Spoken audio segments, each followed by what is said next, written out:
Chapter 1141. I'm Aurora. Xu Qing smiled. He had many questions. He had many suspicions. For example, why had Grandmaster Bai been in revered ancient? Why had Grandmaster Bai actually died? And also, how had he become a medicinal decocting pot in the thoughts of immortal Lord Aurora? What was more, how could it be that Grandmaster Bai's memories and will from revered ancient were in a world that formed when immortal Lord Aurora died?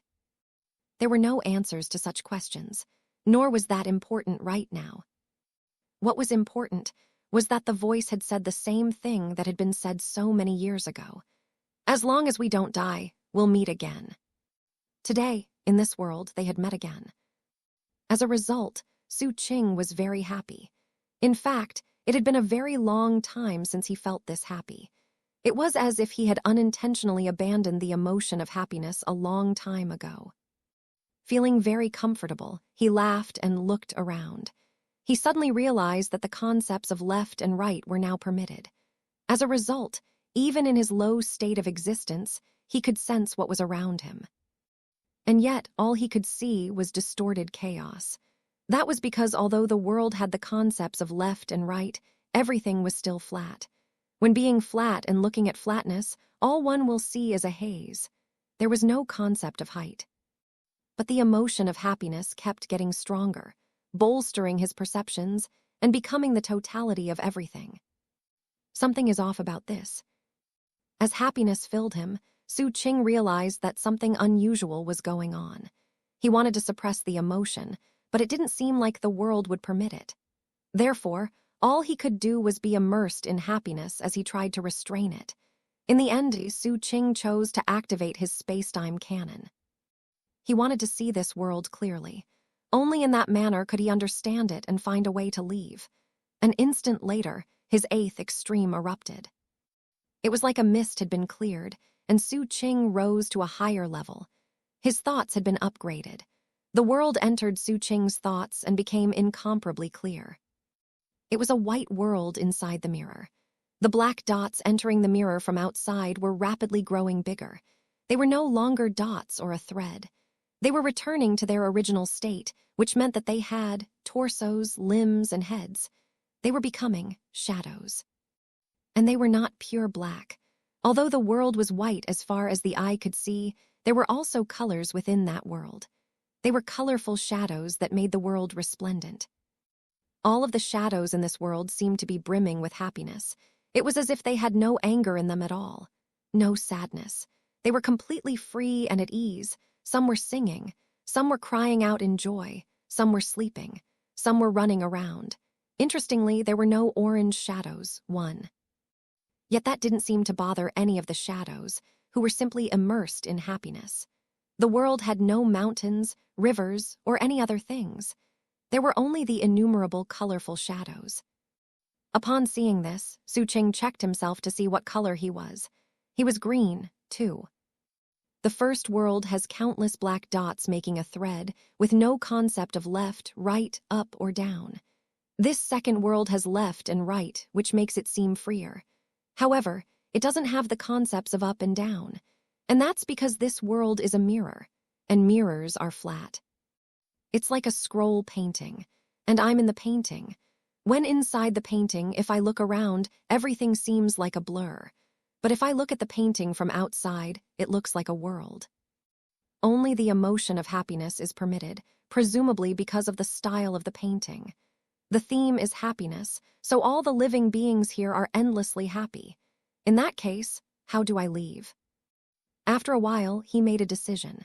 He dispelled his space-time state, and his thoughts returned to that of a green shadow, and he immersed himself in the world of happiness.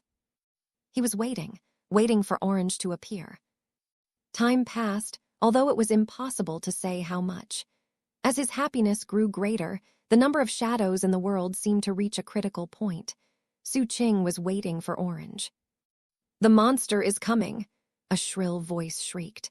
All of a sudden, deafening rumbling hit the world with mountain-toppling, sea-draining force. All of the shadows felt it. At that moment, the theme of the painting was altered, and happiness turned into terror. Orange was coming. It spread without end. Xu Qing's emotions flipped on end, and he felt terror filling him. Without any hesitation, he activated his space-time cannon so that he could see again. What he saw was that a huge shadow had come to this world of white. The shadow was wearing an orange robe and had a vicious-looking mask. It seemed boundlessly wicked and evil. In one hand it held a bucket, and in the other hand it held a paintbrush. The bucket was orange and was full of orange paint. The brush was colorless. It suddenly lunged at the nearby shadows. It moved so fast that the shadows couldn't react or fight back. The monster swished the paintbrush, and the color was extracted from the shadows. As a result, the shadows became blank. They then seemed to fuse with the world. Countless dots were disappearing. Apparently, they were going back to the first world. From the perspective of the world, this really was a monster. He came, took away the color, took away the life, and sent everything back to the beginning. But it didn't happen to all the shadows. Occasionally, some of the shadows had unique characteristics, and their color wasn't extracted by the monster. Instead, he would dip the paintbrush into the orange paint and would paint those specific shadows orange. Next, the orange shadows would fall into the bucket. Xu Qing was one of them. The moment he was painted, his space-time cannon was suppressed. He could not fight back or resist, but he was permitted to exist. What happened next shook Xu Qing deeply. There was a city inside the bucket, an orange city.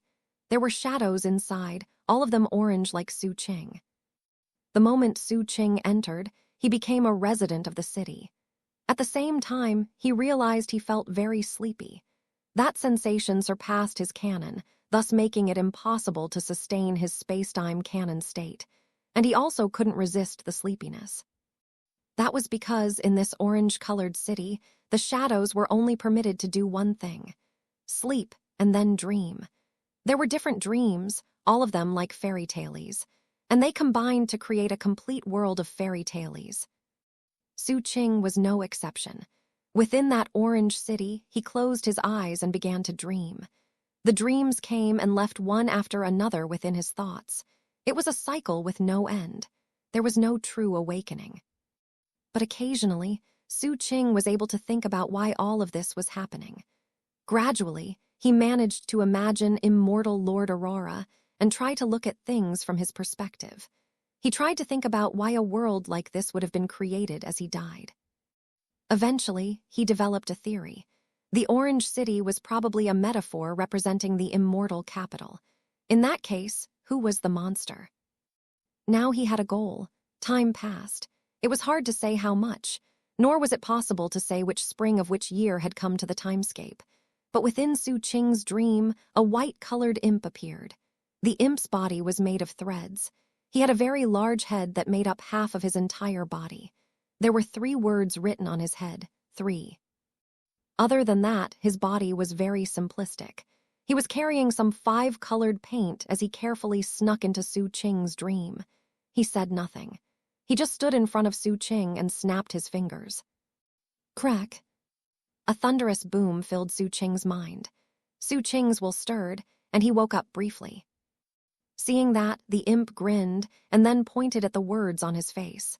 Then he pointed off into the distance before pointing at the 5-colored paint. Finally, he looked at Xu Qing in anticipation. Xu Qing took advantage of the temporary lucidity to analyze the imp's facial expressions and actions. An explanation quickly became clear to him.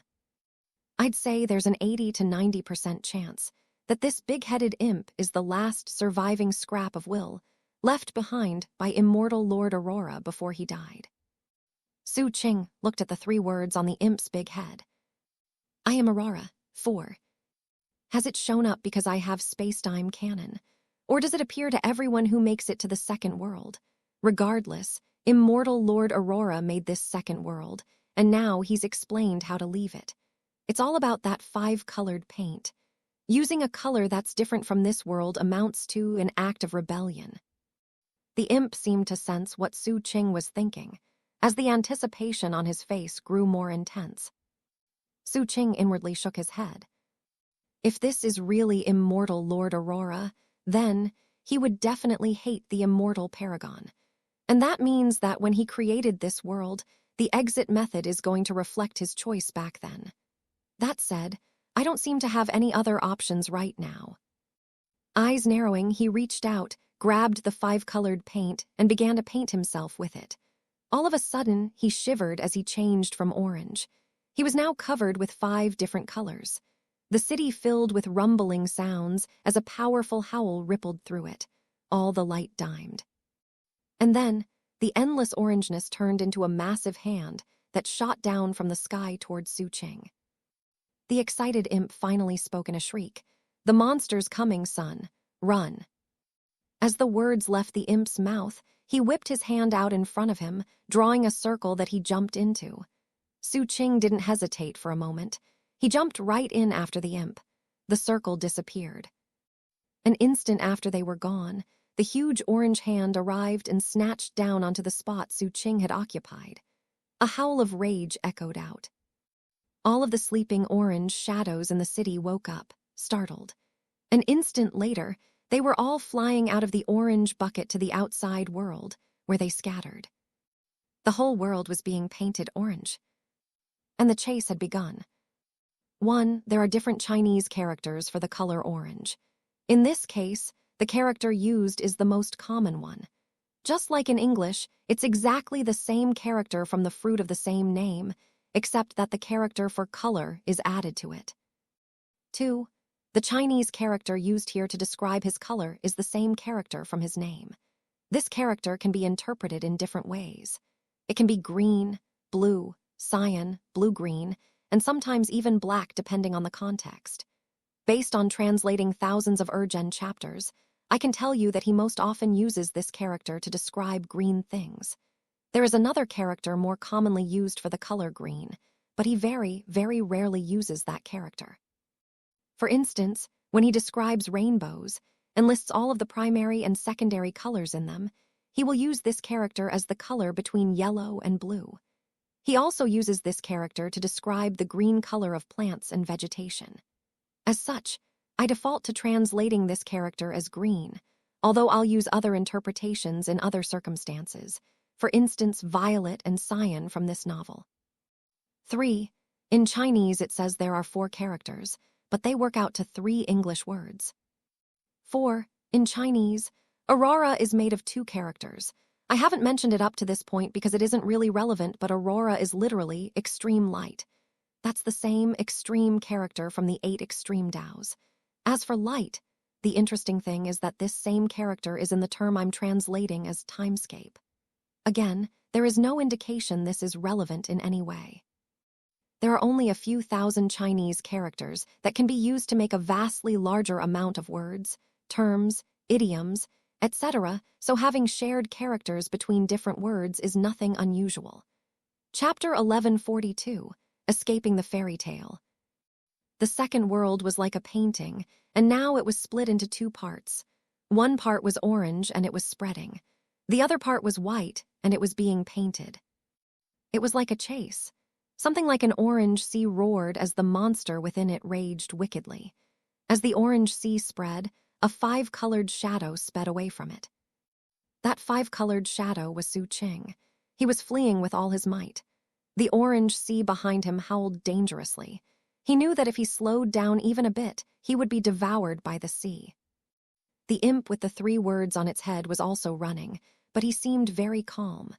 Matching Xu Qing's speed perfectly, he ran along and said, "Hurry up, the monster's coming." "Yo, monster, if you've got what it takes, speed up. If you can eat my son, I'll admit you're pretty amazing. Come on, pull out your best tricks. Beat my son to death. Beat him to death." "Son, why are you running so slowly? You listen to me, if you get caught, then Daddy won't save you." The imp's voice was quite annoying to Xu Qing, especially when combined with the howls of the monster. He felt provoked. The orange sea chasing Xu Qing seethed with even greater intensity. And then it transformed, becoming an extremely ugly and vicious-looking Xuanwu turtle. Xu Qing's face fell, and he barely managed to avoid being snapped up by the Xuanwu turtle. See, the imp shrieked. "What did I just say? Hey monster, you're a real bastard." 1. The monster seemed to get angrier. Then the Xuanwu turtle transformed into an orange toad. It was covered with orange sludge, and its croaks were like thunder. It would occasionally jump forward and occasionally spit out orange muck. It was a lot more ferocious looking than the turtle from earlier. The fleeing Xu Qing felt greater pressure than ever, and on a few occasions he barely avoided being caught by the toad. The danger he was in only seemed to get the imp more excited. That's right. You really are an ugly toad, you bastard turtle. You're evil, hideous. Can you do anything else but spit stuff out of your mouth? If you've got what it takes, then spit it a bit farther, why don't you? Xu Qing's scalp went numb, and then the orange sea seethed, and the toad disappeared. In its place came a huge sea cucumber. It spat out a very long stream of orange paint that covered everything as it shot toward Xu Qing. The imp was ecstatic. You headless, faceless weirdo, you really transformed into something appropriate this time. You have a body that's covered with spikes but is totally limp. Most outrageous is that you're actually peeing in our direction. Get out of the way, son. The bastard turtle is angry. It's trying to cover us in pee. It seemed there was no escape from the orange paint that was falling onto them. The imp reached out, made another circle, and jumped in. Xu Qing followed. When they reappeared, they were somewhere else. The imp put his hands on his hips and shook his head. My son ain't scared of that. You missed, loser. Xu Qing was at a complete loss for words. No matter how the monster changed, the appearance was ugly and evil. It seemed obvious it was a representation of the imp's rage and hatred toward the immortal paragon. At the moment, Xu Qing wasn't going to bother wondering why the imp kept calling him son. It was becoming very obvious that the imp was off in the head. The orange sea howled and raged, but it didn't transform again. Instead, the monster walked out of the sea, whereupon a rain of blood began to fall in the world. The monster started chasing Xu Qing. The imp screamed. He's angry, he's really angry. The monster suddenly flung the bucket in its hand, and orange paint filled the sky. It spread out so thoroughly above Xu Qing that there was no possibility of evading it. In fact, the imp drew another circle, only for it to fail. Everything was affected, making escape impossible. The furious monster thrust the paintbrush in its right hand directly in Xu Qing's direction. The sudden danger caused the imp's eyes to open wide. The monster is really pulling out all the stops. The imp blurred. It was made of threads, which unraveled as it blurred. It was using some move that Xu Qing couldn't comprehend to disappear without a trace. Xu Qing frowned, but then relaxed and just looked at the orange paint overhead and the paintbrush sweeping toward him. He refused to believe that the imp had come to get him only to get him halfway away. That didn't seem like something immortal Lord Aurora's rancorous will would do. That means there's still a chance to escape. Xu Qing just stood there, and ultimately he was proved right. Even as the paintbrush and the orange color neared, a line appeared in the empty spot right in front of him. A head stuck out of it. It was the imp. He looked at Xu Qing for a moment, then drew something with his hand. What appeared right in front of Xu Qing was a sundial. Then the imp mimed the motion of turning the sundial back, and finally he looked at Xu Qing in anticipation. This was clearly a test. Xu Qing's eyes narrowed. The orange paint and the paintbrush were closing in, so there wasn't time to sit around pondering what to do. His space-time cannon suddenly erupted, and he reached out and spun the gnomon. If he didn't have cannon related to space-time, his action would have resulted in nothing at all. Only someone with space-time cannon, or with a space-time cannon treasure, could do something with that sundial. When Xu Qing took action, everything spun. The paintbrush and the paint went backward. The imp's expression became one of extreme excitement. Son, you really are my son. Even as those words left the imp's mouth, the monster roared. The roar was so terrifyingly powerful that it ripped space-time to shreds and shattered the sundial. The orange paint and the paintbrush returned. This time, the imp didn't flee. Instead, he roared with laughter. Bahahaha, my son isn't scared. He strode in front of Xu Qing, blocking him from the monster, his face full of excitement and pride. As he put one hand on his waist, a cape appeared on his back, and his right hand suddenly had a sword in it. It was a strange sword, as it was surrounded by numerous threads that represented its astonishing sword light. As for the cape, it swirled despite there being no wind. At the same time, a proud song could just barely be heard in the air. All of this indicated what the imp truly represented. "Let the glory of justice shine down on my son," the imp said loudly, raising the sword up and slashing it down on nothing. Justice split the world apart. Sticking his chin up, he tossed something to Xu Qing that looked like a jade slip made of threads. "Son," he said coolly, "get out of here. You can leave now. You've escaped the monster. From here on out, you can roam wherever you wish." Xu Qing accepted the jade slip, turned, and fled into the rift. As he did, he heard the imp speaking behind him. "Go, you've made the decision to go, so why stay? I said for you to go. From now on, there won't be anybody to take care of you. Whether you live or die, it will all be up to your own destiny. From now on, your path is your own to walk. If you fall down, nobody will be there to lift you up. No one will laugh and tousle your hair and offer encouragement. From now on, nobody will protect you. You have to learn how to protect other people. From now on, you are going to have to grow up. From now on, you won't be in a fairy tales." Although the imp was clearly smiling, it sounded more like he was crying. The orange paint and the paintbrush never fell. The monster no longer looked angry. He looked kind. Finally, there was a sigh. And then one more thing was said, though it was impossible to say if it was the monster speaking or the imp. Maybe it was both. "So, what is rebellion, my son?" The voice faded into obscurity. After Xu Qing entered the rift, something different appeared in his senses. It was height. The world in front of him returned to normal. There were 7 colors in the sky. The spirit energy was strong. Immortal sounds drifted in the air, and nearby immortal pavilions shone dazzlingly. This was the Immortal Palace. Xu Qing was no longer a 5-colored shadow. His fleshly body was back from within time. His eyes were open. He was in the 3rd world. Taking a deep breath, he thought back to what he had experienced in the 2 previous worlds. He had gained a lot of enlightenment, whether it was the substructure of those 2 worlds or the stories hidden within the fairy tales. First came Grandmaster Bai, and then came everything he had heard as he left. He looked down at his hand, which held a jade slip. It was the jade slip the imp had given him in the 2nd world. Originally, it had been made of the same threads that made up the 2nd world, but now it had gained height, and he could feel it. It was a real jade slip. He scanned it with divine will. There was nothing inside of it. It was empty. He had no idea why the imp had given it to him.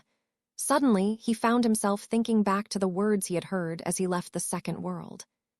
That monster represented the immortal paragon, and the imp was Aurora. On the surface, it seems like Aurora was a rebel, and the immortal paragon was chasing him down to kill him. But based on the last thing I heard, I feel like there's a deeper meaning. It felt like I was hearing a father talk to a son. Xu Qing didn't say anything. There's definitely more to the story of Aurora and the immortal paragon. Considering this jade slip comes from a lower-level world, it must be remarkable in some way.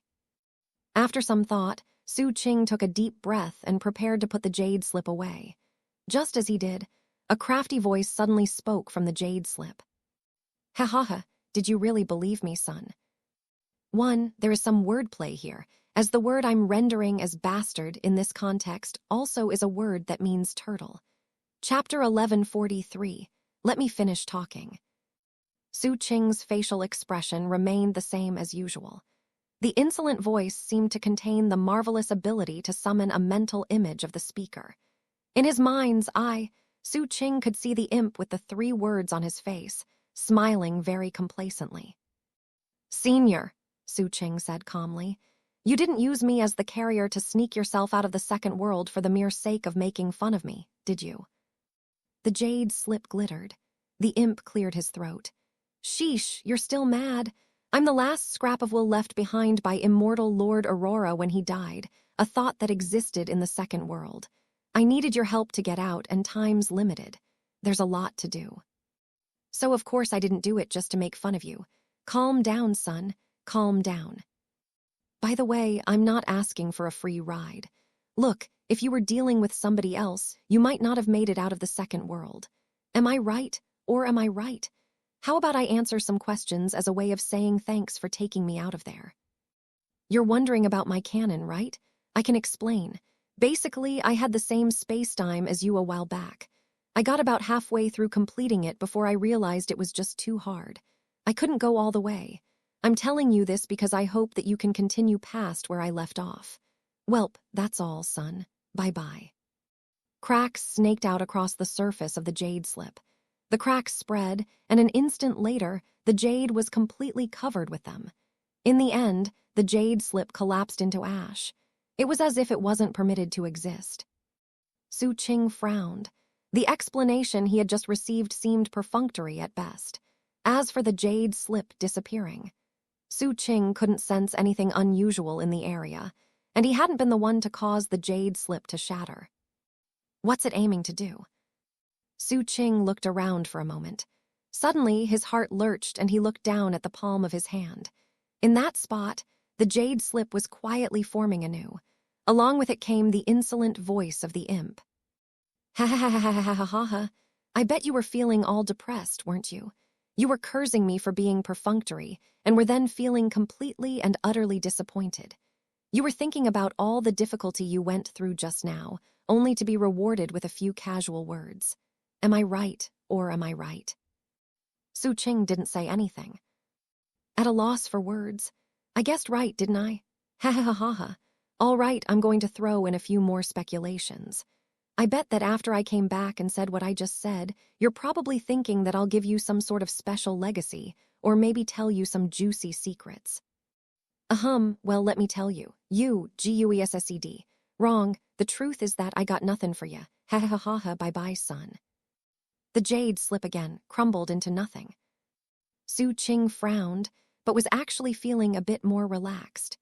This version of immortal Lord Aurora was obviously off in the head, and it seemed like it was probably the right choice for the immortal paragon to kill him. Putting the subject out of mind, he looked at the palace hall up ahead. Looking at the immortal palace from the outside, it seemed peaceful and harmonious, like a flourishing world. But it looked very different now. The hall was bleak and dilapidated, and the ravages of time were clearly seen. Some areas were in complete ruin, with nothing left there. It's been opened many times, and the successive waves of cultivators mostly come to the third world. It seems logical to conclude that 70 to 80% of the treasures and legacies are gone by now. The only reason there are still some left behind is that the immortal palace is gargantuan. Add in the fact that it opens from a different spot each time, it makes sense that there are at least some things left to take. That said, the third world isn't important to me. What's important is that I have enough canon to get into the fourth world. As Xu Qing pondered these things, he continued on his way. His plan was to look around the third world for the entrance into the fourth world. As for the vanishing jade slip, he wasn't inclined to waste time thinking about it. However, his disregard for the jade slip seemed to have an unusual effect. He had hardly walked forward 10 paces when the jade slip formed again in his palm, and the voice spoke again. I'm back now. Let me make a few more guesses. I bet you're thinking I'm off in the head. You were probably saying some mean things about me, maybe that the immortal paragon did the right thing when he killed me. Well, Xu Qing clenched his hand into a fist. A cracking sound rang out, the jade slip crumbled into ashes, and the voice was cut off. Xu Qing walked through the palace hall and looked off into the distance. Except the jade slip formed again. This time, before the imp could even begin speaking, Xu Qing forcefully crushed the jade slip again. Next, he floated up into the air and cast his senses out. Although this was only one part of the immortal palace, it was still huge. Although it wasn't on the level of a major world, it could definitely be considered a minor world. Xu Qing's senses revealed to him that there were innumerable palace buildings, numerous towers, spirit gardens, and the like. There were even mountains and rivers. The structures were all in disrepair. Walls were falling down and warding spells were dysfunctional. Most of the mountains were crumbling and the majority of the rivers were dried up. There were some locations that weren't in such bad shape. That said, there were clearly warding spells that were still working. What was more, black threads would appear and disappear unpredictably in midair, slashing around and cutting anything they touched. There were different climates in different areas. Some places had rain. In some places, there were constant earthquakes. Other locations had lightning, and some were filled with tempest winds. Occasionally, certain areas would disappear, then reappear suddenly.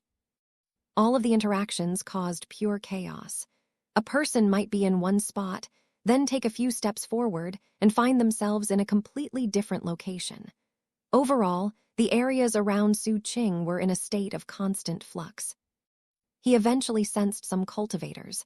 Some were on their own, others were working in pairs or groups. They were scattered throughout this part of the palace, searching for destined opportunities. Xu Qing's quick scan revealed that none of the shining stars were present. That included Li Mengtu. The vast majority of cultivators present did not have cannon. It seems like there are fewer people than there should be. Xu Qing's eyes narrowed as he realized he couldn't sense Patriarch Diling's aura. He looked off into the distance.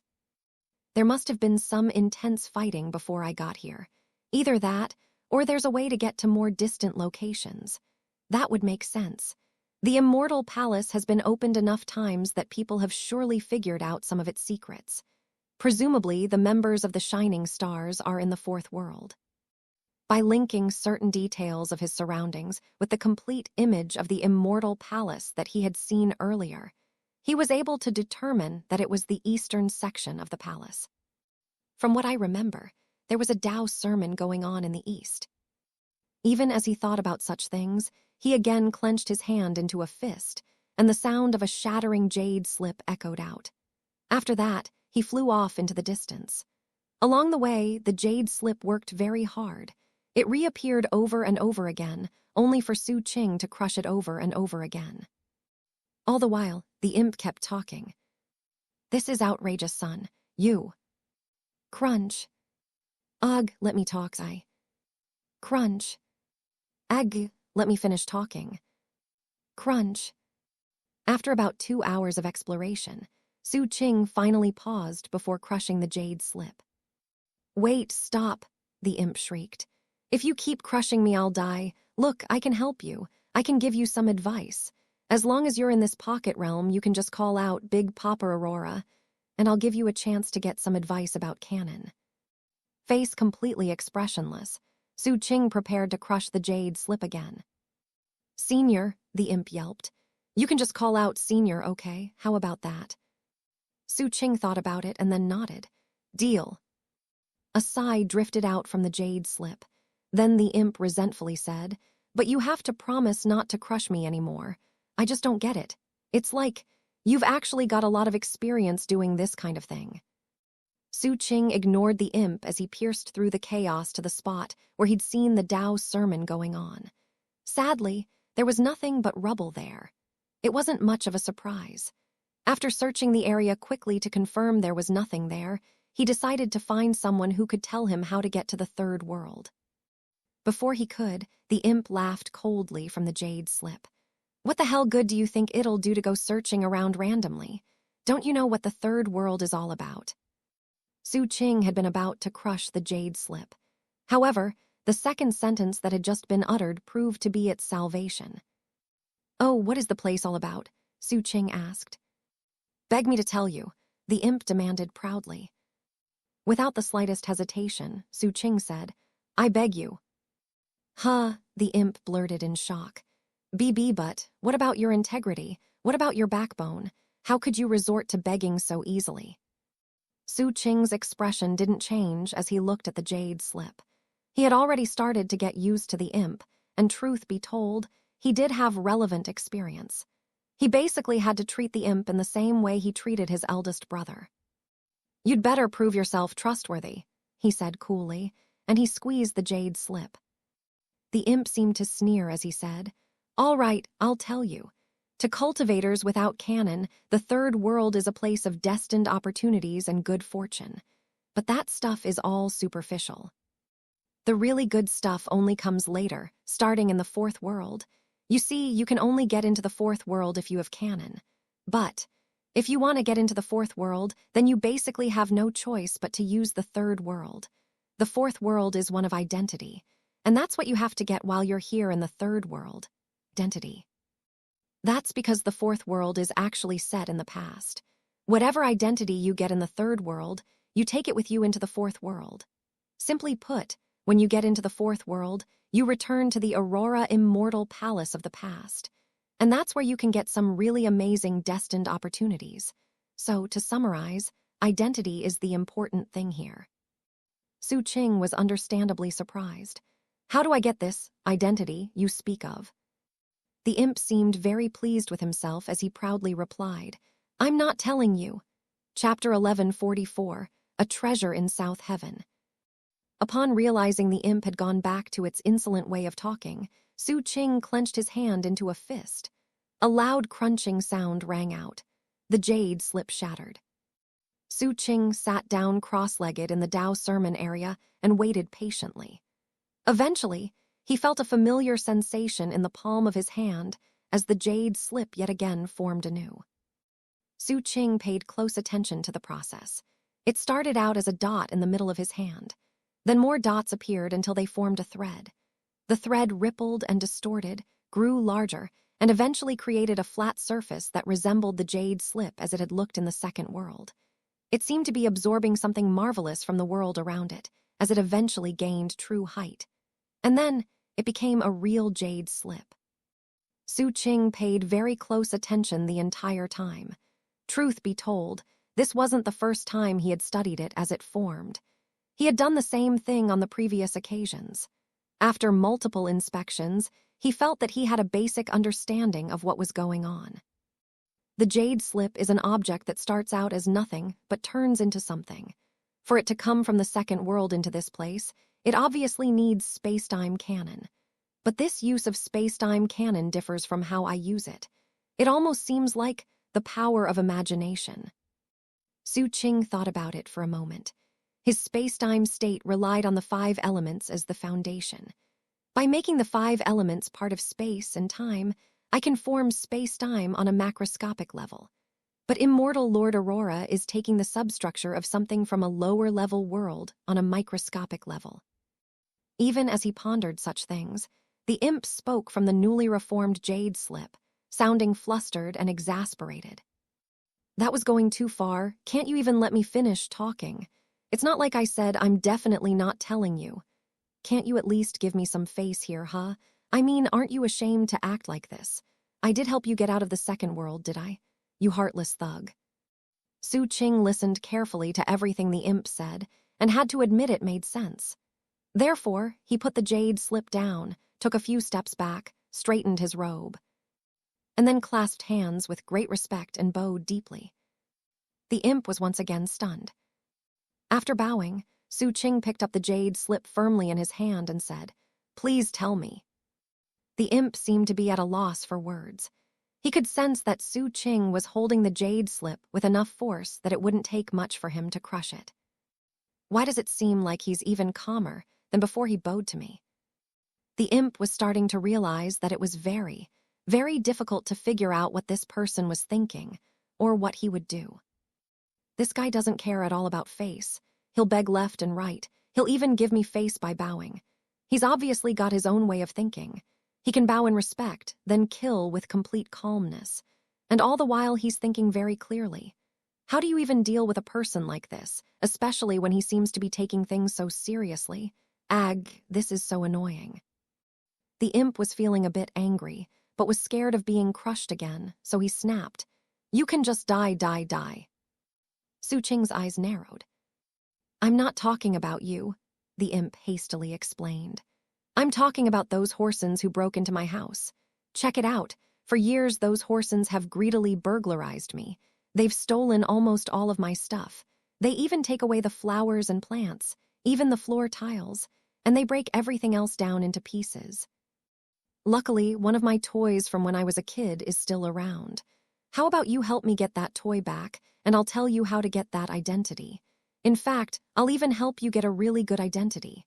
What do you say? The face of the imp appeared on the jade slip, looking at Xu Qing with great anticipation. The little thing is on Mount South Heaven. It's not around here, but I have a way to get you there. Hurry up and decide. I can sense a few burglars getting very close to it, even as we speak. 1. We're getting very close, fellow Taoists. 4 people were getting very close to the summit of Mount South Heaven. 3 people were walking up ahead, while 1 person followed them. The person who had just spoken was the one in the back. He was a middle-aged man with a silver geomantic compass in his hands and an unkind face. He wore a black garment embroidered with silver and had a gold crown on his head. As he hopped from boulder to boulder behind the other 3, he kept a close watch on them. At the same time, he would occasionally tap the geomantic compass, causing crisp sounds to roll out and creating distortions in the air. He was clearly reminding them of who was in charge. The other 3 cultivators would shiver in response. Of those 3, 2 were men, and 1 was a woman. One of the men was of average height but somewhat pudgy, with thinning hair and a haggard face. Next to him was a middle-aged woman with a nice figure and a pretty face. However, she had sallow skin and jaundiced eyes.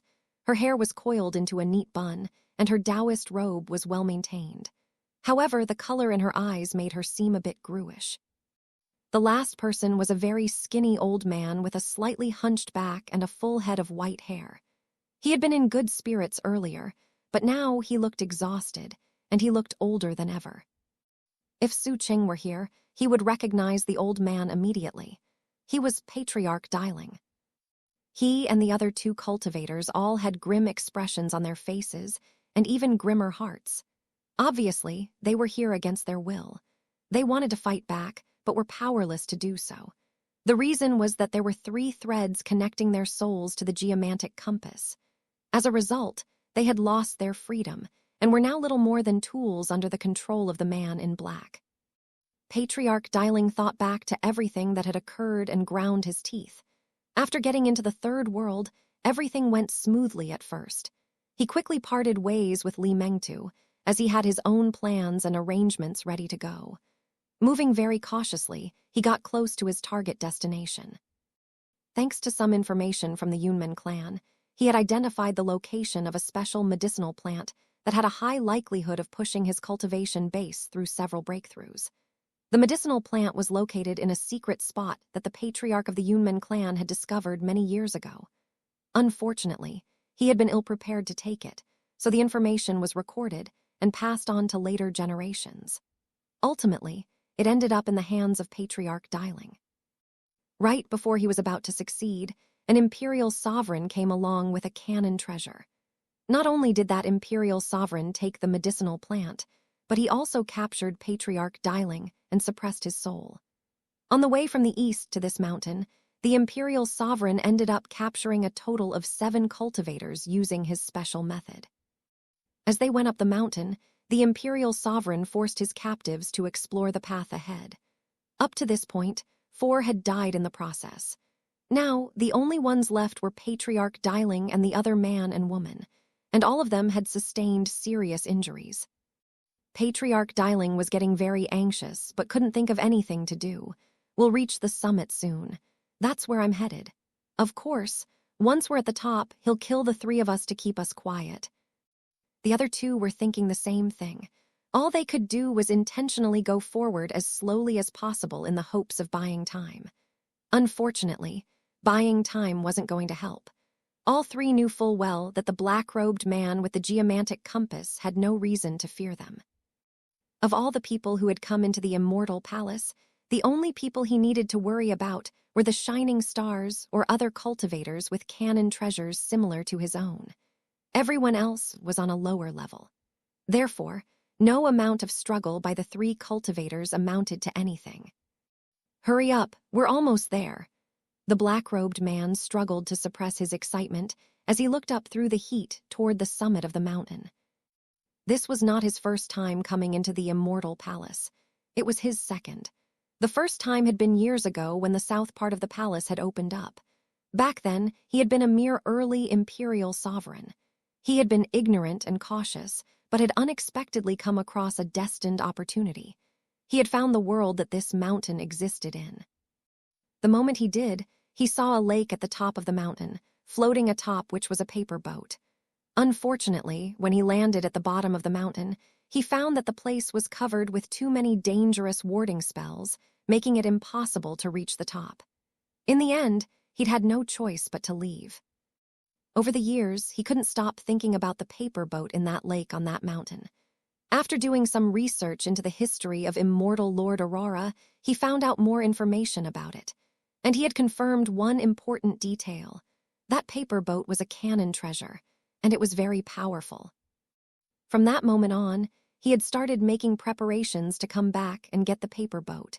He had paid a huge price to borrow a canon treasure from another powerful cultivator, and had used it to capture some other cultivators and force them to scout the path up the mountain. Now he was very close to reaching his goal. The thought of his imminent success caused him to laugh. "I have to thank the three of you for your assistance," he said jovially. "I just need you to keep working hard. By the way, don't overthink things. Once I get what I want from the top of the mountain, I'll set you all free." Patriarch Diling and the other two captives said nothing.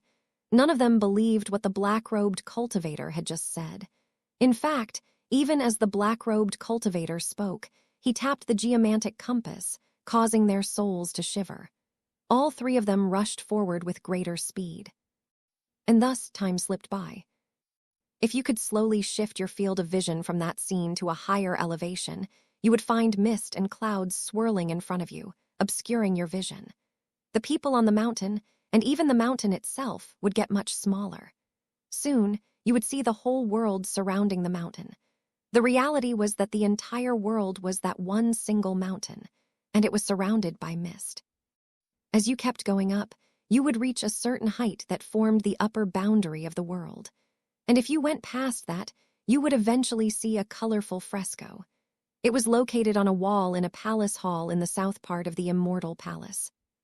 The hall was relatively intact, and the walls were all covered by an amazing fresco. The fresco depicted a cloud-covered mountain. That mountain was named South Heaven. Xu Qing appeared in the hall and stood in front of the fresco. "See that paper boat?" the imp said excitedly. "That's the toy I was talking about." Xu Qing nodded and stepped into the fresco. In I Shall Seal the Heavens, South Heaven was an important location. The same characters are used here. As I've said in other contexts with other words, that doesn't necessarily imply a connection. The characters are fairly generic. Chapter 1145, Fourth World Identity. The thick mist made it impossible to see clearly. It was easy to get lost, difficult to determine one's position, and hard to follow any set route. This was a world inside of a fresco. But Xu Qing's facial expression remained the same as ever. Upon entering the fresco, the feeling he experienced thanks to the mist and fog wasn't something new to him. This is like a combination of the characteristics of the second and third worlds. Put precisely, it's like something in between the second and third worlds, a unique place with a sky inside of a sky, a world inside of a world. Xu Qing looked down and activated his space-time cannon. His thoughts rose to a higher level and dropped down into the mist, taking his fleshly body with him. He pierced through the mist for a while. The mist thinned, and eventually it didn't block his line of sight anymore. An enormous mountain appeared in front of him. It was pitch black and had no man-made stairs on it. There was no vegetation growing on it, leaving it bare and stark. It was almost like the spine of this world. However, there were many warding spell fluctuations pulsing in the mountain. In fact, there were so many that, when he tried to put a number on them, it wasn't possible. The warding spells made a terrifying force that would make it impossible to get onto the mountain and climb to its summit unless you had cannon. "This is the place," the imp said excitedly. "This is the place. Hurry up and get moving, son. My little treasure is on the summit." Xu Qing knew that it wouldn't be easy to change the imp's speech patterns. After all, he had crushed the jade slip over 100 times, and no matter how polite the imp got afterward, he would eventually revert to his previous ways. Xu Qing could only frown and refuse to be bothered by the imp's annoying and confusing manner of speech. After studying the area below, he took a step forward, and that step propelled him to the foot of the mountain. Xu Qing's eyes glittered as he landed at the foot of the mountain. He had been stepping toward the summit, but some force prevented him, and now here he was at the bottom. What an interesting mountain. The imp laughed derisively. This place was my secret hideout. The defenses I left behind have weakened over the years. But if you think you can just go right to the top of the mountain, you're sadly mistaken. Now hurry up and start climbing. You have space-time cannon, so even though you can't get to the top instantly, you shouldn't have much trouble going up. Ignoring the imp, Xu Qing first studied his surroundings. He even took time to analyze some of the hidden warding spells using his space-time cannon way of thinking. Only after he had a clear idea of what he was dealing with did he start moving. He stepped onto the mountain. The moment he made contact, ripples spread out from beneath his feet. The mountain shivered, and a warding spell sent a blast of heaven fire right toward him. However, when it reached him, it went right through him, as if he didn't exist. After sensing that, Xu Qing proceeded on his way. Each step forward caused the mountain to tremble more violently. However, he clearly existed at a higher level. No matter how the warding spells reacted, they couldn't touch him. He started walking faster and faster as he headed toward the summit. The mountain trembled and warding spells erupted, sending out furious shockwaves, angry winds, seas of fire, and invisible swords. Space shattered. Chaos even appeared in time. The power of the warding spells created a mountain-toppling, sea-draining force. But Xu Qing walked through it all as calmly, as if he was strolling through his backyard. The black-robed cultivator near the top of the mountain quickly noticed what was happening. He looked over his shoulder, and then his face fell. He couldn't see Xu Qing, but he could see the warding spells further down the mountain being thrown into chaos. And that caused his pupils to constrict and his heart to race. Someone else is in here with me. That's why this is happening. Which one of the shining stars is it? The man struggled to breathe steadily, all while anxiety built up within him. Using his cannon treasure, he could see that a terrifying aura was approaching through the erupting warding spells. There was no time to analyze the situation. The black-robed cultivator immediately used his geomantic compass to urge Patriarch Diling and the others onward at a faster rate. At the same time, he used his cannon treasure to send a black thread into the shockwaves from the warding spells below. Meanwhile, Patriarch Diling and the others also sensed the disturbances caused by the warding spells. Unfortunately, they did not have cannon treasures, so they had no way to see what was happening and no way to sense the incoming aura. That said, they didn't really need any of that to guess at what was going on. Someone's coming. From Master Dayanal's expression and actions, you can tell that someone strong is coming through the warding spells. We have a chance to survive this after all. Despite being under the control of another, all three were starting to get excited. They didn't care who was coming or what exactly happened. At the very least, a variable had been thrown into the equation, and in life-or-death situations, variables meant opportunities. Even as hope rose up in the hearts of Patriarch Diling and the others, the black-robed cultivator sent the black threads flying from the geomantic compass and into the terrifying warding spell shockwaves. Those black threads came from a cannon treasure. Though they didn't look very special, their power was real. Only cannon could be used against cannon. Obviously, the level of the cannon treasures was very important. What happened next caused the black-robed cultivator's expression to change dramatically. A cracking sound emerged from the warding spell fluctuations and filled the entire world. The sound caused Patriarch Diling and the others to shiver from head to toe. At that moment, when the control over them lapsed, they all instantly took advantage of the moment to use self-detonations to free themselves. Blood sprayed out of the mouth of the black-robed cultivator, and an expression of shock covered his face as he sensed the terrifying aura emerging from the warding spell fluctuations. Unfortunately, he had nowhere to run. He could surrender, but surrendering wouldn't necessarily ensure his survival. Besides, he was reluctant to let all of his years of preparation be for nothing, so his other option was to go for broke. Eyes filling with madness, he ignored the fact that Patriarch Diling and the others had broken free. Turning, He shot toward the summit of the mountain as fast as he could move. If I get a second cannon treasure, I can turn this whole situation around. With 2 cannon treasures, I could probably have a chance of getting away alive from one of the shining stars. With such thoughts in mind, he became a blur of afterimages that shot toward the summit. Unfortunately, Xu Qing could move through space-time and was much faster. All it took was an instant for a massive amount of warding spells to erupt, but Xu Qing just went through them as if they were nothing. He passed by Patriarch Diling and the others to quickly appear in front of the black-robed cultivator. He stepped onto the summit. The bystanders couldn't see what was happening. But the black-robed cultivator had a cannon treasure, so he could see. He was gasping for breath, and his eyes were bloodshot. He had prepared for a long time for this. He had gone through countless trials and tribulations. But now, just when his goal was in sight, someone else beat him to the top of the mountain. It was time to throw caution to the wind. Gripping his geomantic compass in one hand, he performed an incantation gesture and pointed at Xu Qing with the other. Instantly, 5 black threads shot out from the compass, each of them about as thick as a finger. They were like 5 black serpents. The moment they appeared, they were surrounded by distortions, as if they didn't even belong in this world. They shot toward Xu Qing. Xu Qing looked coldly over his shoulder. Space-time erupted. Ripples spread through time, cutting the 5 black threads in half.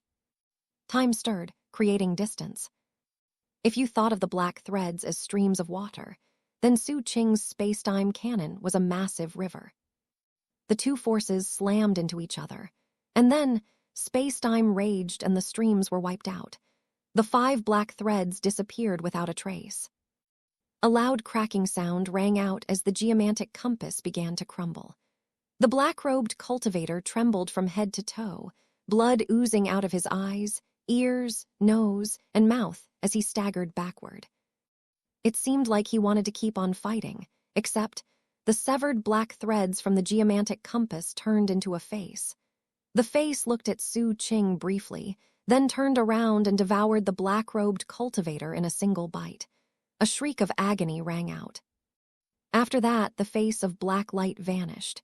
The cracks on the surface of the geomantic compass disappeared, and the compass dropped onto the ground. Everything went still. All that was left behind was a single sentence echoing within Xu Qing's space-time. "Deliver that thing to me here in the 4th world. I'll take it personally." The words contained terrifying mightiness that others couldn't hear, but which echoed loudly in Xu Qing's mind and heart. He quickly took the geomantic compass. Then, shivering, he emerged from within space-time and looked up at the canopy of heaven above the mountain. Meanwhile, someone rushed up toward Xu Qing from below. Exalted One. Patriarch Diling was obviously very excited to see Xu Qing. Xu Qing looked away from the sky. After scanning Patriarch Diling, he sent a gentle force out to heal him. Turning, he looked at the lake and the paper boat floating atop it. It was white and very peaceful. It wasn't moving. "How do I get it?" Xu Qing asked calmly. "Ha, you're really dang cautious, aren't you? And here I thought you would just reach out to take it." The imp cleared his throat, and then the jade slip floated up into the air. It vanished, then reappeared on the paper boat. The jade slip shone brightly. The boat shivered, then blurred, then turned into a handful of threads that shot into the jade slip. An instant later, the jade slip was back in Xu Qing's hand. "Not bad," the imp said from inside, sounding very pleased. "Not bad at all. After all these years, my toy still isn't broken. It still works." "You got what you want," Xu Qing said quietly. "Now you can explain about the identity I need to get from the 3rd world and into the 4th. The paper boat cannon treasure was impressive, but Xu Qing didn't want it. His space-time cannon was where his Tao lay. The imp cleared his throat. A projected image of him appeared above the jade slip. Stretching, he looked complacently at Xu Qing and insolently said, "Didn't I tell you when we first met? Your identity is that of my son." Chapter 1146, Young Lord of the Immortal Palace. Scowling, Xu Qing reached out and crushed the jade slip. Then he flicked his sleeve, taking Patriarch Diling and the others with him out of the fresco of Mount South Heaven. Once outside in the hall, Patriarch Dai Ling and the others knew their lives had been saved. All of them bowed excitedly in thanks to Xu Qing. "I am your humble servant, Madam Spirit Moon from the Tianyu clan in the Northern Planetary System," said the female cultivator. "Many thanks for your help, fellow Taoist. If you ever travel to the north and need any help at all, I'll be at your call." As for the middle-aged cultivator, he took a deep breath and gravely said, "I am Xianxia from the School of the Enlightened Spirit in the south. I'll never forget how you saved my life, fellow Taoist. No matter where I am, all you need to do is call for help, and I'll do everything in my power to rise to the occasion." There was no question that they would have died were it not for Xu Qing's arrival. Their gratitude was sincere and heartfelt. Finally came Patriarch Dai Ling, who was extremely excited. "Exalted One, I'm so glad we've been reunited." All of a sudden, he remembered something important. "The exalted Li Mengtu looked for you to no avail. He finally went to the fourth world, but he wanted me to explain a few things to you. If you'd like, I can convey his words now." Xu Qing nodded. "The exalted Li Mengtu wanted me to explain that some things about the entrance to the fourth world have changed this time around. In the past, all you needed to do was display your cannon, and you could easily get into the fourth world. But this time, there are more specific requirements. Based on what the exalted Li Mengtu has uncovered, you have to obtain a special identity. Therefore, he wanted me to explain, not just the place to go to get to the fourth world, but also the manner in which you can secure an identity. He also wanted me to tell you his identity there." Xu Qing's eyes narrowed. "The entrance to the fourth world is located in the northern part of the palace, in a sea. The name of that sea is North." Patriarch Dai Ling was trying to quickly explain all the information he had. "There's a gateway in the North Sea. As for your identity, you can get one in the North Sea. You just get an identity medallion there.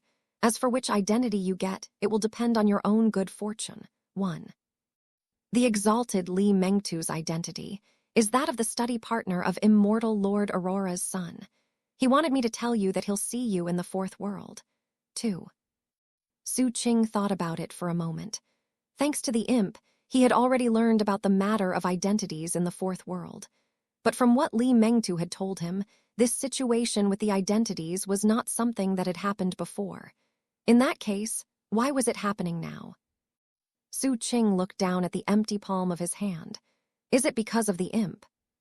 After bidding farewell to Patriarch Dai Ling and the others, he stepped through space-time and left the south. He was heading north. Shortly after, the jade slip formed anew in his palm, and the imp started talking. He sounded anxious.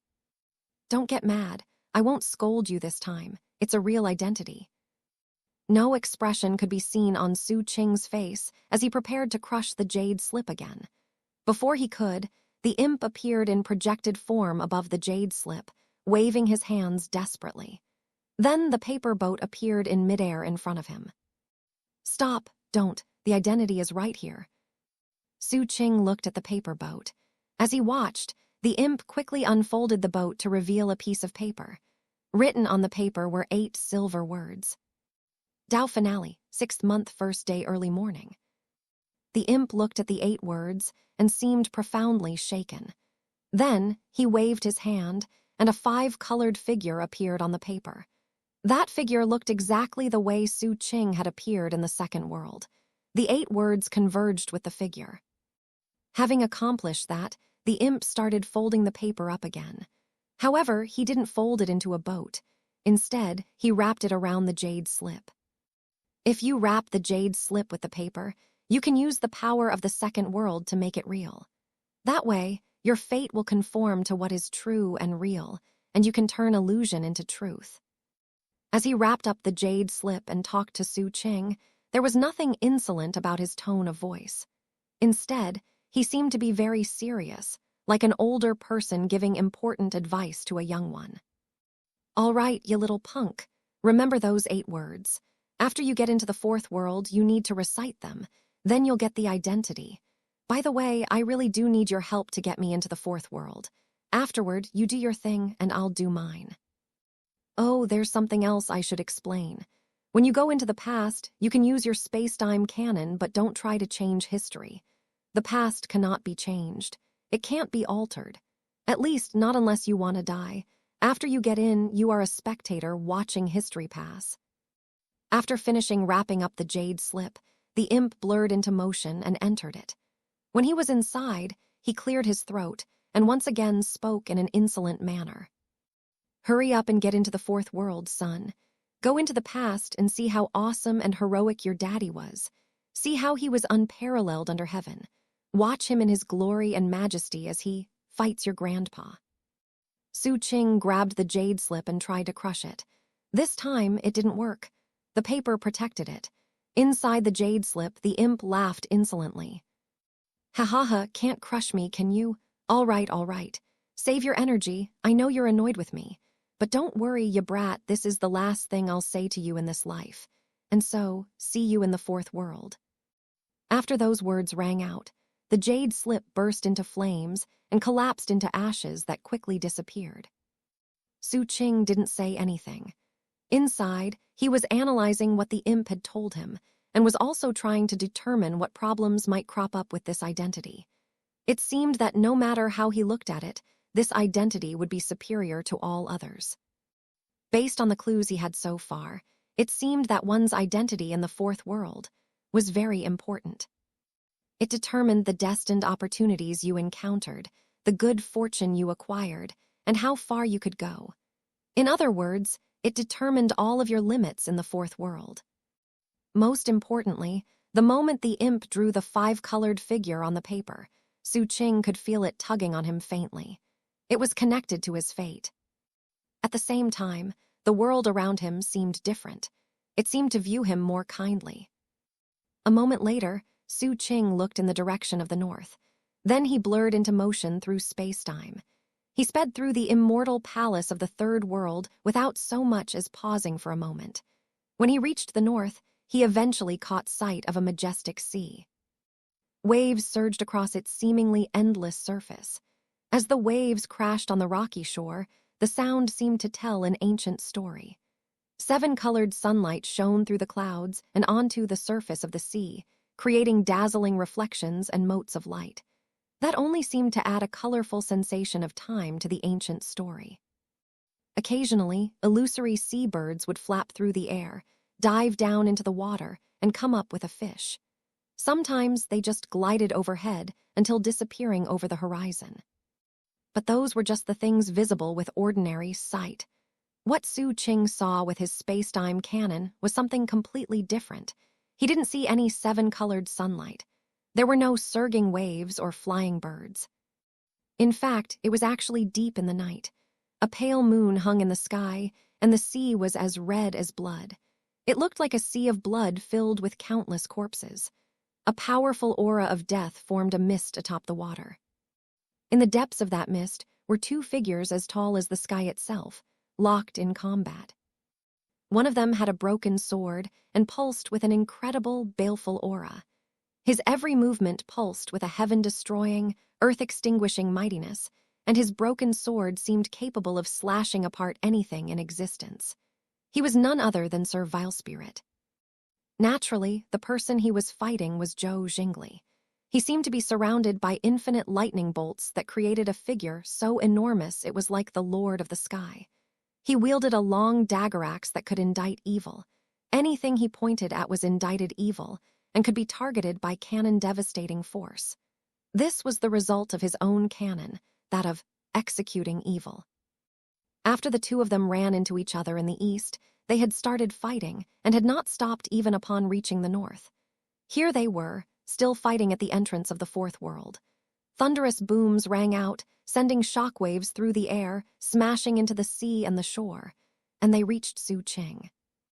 Xu Qing looked at the 2 combatants. Back when he first entered the third world, he had sensed the fluctuations of major combat. Now he knew where they had come from. They were the shockwaves from this fight. He watched for a moment, then looked away and stepped onto the surface of the lake. The fight had nothing to do with him, and he didn't care who died. All he was concerned with was finding the entrance to the fourth world. Face expressionless, he walked forward. A stream of sword energy descended from above, but he brushed it aside. Lightning fell like rain, but he sliced through it with space-time. As he continued onward, the side effects of the battle swept past him constantly. The entire time, his expression was completely placid. Sir Vilespirit and Zhou Jingli both noticed him. At first, they were mostly focused on their fighting, but gradually, both of them looked over at Xu Qing. Compared to most people, Xu Qing was very young. What was more, he was unusually good-looking.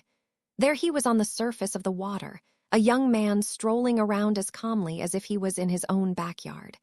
He almost seemed like he was the ruler of the palace. The two combatants' expressions turned serious. Both of them clearly remembered seeing Xu Qing before, and he had not come across like the ruler of the palace. And then, they simultaneously noticed something else. His killing aura has become stronger. Sir Vilespirit's eyes narrowed. His Tao has a resonance with this world. Zhou Jingli's eyes shone brightly. In an unusual turn of events, they stopped fighting. Even still, Xu Qing didn't pay them any attention. He would walk his own path just as he would pursue his own Tao. Eventually, he reached the middle of the sea. That was where he found an ancient stone door. He stopped in front of it for a few breaths of time. Then he stepped inside. As he did, he murmured, "Tao finale 6th month 1st day early morning. 1. This sea bears the same name as the sea from I shall seal the heavens that was mentioned only a few chapters ago. We don't really have any evidence right now to tell us whether or not it's the same sea or related to it. 2. The Chinese term I'm rendering as study partner can have different meanings. In some contexts, it could refer to a spouse, but that's not what it means here. As is made clear a bit later, it means a person hired to be a school companion to children from a wealthy, powerful family. 1147. The Aurora Epic.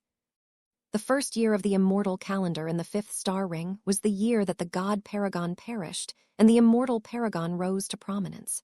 After that, there were 12 epics named after 12 immortal lords. Each epic was 12,000 years, and together they formed a major cycle. Each epic was divided into the following time periods: Tao Beginning, Tao Luster, Tao Firmament, and Tao Finale. Each Tao period was 3,000 years long. The combination of the four of them formed a minor cycle. According to the custom, whenever a new immortal lord rose up, a new epic started in the immortal calendar. Furthermore, because the immortal Paragon spent most of his time in cultivation, another custom dictated that the immortal lord associated with a given epic would be in charge of the 5th star ring during that time. It was currently the 11th month of the year 2999 of the Tao finale of the Nine Shores epic. It was only 1 month until the beginning of the Aurora epic. The transition of one epic into another was always a huge celebration for the cultivators of the 5th star ring. It was very significant. It didn't matter who the new immortal lord was or who the old one was. It was always a special occasion. The next center of government was going to be the Aurora Immortal Palace, and thus, the place was fully festooned with shining lanterns and colorful banners. Everyone there was anxious to bid farewell to the former and welcome the new. There were countless tasks to be handled as the moment of transition approached. Years had already passed since the immortal subordinates of Immortal Lord Aurora had spread through the 5th star ring to serve as assistants before ultimately taking over their new positions in the administration. Immortal Lord Aurora had 4 apprentices. The 4th apprentice was going to stay in the Immortal Palace, but the other 3 had outside assignments. All would take over positions as immortal generals that had previously been held by Immortal Lord Nineshore's subordinates. Whenever one epic transitioned into another, things like this happened. As of now, all arrangements had been made, and the only thing left to do was wait for that last month to pass. The entire 5th star ring was waiting to welcome the new epic. For the next 12,000 years, Immortal Lord Aurora would be the most powerful individual in the star ring. However, even though the Immortal Palace was currently full of hope and excitement, there was currently a howl of agony ringing out in the east of the palace. It came from the Scour-Jebolt Cliffs.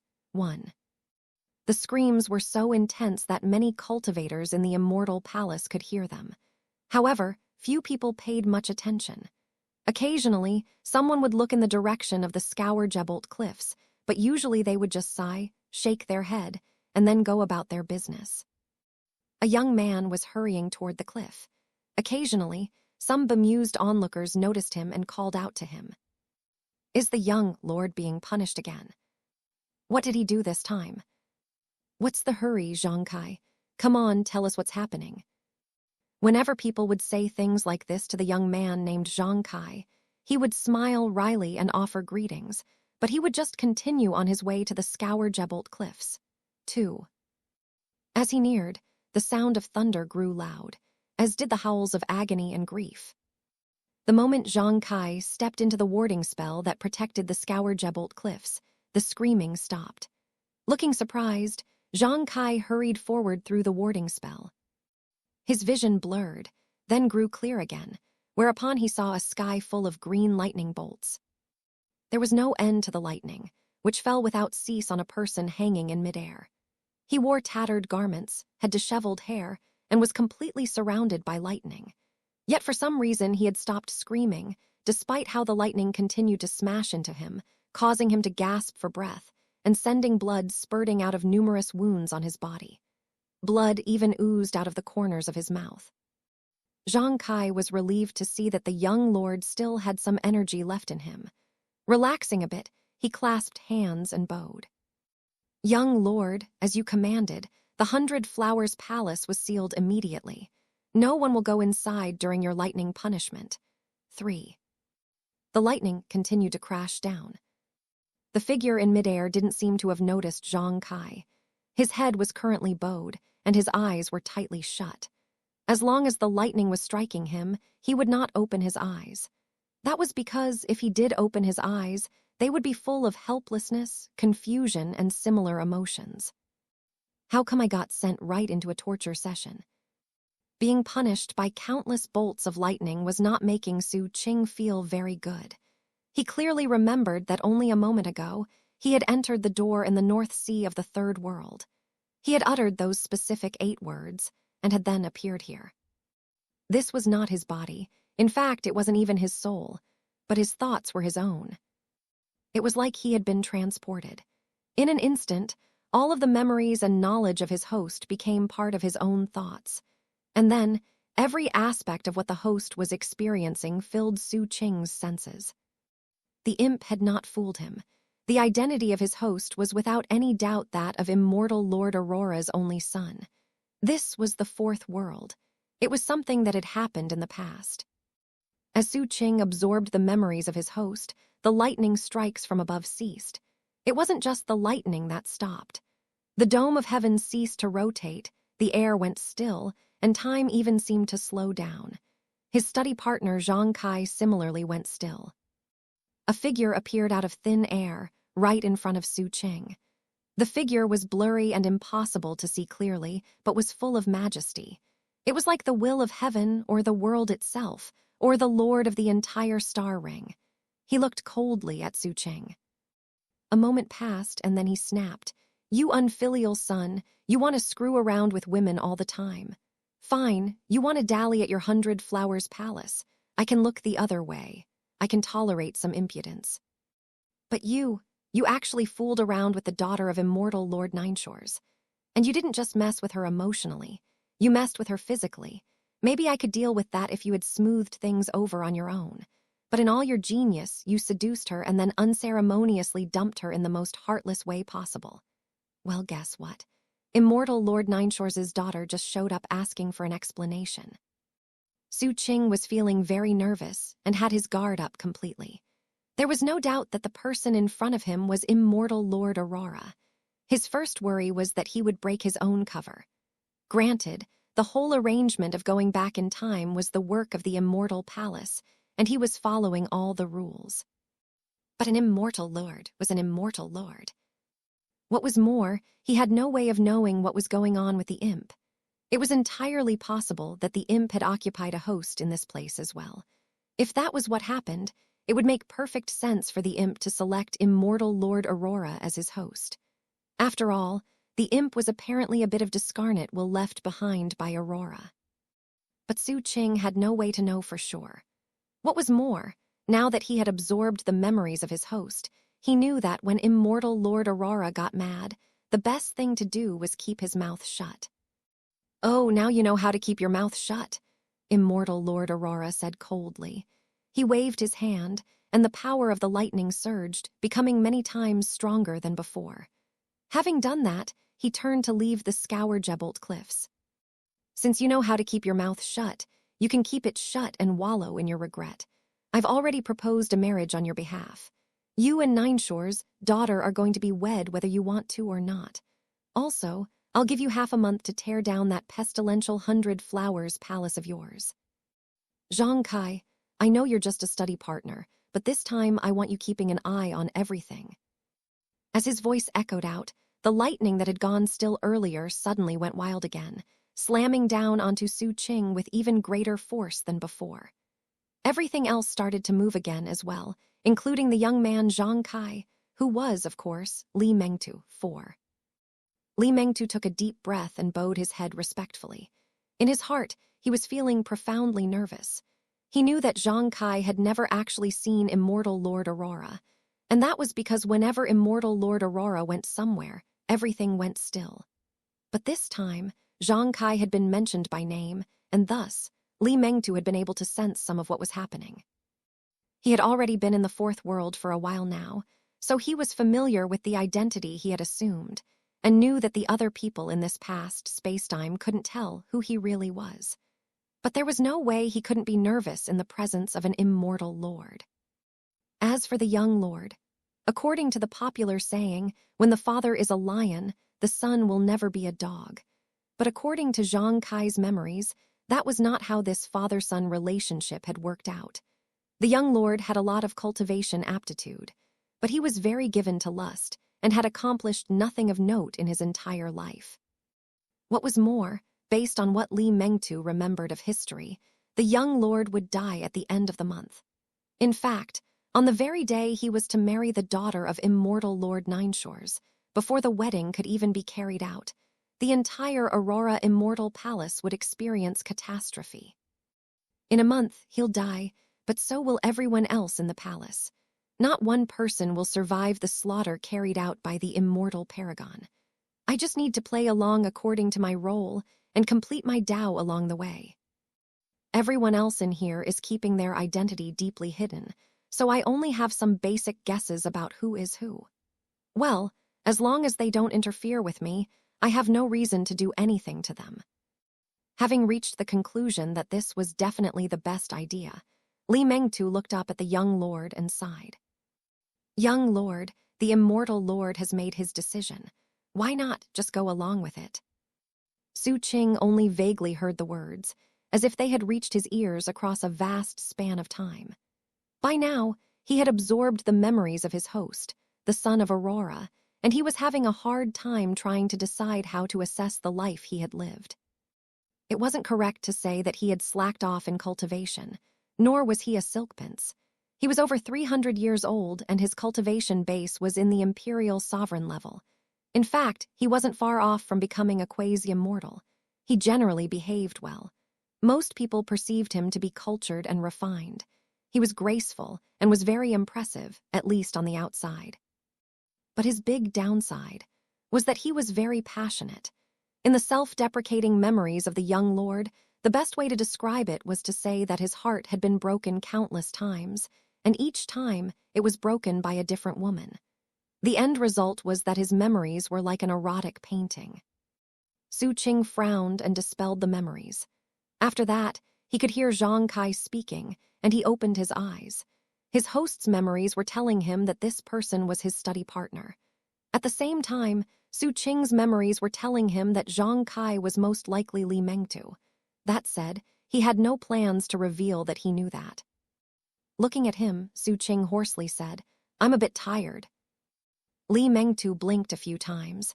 It seemed like this young lord was different than before. However, there was one thing he was absolutely certain about. There were 3 historical figures who couldn't possibly be possessed by others. One was the immortal paragon, one was the immortal lord, and one was the young lord. It went without saying why that was true of the immortal paragon and the immortal lord. As for the young lord, He was under the protection of the immortal Lord, so there was no possibility that someone could take his identity. He was certain of this because of the very means by which he and the other shining stars had acquired their identities in the fourth world. The end result was that he was certain of that fact, and so were the other shining stars. With that thought in mind, Li Mengtu said, "That's probably because of the lightning punishment and what the immortal Lord just said. Young Lord, on the way in I made an inquiry at the Scour-Jebolt Palace, and they said the punishment will last 7 days. After the 7 days are up, you and Li the Chosen are supposed to have your duel. Do you want me to request an extension on the date?" Xu Qing consulted the memories of his host. His host had gotten into a quarrel with Li Xiaofeng, who was known as Li the Chosen, from the Heaven Civ school. The conflict was over a beautiful maiden who was the reincarnation of a charming 1,000-year-old fox. In the end, they had agreed to duel, and the winner would get the maiden. What kind of a duel is this? Xu Qing frowned slightly. He was about to ask for some more details when all of a sudden he thought about the clay fox. Don't tell me Starfare got in here too. 1 Scour-Jebolt Cliffs. The Chinese character I'm rendering, Scourge, usually means something like torture or punishment, and in Xianxia novels, at least in Gen's novels, this character is almost always associated with some sort of government department or location where criminals are punished or tortured. The character I'm rendering, Bolt, is the one for thunder or lightning. So although there has not been an explanation of this place, the characters imply that it's some location where criminals are punished with lightning. Incidentally, as I'm sure many of you know, there are no true plurals or singulars in Chinese, so this place could also be Scour-Jebolt Cliff, singular. There is never any clear description that decisively states one way or another whether it should be cliff or cliffs. However, as the narrative reveals, it's more like a world dimension, and the sense I got when reading is that it's a huge place, not just one singular cliff. 2. Zhang Kai. Zhang is listed 53 on the list of 100 common Chinese surnames. It has a handful of other meanings, but most notable of them are clock, time, bell o'clock. Kai means late, delayed, slow. 3. Several hundred chapters ago there was a reference to 100 flowers, and I included a footnote with an explanation. In this instance, the meaning-feeling of the 100 flowers is different, considering that we're in the middle of some sort of palace imperial arc, and especially because this moment involves a young lord. This instance makes one think of women, concubines, or maybe even courtesans. My first reaction was to assume the place was either a brothel or a harem of some sort. We'll find out more details in coming chapters. 4. The author did not seem to want to bother to differentiate between Zhang Kai and Li Mengtu. In other words, even when we're inside the head of Zhang Kai and seeing the thoughts that are obviously those of Li Mengtu, the author usually just calls him Zhang Kai. I feel like this makes sense in Chinese, but is confusing in English. I'm going to do a bit of selective editing so that it makes more sense in English. When the story is being told from Li Mengtu's POV, I will use the name Li Mengtu. But when seen from the POV of other characters, he will be Zhang Kai. This same thing goes for other characters who have assumed identities. In some cases, the author uses their real name, and in other cases, he uses the assumed identity. And he will switch back and forth randomly, seemingly with no standard for doing so. I feel like it was mostly just a matter of carelessness on his part. Like he just typed out whatever came to mind in the moment, without much regard to keeping the POV accurate. In any case, throughout this arc, I will try to make the English reading experience as smooth and logical as I can. Chapter 1148, Getting to the Bottom of Things. Xu Qing wasn't sure whether Starfare could have possibly entered the fourth world, but he did know that he was not himself in body and soul. His thoughts had taken over the young Lord Aurora of this time period, and he was now tasked with acting out his role in the most accurate way possible. History could not be changed. That was what the imp, who was the discarnate will of Aurora himself, had said to Xu Qing. He had made it clear that after entering the fourth world, things needed to play out as they had in history. Xu Qing was there to listen and see, to experience. But Xu Qing wasn't completely convinced of that. After all, if that was how things went, then this entire thing would be somewhat meaningless, both to himself and to the shining stars. If all you did was observe, then would that really bring the best good fortune and destined opportunities? Did things really play out automatically in the best way possible for the participants? Or was there a better way to do things? And thus, Xu Qing felt that the best destined opportunity in this fourth world was to find the best possible outcome for this version of the past, even if it was hidden deeply. So how am I supposed to do that? As the lightning struck him, he began to observe his surroundings and sense what was going on. In that manner, time passed. 5 days went by. Xianxia came every day to keep him company at the cliff. He was a study partner, and therefore, that was his job. At least, that was how it looked on the outside. The reality was that, while the young lord was being punished, Li Mengtu had some unprecedented free time to do whatever he wanted. And thus, he was working on his own good fortune. In the end, Li Mengtu didn't really care at all that the young lord was strung up and being punished. In fact, he hoped it would last for longer. Xu Qing could tell what was going on. He didn't call Xianxia out. After all, he wouldn't have appreciated someone else doing that to him. Everyone who came to the fourth world had their own matters to deal with. As for himself, he took advantage of his time being punished at the Scour-Jebolt cliffs to study the lightning bolts and use them to learn a bit more about this world. The spirit energy here, the lightning, and even the aura of heaven and earth all contain traces of time within them. This place is actually a bit different than the real world. To actually change history would be incredibly difficult. There are some high-level canon restrictions that make changing the past impossible. It's as if there is a space-time tempest covering the entire fifth star ring here. This part of the timescape I'm in is likely not real history. Xu Qing's eyes narrowed as he studied the lightning striking him and came up with further speculations. It wasn't that this part of history had never occurred. Based on what Xu Qing understood of time, it seemed to him that the fourth world was a representation of the past. It was like a reflection.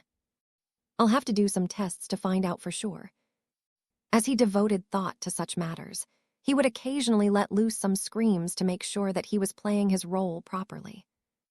During the 5 days that passed, he spent time thinking about something else. And that was whether there were other shining stars in this world besides Li Mengtu. And if there were, he wondered what roles they were playing. After I'm freed from the Scour-Jebolt cliffs, I'll have to see what I can find out. He had no intention of causing problems for them, but the more he knew about who was here and what role they were playing, the easier it would be to work that to his own advantage. Finding out how they're trying to get their own good fortune will help confirm some of my speculations. If I'm right, then this world is just a reflection. If that's true, then trying to mess with time here, for instance by altering death, would result in transformations to space-time. And that would help me achieve deeper enlightenment of my space-time canon. If I did that, I could become a sovereign of space-time. I wonder if immortal Lord Aurora is going to come back and see me. Xu Qing looked off into the distance. Immortal Lord Aurora had come right when Xu Qing arrived in the fourth world. Back then, he knew nothing about his surroundings, and in the interests of not making a mistake, he hadn't even looked at the immortal Lord. But in the days that had passed, he had learned a lot. Sadly, as the 6th day passed, and he was only about half a day from being freed, though someone did come to visit, it wasn't the immortal Lord. A person arrived in an imperial carriage being pulled by 9 phoenixes. The carriage's curtain made it impossible to see who was inside. As the lightning shone onto the dazzling carriage, it seemed capable of lighting up this entire section of the immortal palace. The 9 phoenixes pulling the carriage let loose cries that caused wild colors to flash in heaven and earth. Each phoenix was like a burning flame that could devour all existence. The carriage was inlaid with countless jewels which shimmered like stars as the carriage moved, making it incredibly eye-catching. Flanking the carriage were over 100 guards clad in pitch-black suits of armor, with long spears in their hands. All of them emanated terrifying auras. They maintained orderly ranks as they marched next to the carriage. They seemed solemn and austere, and clearly viewed it as a great honor to serve as guards for this person. The entire procession flew right into the Scour-Jebolt cliffs. The carriage came to a stop about 90 meters away from Xu Qing, right in front of him. Then a fair, delicate hand reached out from behind the dazzling curtain. The hand fairly radiated kindness, but it seemed to falter for a moment just as it emerged. After a short pause, the hand moved gracefully in an arc to draw aside the curtain, revealing the person in the carriage. She had an extremely beautiful face that seemed like it was gilded with silver in the flashing glow of the lightning. In fact, that glowing radiance seemed to make her holy and even dreamlike. Everything around her seemed to dim in comparison. She had gleaming eyes, a long, straight nose, and naturally flushed lips that were perpetually curved in a gentle smile. However, at the moment, that smile was gone and had been replaced with pure anger. As she emerged from the carriage, her hair cascaded like ink over her shoulders, and the way it flicked made her seem even angrier, but at the same time added to her gentle charm.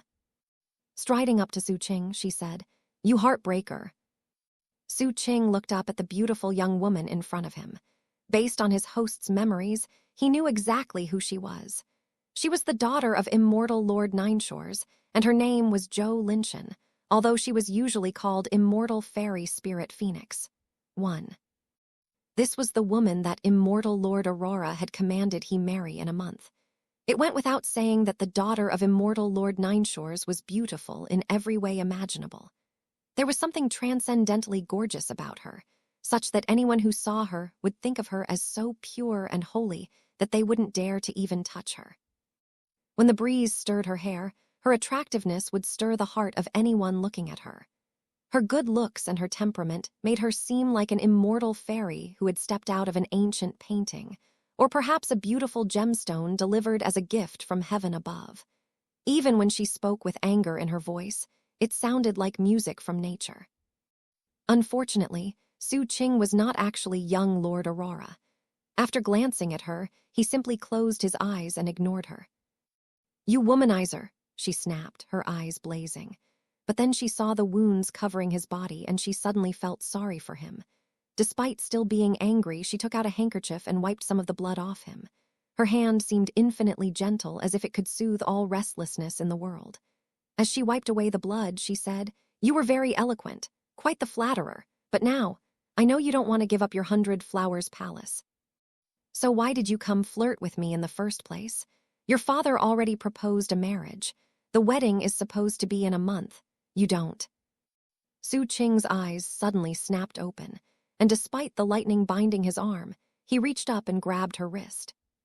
She didn't struggle against him, she just looked at him. "If you wipe all the blood off," he said, "how am I supposed to convince my father I'm sorry?" He let go of her hand. She snorted coldly and kept wiping the blood away. "You won't give up your 100 Flowers Palace, and you also think that Immortal Lord Aurora is going to feel sorry for you because you have some blood smeared on you. Maybe I should tear down the 100 Flowers Palace myself." Spinning furiously, she walked back to the carriage. A handmaiden opened the curtain, and she got inside without looking back. The carriage and the guards then turned around and left the Scourgebolt cliffs. Zhang Kai looked up. "Was that really necessary, young lord?" Xu Qing didn't reply. He just closed his eyes. As a result, no one could see the strange gleam therein. He was currently thinking about everything that happened from the moment Immortal Fairy Spirit Phoenix arrived until she left. There had been a few noteworthy details. First was the way she opened the curtain of the Imperial carriage. There was something strange about the way it happened.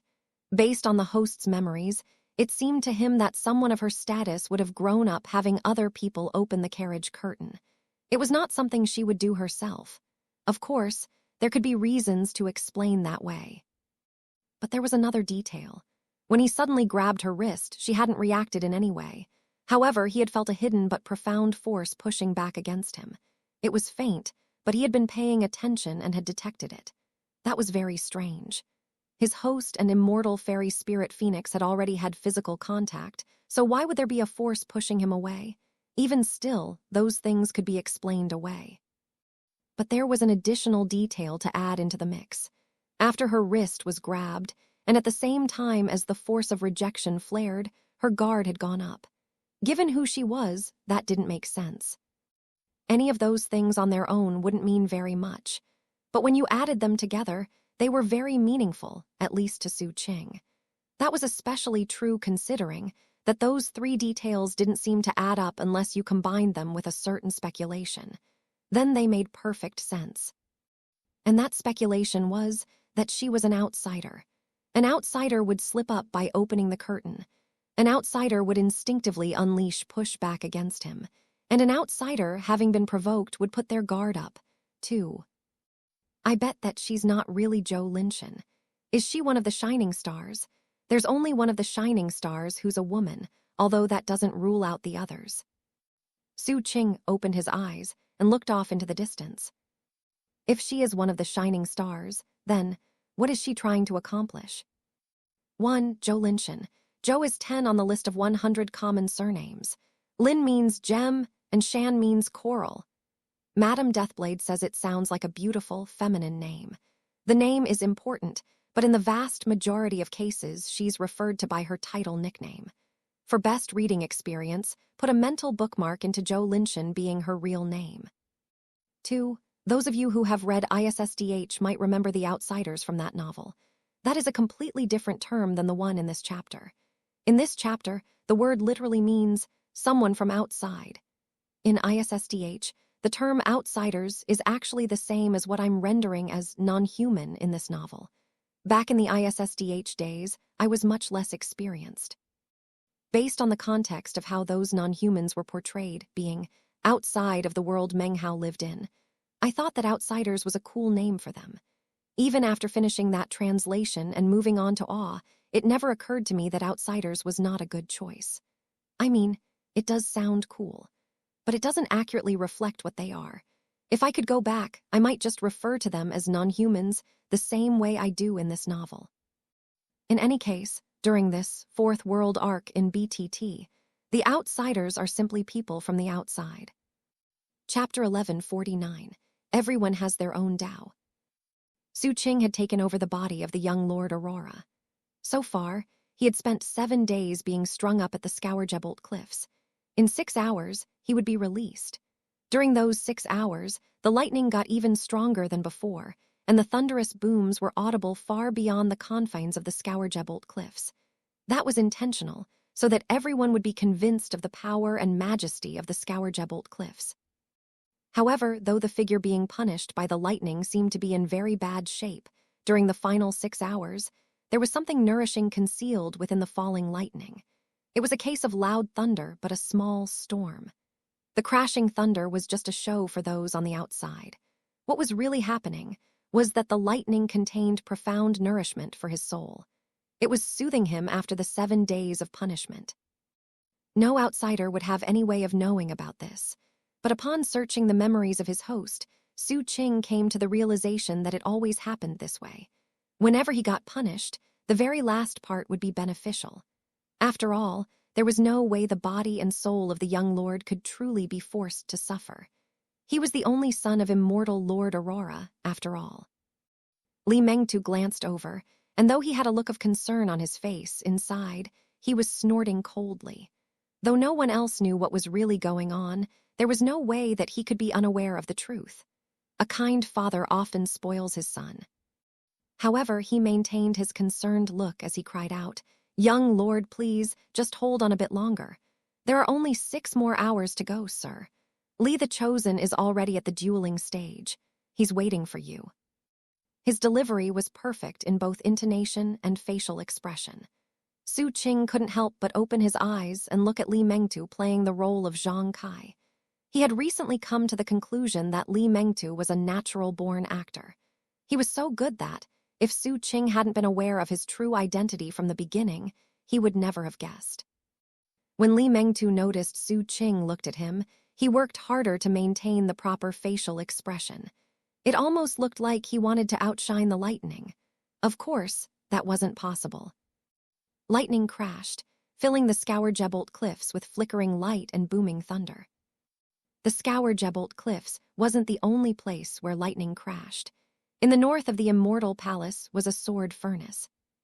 The north was famous for its furnaces. This particular furnace was almost like a cauldron filled with raging fire. The fire seemed like thousands of raging beasts casting light everywhere. Even the air seemed to be on fire. Magical symbols swirled above the furnace.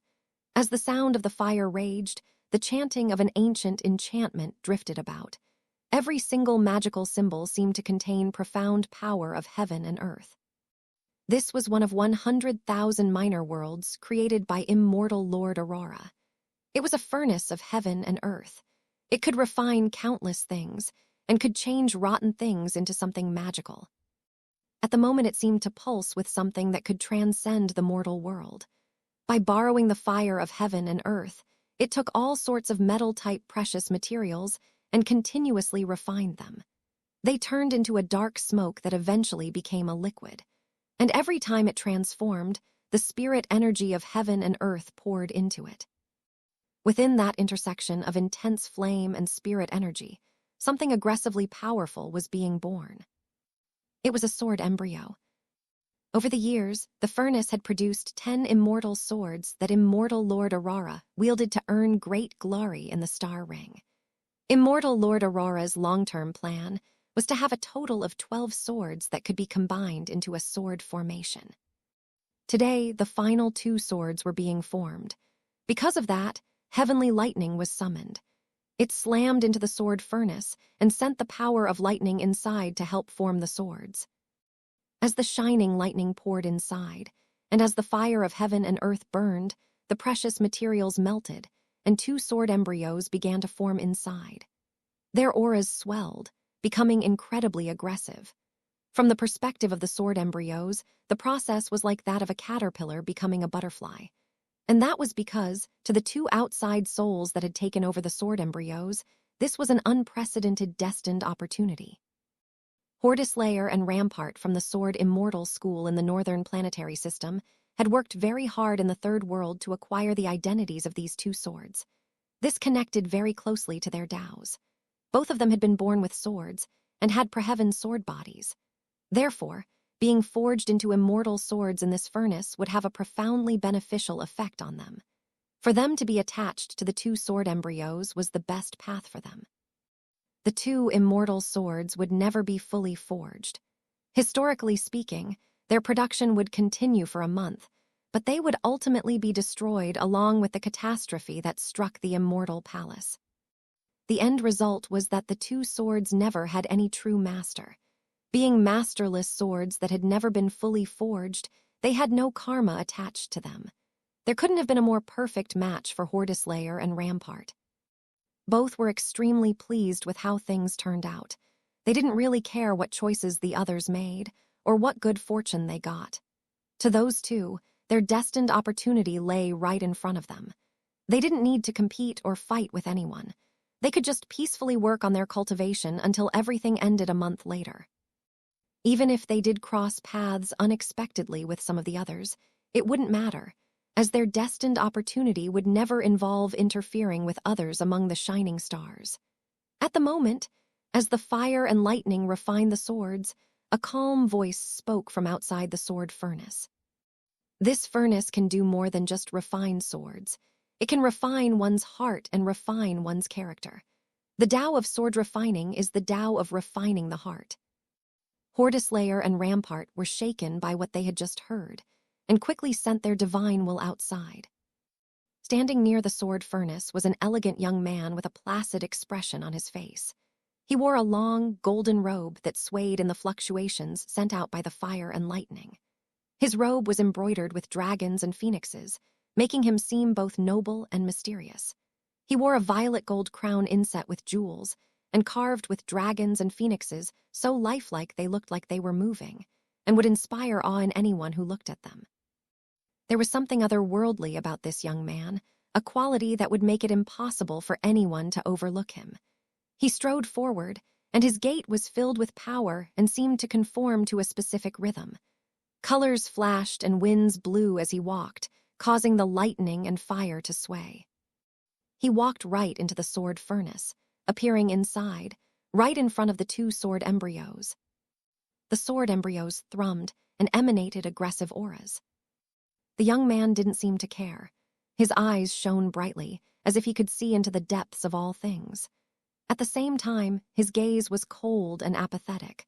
Looking at the two sword embryos, he coolly said, "The two of you won't be able to stay in there until the swords are fully forged. What's more, with every transformation to the metal, you'll face a test of the heart and character. This furnace is like a cauldron, and the cauldron hides heaven and earth. The heart is like a mirror, and the mirror reflects both yin and yang." The young man's words seemed to make the fire in the furnace burn even brighter. At the same time, intense fluctuations of spiritual power rolled out, causing space to tremble. It was a baptism of power that nourished the two sword embryos.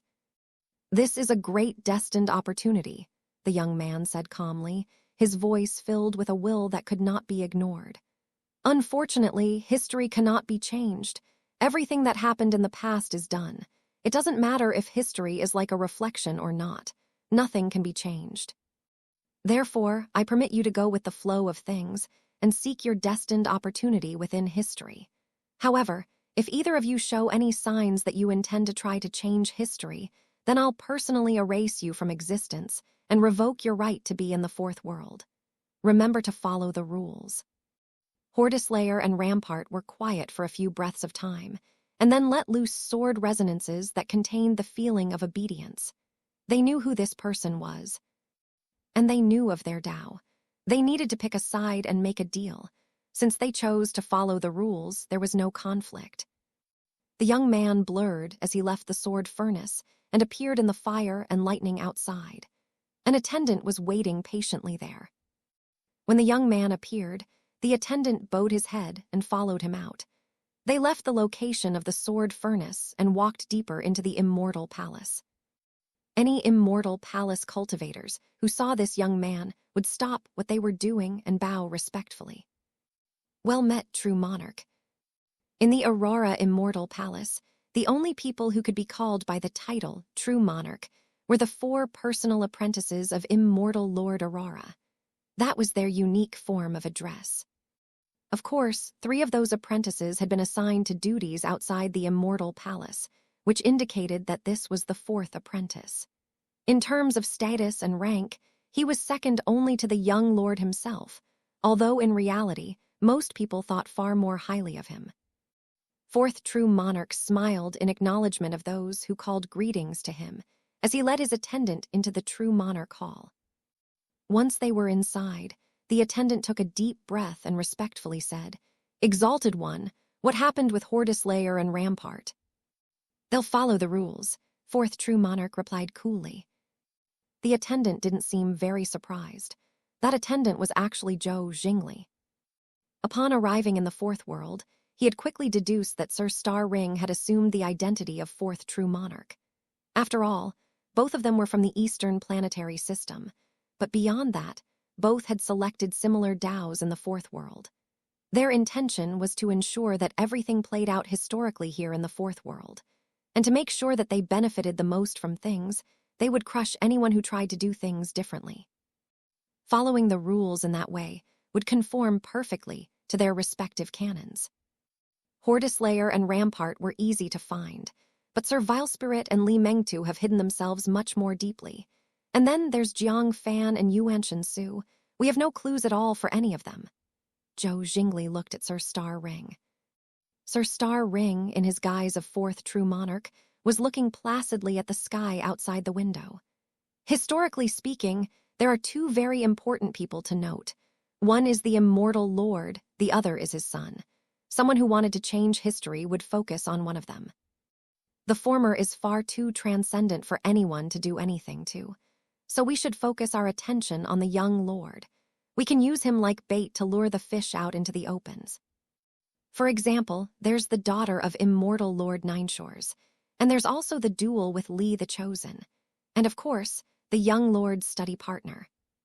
Zhou Jingli considered this, then smiled and opened his mouth to speak. Before he could, Sir Star Ring shook his head. "I don't think any of them are important. There's someone you overlooked. Someone I also overlooked originally. I didn't pay any attention at all to him until he took action in the third world, spoiling one of my plans. That's when I took note. I just wonder which identity he's taken here in the fourth world." 6 hours passed. The lightning circling the sky and the Scourgebolt cliffs was very punctual. At exactly the right moment, it stopped. The restraints binding Xu Qing disappeared, and he dropped to the ground to stand in front of Zhang Kai. His clothing was in tatters, and he looked badly wounded. But in truth, those were all just flesh wounds, and they looked a lot worse than they actually were. Zhang Kai still looked deeply concerned. In fact, he had already produced a new set of clothing that he threw over the young lord. "Young lord," he said, "Li the Chosen is already at the dueling stage, claiming that the fight would be unfair, and that you should take time to recover before the fight. Also, that fox demon beauty is there." "There's no need for delay," Xu Qing said coolly. "I'm going right now." He started walking. Li Mengtu shook his head inwardly and mused that this young lord really was a lecher. Even after all the punishment, as soon as heard about a beautiful woman, he immediately ran right toward her. The words he spoke next ran counter to the thoughts in his head. "Young lord, you really are amazing. Brilliant as well. You're extraordinarily brave and incredibly skilled, in other words, a rare genius. One day in the future, young lord, you'll ascend the throne and lead the star ring into a golden age. Everyone will prosper and peace will reign for eternity." Upon hearing that, Xu Qing stopped in place and turned to look at Zhang Kai. Li Mengtu blinked a few times and thought, isn't he used to hearing things like that? Don't tell me he's not pleased. His host Zhang Kai had always been a brown-noser, but at the moment, he wasn't exactly sure what to do. Thinking quickly, he launched into some more flattery. "Young lord, you don't even need to speak the words. I understand, and I'm shaken to the core. I'm infinitely grateful for all of your generosity and praise. It goes without saying that I will work for you as hard as a horse or dog. But at the same time, there's something I simply have to get off my chest. Young lord, despite being so badly injured, you're keeping your word and participating in the duel. This is a true show of valor that everyone will be able to see. You're like a dazzling star that one can't help but want to revere. You're a true hero of the ages." Xu Qing said nothing. Turning away, he kept walking. Soon he was far from the Scourgebolt cliffs and in the depths of the Immortal Palace. Looking around, he saw dazzling light, countless living beings, and ordinary celestial bodies in the sky. There was no crimson aurora. Scenes of a golden age entered his eyes. So this is what the Aurora Immortal Palace was like in the past. Chapter 1150. Who else could it be but? Auspicious light in the sky created dazzling colors on the ground. Immortal clouds released immortal rain that nourished all living beings. Immortals strolled everywhere, chatting and laughing. Immortal beasts roamed peacefully, flowers blooming around them. The buildings in the Immortal Palace seemed to go on forever and ever. Immortal flowers and plants created an intoxicating aroma. Off in the distance, bells tolled from immortal towers and pagodas. Xu Qing looked around at everything, and it seemed like a dream. All of a sudden, he felt like he wasn't sure where he was or when he was. As he walked through the immortal paradise, he absorbed immortal energy from everywhere. The sights, sounds, and smells made him feel like he was part of his surroundings. In the end, his host's memories rippled, filling him with a sensation of familiarity. He expanded his heart and his mind, and everything seemed normal. Xu Qing took a deep breath and then proceeded slowly in the direction of the dueling stage. As he walked along, he adjusted his aura and familiarized himself with his fleshly body and cultivation base. He had done this before during the past 7 days. He was already seeing some results. His fleshly body was at the peak of Imperial Sovereign, as was his soul. He was only half a step from being in the quasi-immortal level. The process of becoming familiar with this fleshly body had been an incredible experience for Xu Qing. In fact, it could be called a destined opportunity. He could now be a lot more confident about the process of climbing through the Imperial Sovereign level.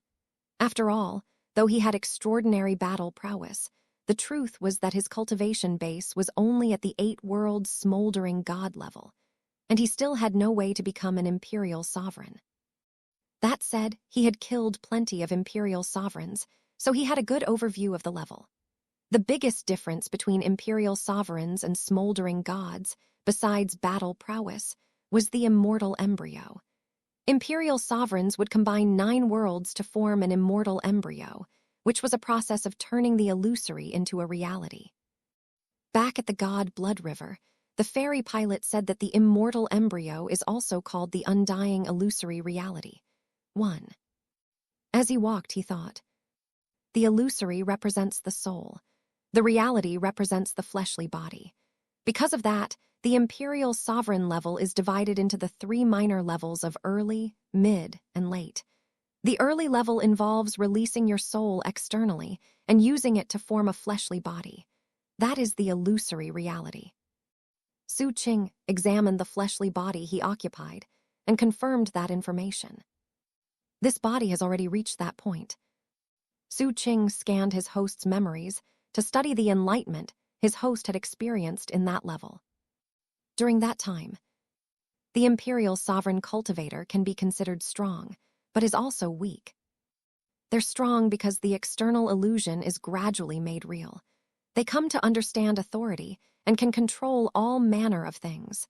Those abilities eventually reach an inconceivable level. The weakness comes from the fact that reality is concealed by illusion. Therefore, if something can harm reality, they can be killed easily. Xu Qing thought about it for a moment. He understood why a strong imperial sovereign could kill a weak one. It was impossible to escape that which could harm reality. Succeeding with the illusory reality leads to the second level. That second level involves taking the fleshly body, which was concealed in illusion, and turning it into a soul. That is what is called undying. Imperial sovereigns of that level can instantly shift between reality and illusion. To some extent, a person like that has no weaknesses and can be called undying. That's why the level is said to be about replacing and merging. However, this undying quality really only refers to methods within the imperial sovereign level. When facing canon, it's like a bubble that can be popped effortlessly. Xu Qing thought back to the imperial sovereigns he had killed, and suddenly had a much deeper sense of understanding. For ordinary imperial sovereigns, the third level requires a Tao lineament of authority.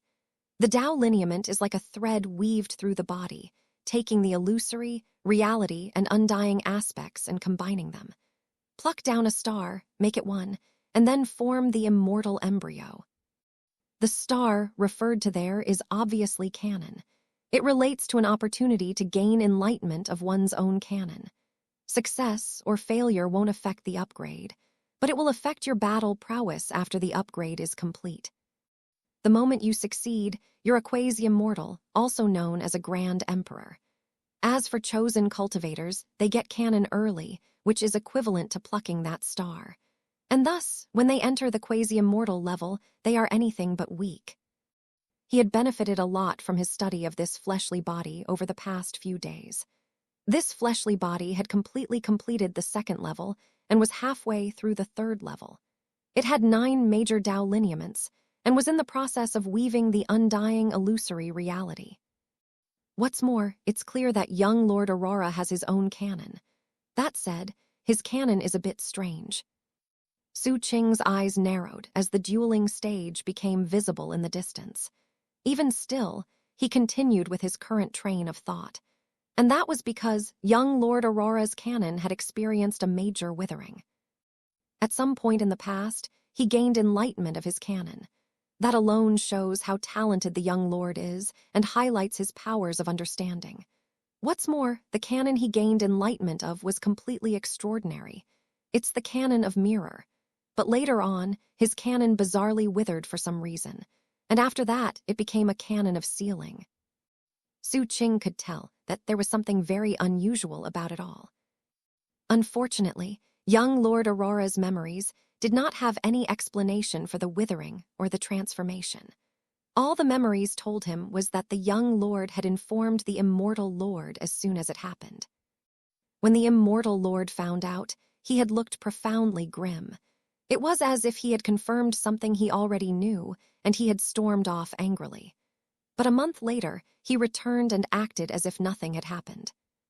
What was more, there was a section of memory from during that time that had been erased. Xu Qing had no idea what that memory was about.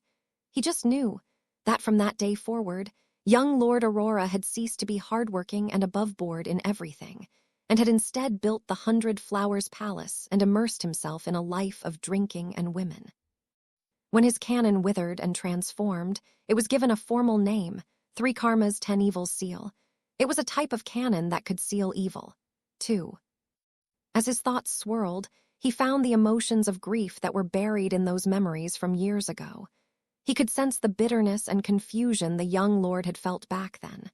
Although he had no idea what had caused it, he definitely sensed deep, deep pain. And yet, there was no resentment to go along with it. Instead, there was relief. Just what exactly happened? Why did his cannon change? What could it have been that not even immortal Lord Aurora was able to resolve the situation? Xu Qing mused about these things silently. He already had an idea of who could possibly have changed the young lord's cannon. That was because of a secret that, though known to some people, was only known to a few very important people. As a result, the vast majority of cultivators in the 5th star ring didn't even know there was a secret to begin with.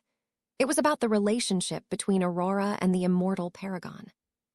Or perhaps it's better to say that some immense power hid the truth of their historical relationship. Aurora is the son of the immortal paragon, and that means that this young lord that I've possessed is actually the grandson of the immortal paragon. All of a sudden, a peal of laughter from up ahead interrupted Xu Qing's thoughts. He looked up. The dueling stage was right in front of him.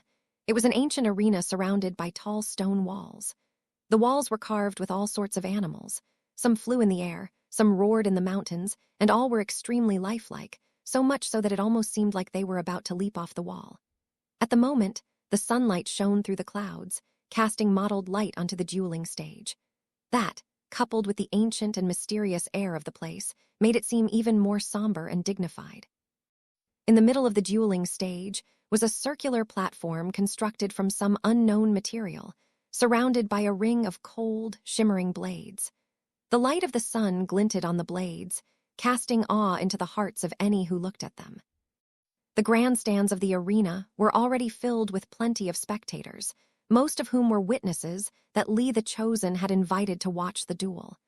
Many of them turned to look at Xu Qing. A young man hovered in midair, clad in a crimson Taoist robe. He had pronounced but handsome facial features, as well as a general air of heroism. The way he carried himself, plus the color of his robe, made him seem like he was a scorching flame that could look down on everything around him and burn anything that got too close. Upon seeing Xu Qing approach, the young man smiled loftily. "There's no rush, young lord. The Immortal Palace's university is on break today, so we have plenty of time. Please, take some time to rest. That way you won't be able to make any excuses after I beat you. By the way, I brought the prize with me." He waved his hand, and a gentle stream of light shot out of his sleeve, which transformed in midair into a bewitchingly charming woman. She wore a simple garment, and at first glance looked like a young lady. But at second glance, she looked like a more mature woman. Her facial features were pure and enchanting. Her gaze seemed both charming and crafty, and her long hair was tied into a ponytail, although a few strands of hair had slipped loose and hung down in front of her face. She was currently glancing shyly at Xu Qing. He looked at her. That single glance was enough to cause him to sigh inwardly. There was something familiar about that gaze, as well as the way she held herself. There could be no doubt about it. If the Fox Maiden wasn't Starfire, who else could she possibly be? At the same moment that Xu Qing looked at the Fox Maiden, Li the Chosen strode forward to stand in front of her, blocking her from Xu Qing. "If you beat me," he said derisively, "you can take her and do as you please. I can guarantee that she's undefiled. However, young lord, I happen to think that the prize for this duel isn't very reasonable. This Fox Maiden was mine to begin with. Therefore, if I win the duel, I can enjoy myself for an entire month in the 100 Flowers Palace. And if you win, not only do you get the Fox Maiden, but I will be your study partner for 100 years. No matter what errands you assign me during that time, even if it's to search the whole world for beauties, I'll comply without so much as a frown. What do you think? Do you dare agree?" Li the Chosen was making no attempt to hide his arrogance, or the fact that he was trying to provoke his opponent. Xu Qing's pupils constricted. Behind him, Li Mengtu was also stunned. This was not what happened historically speaking. Something off here. Don't tell me that Li the Chosen is an outsider. Maybe someone that used the pretext of this duel to somehow get close to the young lord. Even as Li Mengtu's heart raced, Xu Qing spoke. I agree, he said. The moment the words left Xu Qing's mouth, a very strange feeling rose up within him. It was caused by space-time fluctuations. It was only a small wave rolling out over the river of history. But that wave instantly provoked a reaction from Xu Qing's cannon. All of a sudden, a sound like a deafening heartbeat rang out, as if the will of heaven and earth was erupting. Li the Chosen laughed heartily. Battle spirit surging, he shot toward Xu Qing like a meteor. All eyes in the dueling arena were suddenly sparkling. 1. The fairy pilot talked about cultivation stuff in chapter 1110. 2. I give up. There are too many words and characters in Chinese that relate to destiny, karma, fate, etc. In this case, the karma here is a completely different character than the one I normally translate as karma. However, it means pretty much the exact same thing. And the 3 karmas is a thing from Buddhism. Those 3 karmas are that of body, word, and mouth. Funnily enough, I mentioned this exact same thing in the footnote of chapter 898, as this same character was used back then as well. Chapter 1151, 3 incenses, 3 karmas. Peak Imperial Sovereign. Xu Qing's expression did not change. It remained completely and utterly as normal. That was how the young lord would act. He might be a lecher who numerous cultivators despised, but there was one thing that everyone had to admit. He had a superior cultivation base, superior battle prowess, superior talent, and had not failed to perform the way everyone expected Aurora's son to perform. His cultivation base was only half a step away from quasi-immortal, and as for his battle prowess, it was astonishing. In fact, some years ago he had actually fought with a quasi-immortal. The only negative was that he had faltered a bit in staying focused, and thus his cultivation advancement had stalled. But Xu Qing knew that his insights into the young lord surpassed what most observers knew. Although other people believed the young lord to be lazy, the reality was that he had been working very hard in secret. The blood, sweat, and tears he had shed surpassed what most cultivators were aware of. For some unknown reason, however, he had failed to make any cultivation advancement recently. It was only after some time that the image he presented to people became the reality. But regardless of anything, he was still young Lord Aurora. Therefore, though his progress had stalled, his battle prowess was not something to look down on. And as he walked forward in the arena, the sky trembled and the ground quaked. The thumping of the war drums in the arena went silent. Terrifying fluctuations rolled out from Xu Qing, becoming mountain-toppling, sea-draining waves of black fire that could consume anything and everything. That fire was substructurally different from ordinary fire. In fact, it was similarly different even from immortal fire. To be most precise, this fire fundamentally wasn't even fire. It just borrowed the concept of fire so that people could perceive it. It had a name, Karma Fire. Karma Fire spread, filling the area around Li the Chosen, and it looked like it was just about to engulf and incinerate him. All eyes were locked onto the spot. As everyone stared, Li the Chosen's eyes glittered, and he lifted his hand and pointed to the sky. That movement caused the dome of heaven to dim. Heaven and earth turned pitch black. Within that utter darkness appeared an enormous rising sun. With it came the power of the morning, sending fiery, heavenly light exploding out in all directions. Especially noteworthy was the fact that the huge rising sun was so majestic that it crushed down on the Karma Fire. It was a very astonishing sight. Young Lord Aurora's Karma Fire and Li the Chosen's huge sun were both shocking to the extreme. If it weren't for the fact that everyone knew what cultivation base these two had, they would assume that they were quasi-immortals. Then a deafening rumbling sound spread, like heavenly thunder. The Karma Fire and the huge sun connected, creating an interchange of the power of karma with the light of heaven. As dazzling light turned into an endless tempest, Li the Chosen laughed, and as a result, all sound in the area was suppressed. Very interesting. I guess all the drinking and womanizing hasn't fully drained you yet. Look, there's no need for us to waste time testing each other out. Why not just end this fight right away? Li the Chosen strode forward, crossing through the karma flame and rising into the air.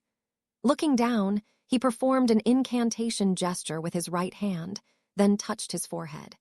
Instantly, his forehead became the surface of a rippling lake, the fluctuations of which affected the air behind him. A huge lake formed behind him, which rapidly turned into a sea. Waves crashed on the surface of the sea as 13 altars rose up from its depths. Each altar bore the ravages of time and exuded an ancient aura and shone with golden light.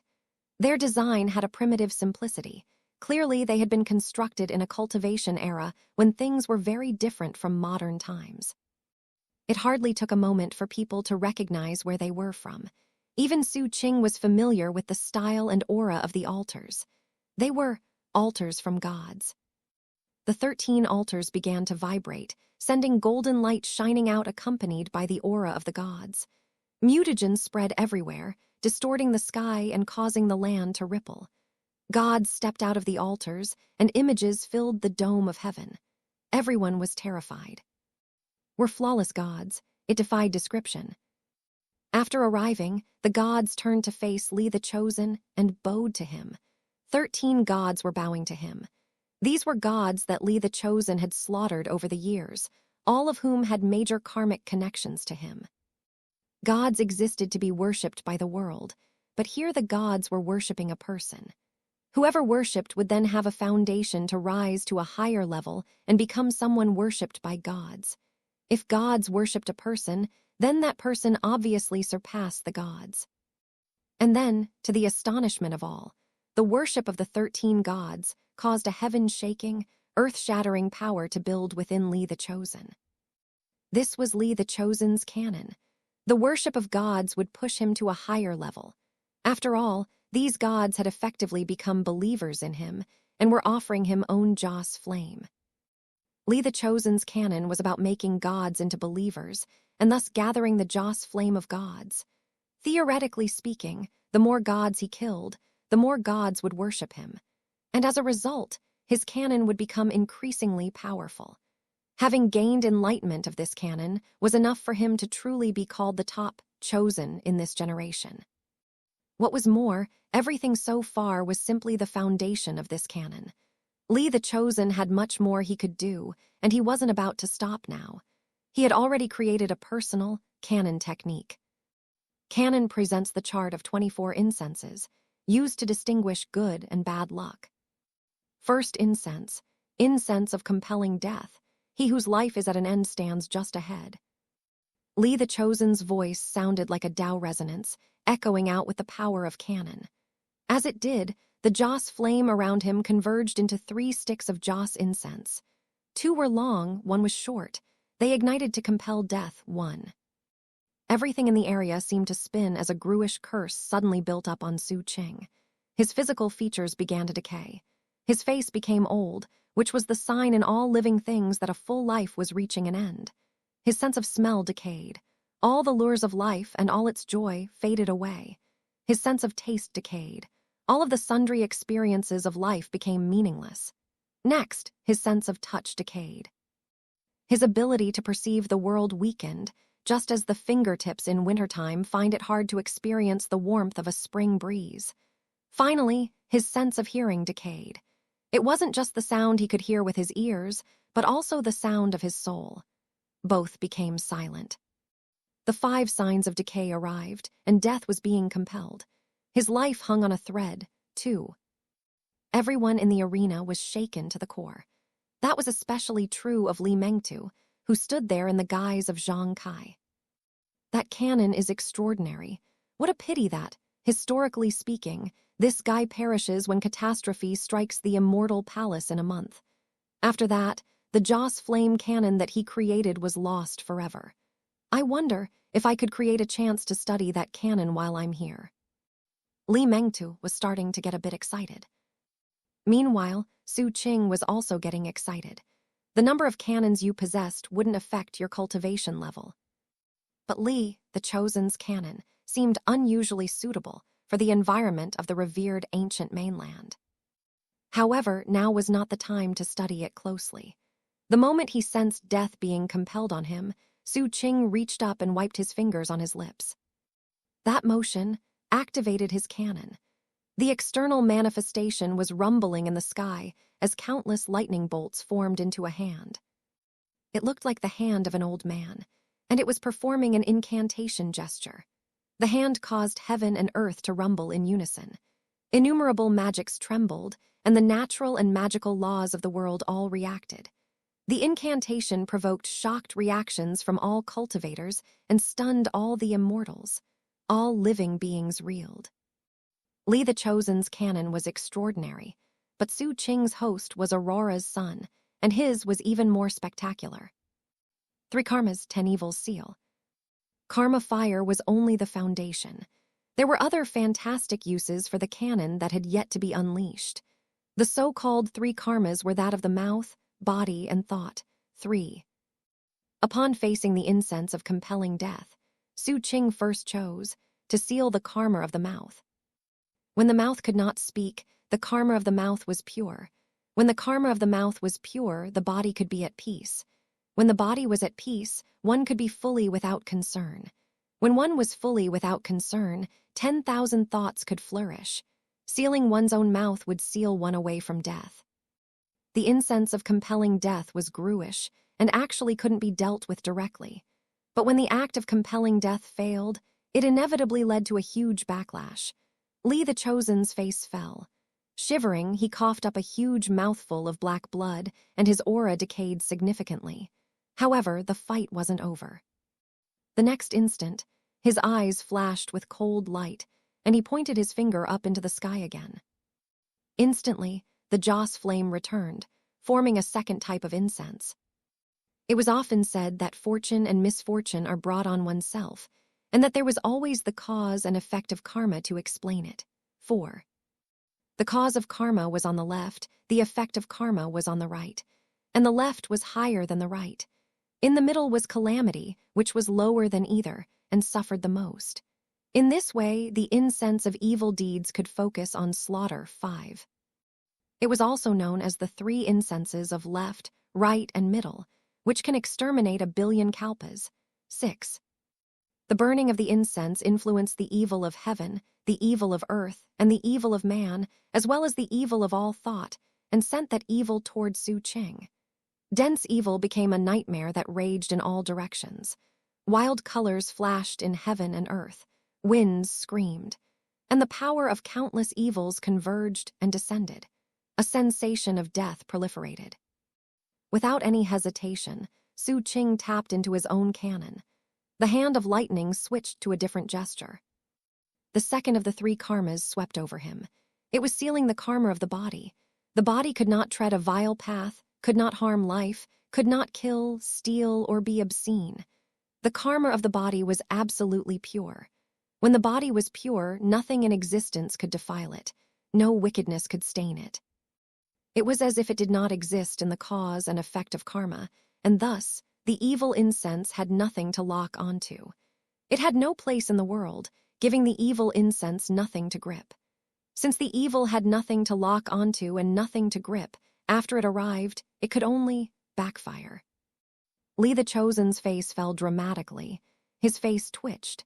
His heart lurched. A sensation of death swept toward him, and thus, he didn't hesitate to unleash a 3rd type of incense. In this case, all 3 sticks of incense were level with each other. This type of incense didn't compel death. It was not about evil deeds. Instead, it protected peace and security. 7. The 3 types of incense he had used were the limit of what he could reveal publicly. Thus, he was already backing up at top speed, and that was because he could sense terrifying fluctuations coming from young Lord Aurora. Those fluctuations came from the last of the 3 karmas. It was the karma of thought. The hand of lightning transformed again as the will of karma descended. Thoughts and actions can be righteous or evil. Good karma could include refraining from greed, anger, or unorthodox opinions. It could bless the body, become boundless benevolence, and illuminate anything and everything with great auspiciousness. Bad karma could include embracing greed, anger, or unorthodox opinion. It could lead one to worshipping false deities, make one as dark as a wretched devil, take away light, and bring misfortune. This seal did not lock down the body or bind the mouth. It put fetters on cannon. An instant later, Li the Chosen's incense of peace and security crumbled into ashes. Peace and security had failed. Blood sprayed, life hung on a thread. As the moment of crisis built, Li the Chosen desperately called out, "Young lord, your humble servant admits defeat. Please accept the Fox Maiden.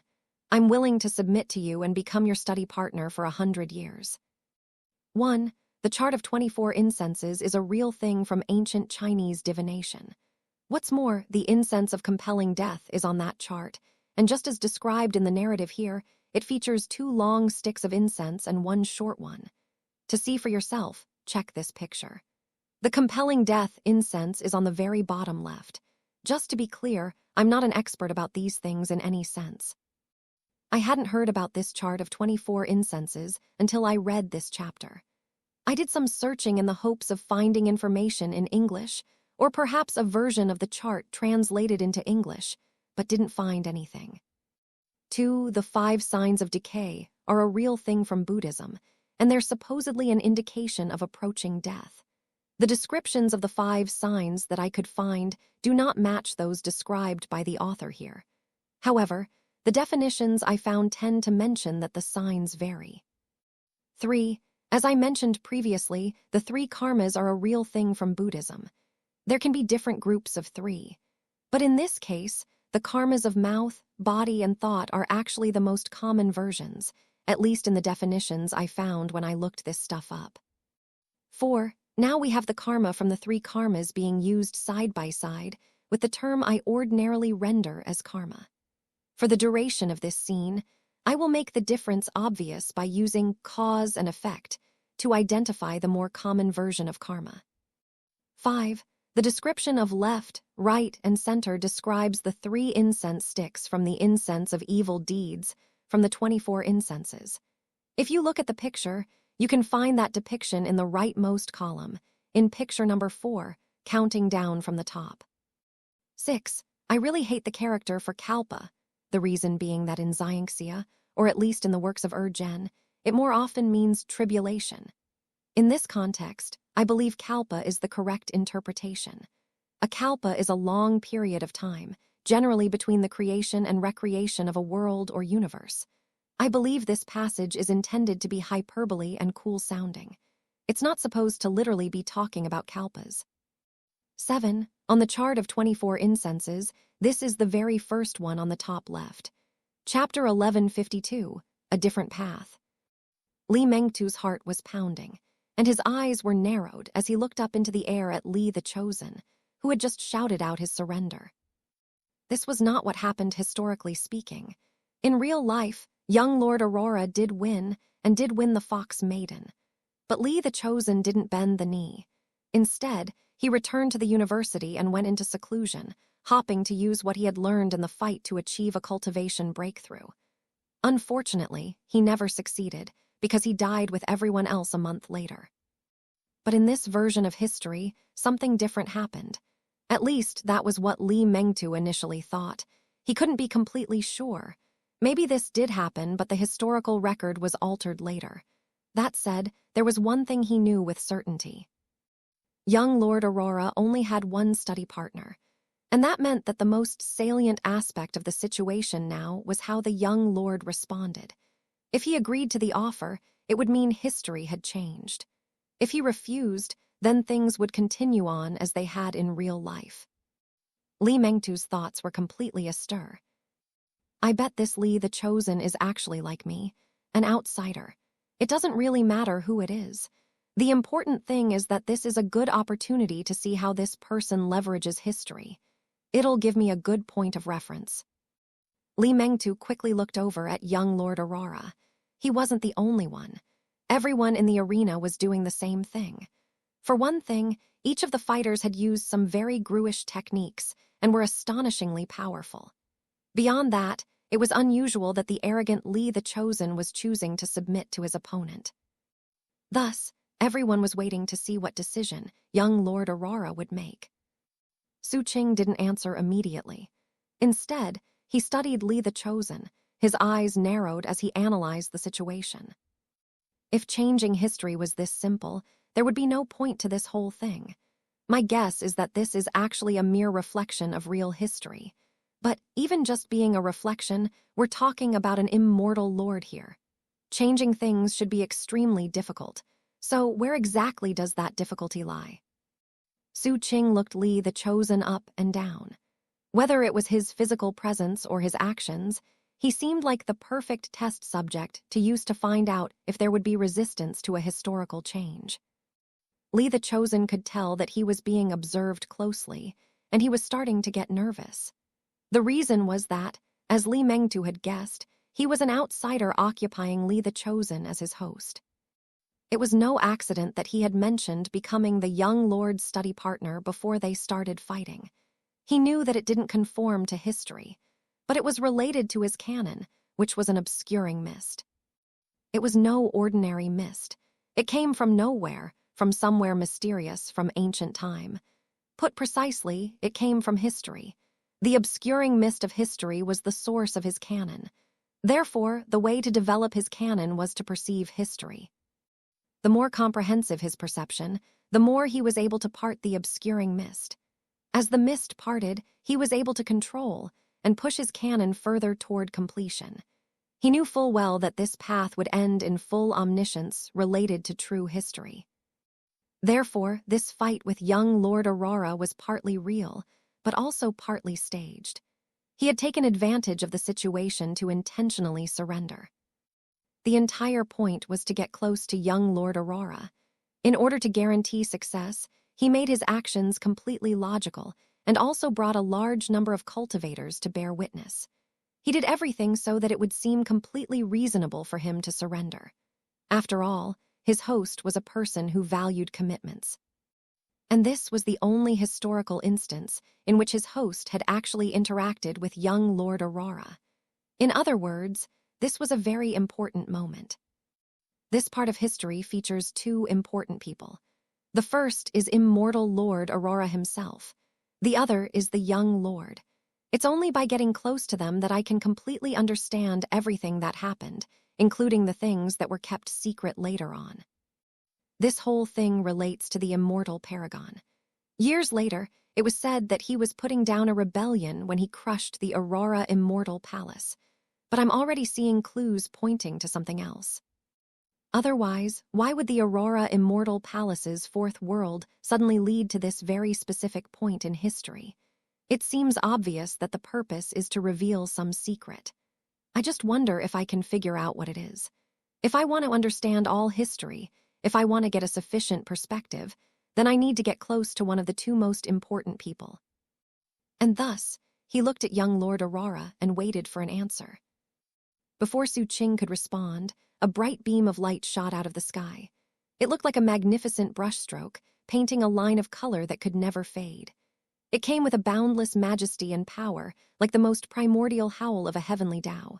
It also seemed to contain a deep sigh. It got closer and closer, causing all things to tremble. Inside the immortal palace, rivers and lakes lost their color. Eventually, the beam of light disappeared, leaving a person on the dueling stage, standing there tall and straight. As soon as the crowd saw who it was, they got to their feet and bowed respectfully. Well met, true monarch. He was none other than immortal Lord Aurora's fourth apprentice. Fourth true monarch was very famous. He had lived a very colorful life in his youth, being extremely intelligent and very capable at playing Go. On one random occasion, he caught the attention of immortal Lord Aurora. The two of them played 5 games of Go, and while the immortal Lord won 4 times, he lost once. Recognizing how incredible the youngster was, he took him as a successor apprentice. Fourth true monarch had not disappointed the immortal Lord. As he advanced his cultivation, he showed incredible wisdom and capability. His talents surpassed that of ordinary people, and he was a very hard worker. Everyone in the immortal palace knew that he was keenly insightful, as well as creative. At the same time, he had a kindly disposition and was always warm and welcoming. It didn't take long before everyone in the Immortal Palace liked him. Everyone present was offering respectful greetings.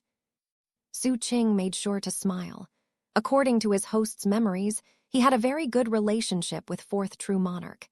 In many cases, Fourth True Monarch was like a big brother to him and even spoiled him sometimes. Keeping the smile on his face, he said, "I didn't realize you had so much free time that you would show up here, Elder Brother Fourth." Fourth True Monarch gave a faint nod to the crowd, then turned to look at Xu Qing, his expression that of a kindly big brother. "Little junior brother, just now, Master left to acquire some betrothal gifts on your behalf. Before leaving, he told me to keep an eye on you and make sure you don't get into any further trouble." Fourth True Monarch grinned and shook his head helplessly. "The way I see it, no matter what trouble you get into, I can help you smooth things over. So the real message I want to pass to you is to avoid letting people get close to you who have ulterior motives or malicious intentions. For example, Li the Chosen." When Fourth True Monarch spoke that last sentence, his tone became as cold as ice.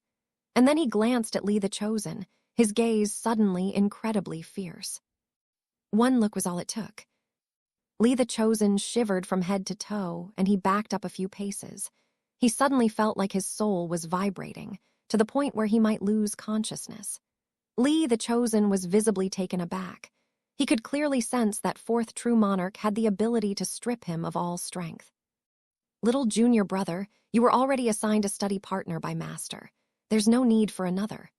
Fourth True Monarch looked back at Xu Qing, and his expression was once again kind. "Especially one with such unclear intentions. In a month, Master will be taking over the Star Ring, so there will no doubt be people trying to cozy up to you for unknown reasons. You've really got some guts, Li the Chosen. Get the hell back to the university, and you'll stay there for 30 years. Let your punishment be a warning to others." His gaze and words caused great pressure to weigh down on Li the Chosen, and he couldn't stop himself from taking a few steps back. He wanted to say something, but the stifling pressure made it impossible. Meanwhile, Xu Qing smiled in response to Fourth True Monarch and did nothing to interfere. For one thing, it seemed to him that messing with history here wouldn't do anything real to space-time. A second reason was that he had already benefited quite a bit. By reading between the lines, it became obvious what Fourth True Monarch was up to. A third factor in his decision was that Li the Chosen was clearly scared and didn't want to keep fighting. There would be no point in trying to continue the duel. Xu Qing nodded. "That makes a lot of sense, Elder Brother Fourth. I didn't think about that." Fourth True Monarch's smile grew warmer, and he took out a jug of alcohol that he gave to Xu Qing. "I sent someone out to Skyblack City yesterday to get a jug of Heaven Dew from your favorite tavern. They only make one jug of it per month. I didn't want you to miss your chance to get your hands on it while you were stuck being punished by Master, so I got it for you." Xu Qing's face lit up. Accepting the alcohol, he smiled and offered thanks. Fourth True Monarch smiled in return and was about to say something further. Off to the side, Li Mengtu in the guise of Zhang Kai was feeling a bit disgruntled. He had been interested to see what would happen if someone altered history, and had even been wondering about getting Li the Chosen's canon. But if Li the Chosen went into seclusion now, there would be no chance of that happening. After weighing things over, he made a snap decision. If Fourth True Monarch isn't an outsider, then nothing I say will do anything. But if he is an outsider, then we'll eventually run into each other again at some point. In fact, I bet it's possible he already knows my true identity. Having reached this point in his train of thought, he leaned over to Xu Qing and quietly said, "Young lord, this Li the Chosen is an interesting fellow. Before the fight, he was acting all arrogant, and even said that if he lost, he would be your study partner for 100 years. But now he's not making a peep. He looks crestfallen. He has a reputation for honoring commitments, but it seems to me that's complete nonsense. In short order, I'll make sure to spread this news through the whole palace. Before long, Li the Chosen is going to be a complete laughingstock." As Zhang Kai spoke those words, Xu Qing sensed ripples in space-time. Fourth True Monarch suddenly looked over at Zhang Kai, his gaze icy. Meanwhile, Li the Chosen also heard what had just been said, and he seemed to be struggling inwardly. In the end, he threw caution to the wind. Striding forward quickly, he dropped to his knees in front of Xu Qing. "Young lord, please allow me to preserve my reputation. I admitted defeat already. I couldn't possibly just leave the arena now." The space-time fluctuations that no one but Xu Qing could feel were getting stronger. Of course, fourth true monarch was really Sir Star Ring. At the moment, his heart was sinking, and he was preparing to open his mouth and speak. Before he could, Xu Qing smiled and casually said, "Well, that makes sense too. But you can't be my study partner. If you want to live up to your word, you can head over to my beast ranch and take care of my spirit beasts for 100 years. Xu Qing looked at fourth true monarch. "What do you say, elder brother fourth?" Fourth true monarch seemed to be somewhat at a loss for words. Smiling, he shook his head. "I guess that's fine. In any case, I have other matters to attend to now, so I'll leave everything in your hands." After glancing at Zhang Kai, he turned and vanished into thin air. Xu Qing kept the same smile on his face the whole time. But by the time fourth true monarch had left, he had reached a clear conclusion. That guy is definitely an outsider, and he made some interesting choices. So he doesn't want people changing history here. But why Chapter 1153, a reflection on a lake? In the east of the Aurora Immortal Palace, behind the university, was the young Aurora Hall. The hall wasn't small by any means. It was shielded from divine will by a spell formation that operated year-round. From the outside, the architecture looked utilitarian, with the only unusual aspect being the sea of flowers that surrounded it. Occasionally, it was referred to by the name 100 Flowers Hall or 100 Flowers Palace. The reality was, the real 100 Flowers Palace was inside. It was located in the south part of young Aurora Hall, and at night, it was illuminated by countless bright lanterns that radiated dazzlingly, making it seem like daytime inside. The exterior walls were made from countless exotic flowers and vines. It was very colorful and exuded a fragrant aroma. Whenever the wind blew, the flowers would rustle and release more of their perfume. The interior was decorated like an immortal paradise. It featured jewels, jade, and gold, all dazzlingly spectacular. There were flowers everywhere, all vying with each other in terms of glamour and beauty. Some were tender and pure. Some were noble and refined. Some were alluring and enchanting. It was as if every aspect of beauty was gathered here, one. In the middle of the hall was an enormous pond. There were rare flowers within it, and their frolicking caused ripples to flow out over the surface of the water. Most eye-catching of all was a peony that had been brought in from the outside. She was a brightly colored, peerless beauty, like the queen of all flowers, and she radiated glamour and charm. Her gauzy clothing swished as she shyly stuck close to Xu Qing. At a certain point, she gently placed a peeled lychee into his mouth. Xu Qing ate it, as he quietly looked around at the sea of flowers. The lotuses were pure. The roses were passionate. Every single one of them was so beautiful she could cause the downfall of a city or nation. Their skin was as fair as snow, and their faces as gorgeous as paintings. Some were not just beautiful, but also exceedingly capable. Some played musical instruments, or danced, or sang for Xu Qing.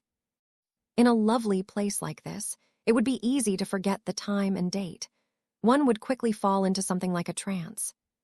It was just like the poem. Beautiful women like flowers in the clouds. Up above was a vast blue sky. Down below were rippling green waters, too. Xu Qing sighed deep in his heart. No wonder the immortal lord wants me to tear down the 100 Flowers Palace. Considering he was trying to maintain the image of being young Lord Aurora, he had come here to the 100 Flowers Palace to understand what the young lord's life was like. What was causing Xu Qing the biggest headache, though, weren't the 100 flowers here. It was the peony from the outside who kept feeding him lychees. That peony was, of course, the Fox Maiden. Xu Qing had won the competition, and thus, the Fox Maiden had been sticking by his side ever since. Biting her lip bashfully, the Fox Maiden spoke in a voice so entrancing it could wrest one's soul out into the open. Young lord, what do you think of your humble slave girl's lychees? They're delicious, wouldn't you say?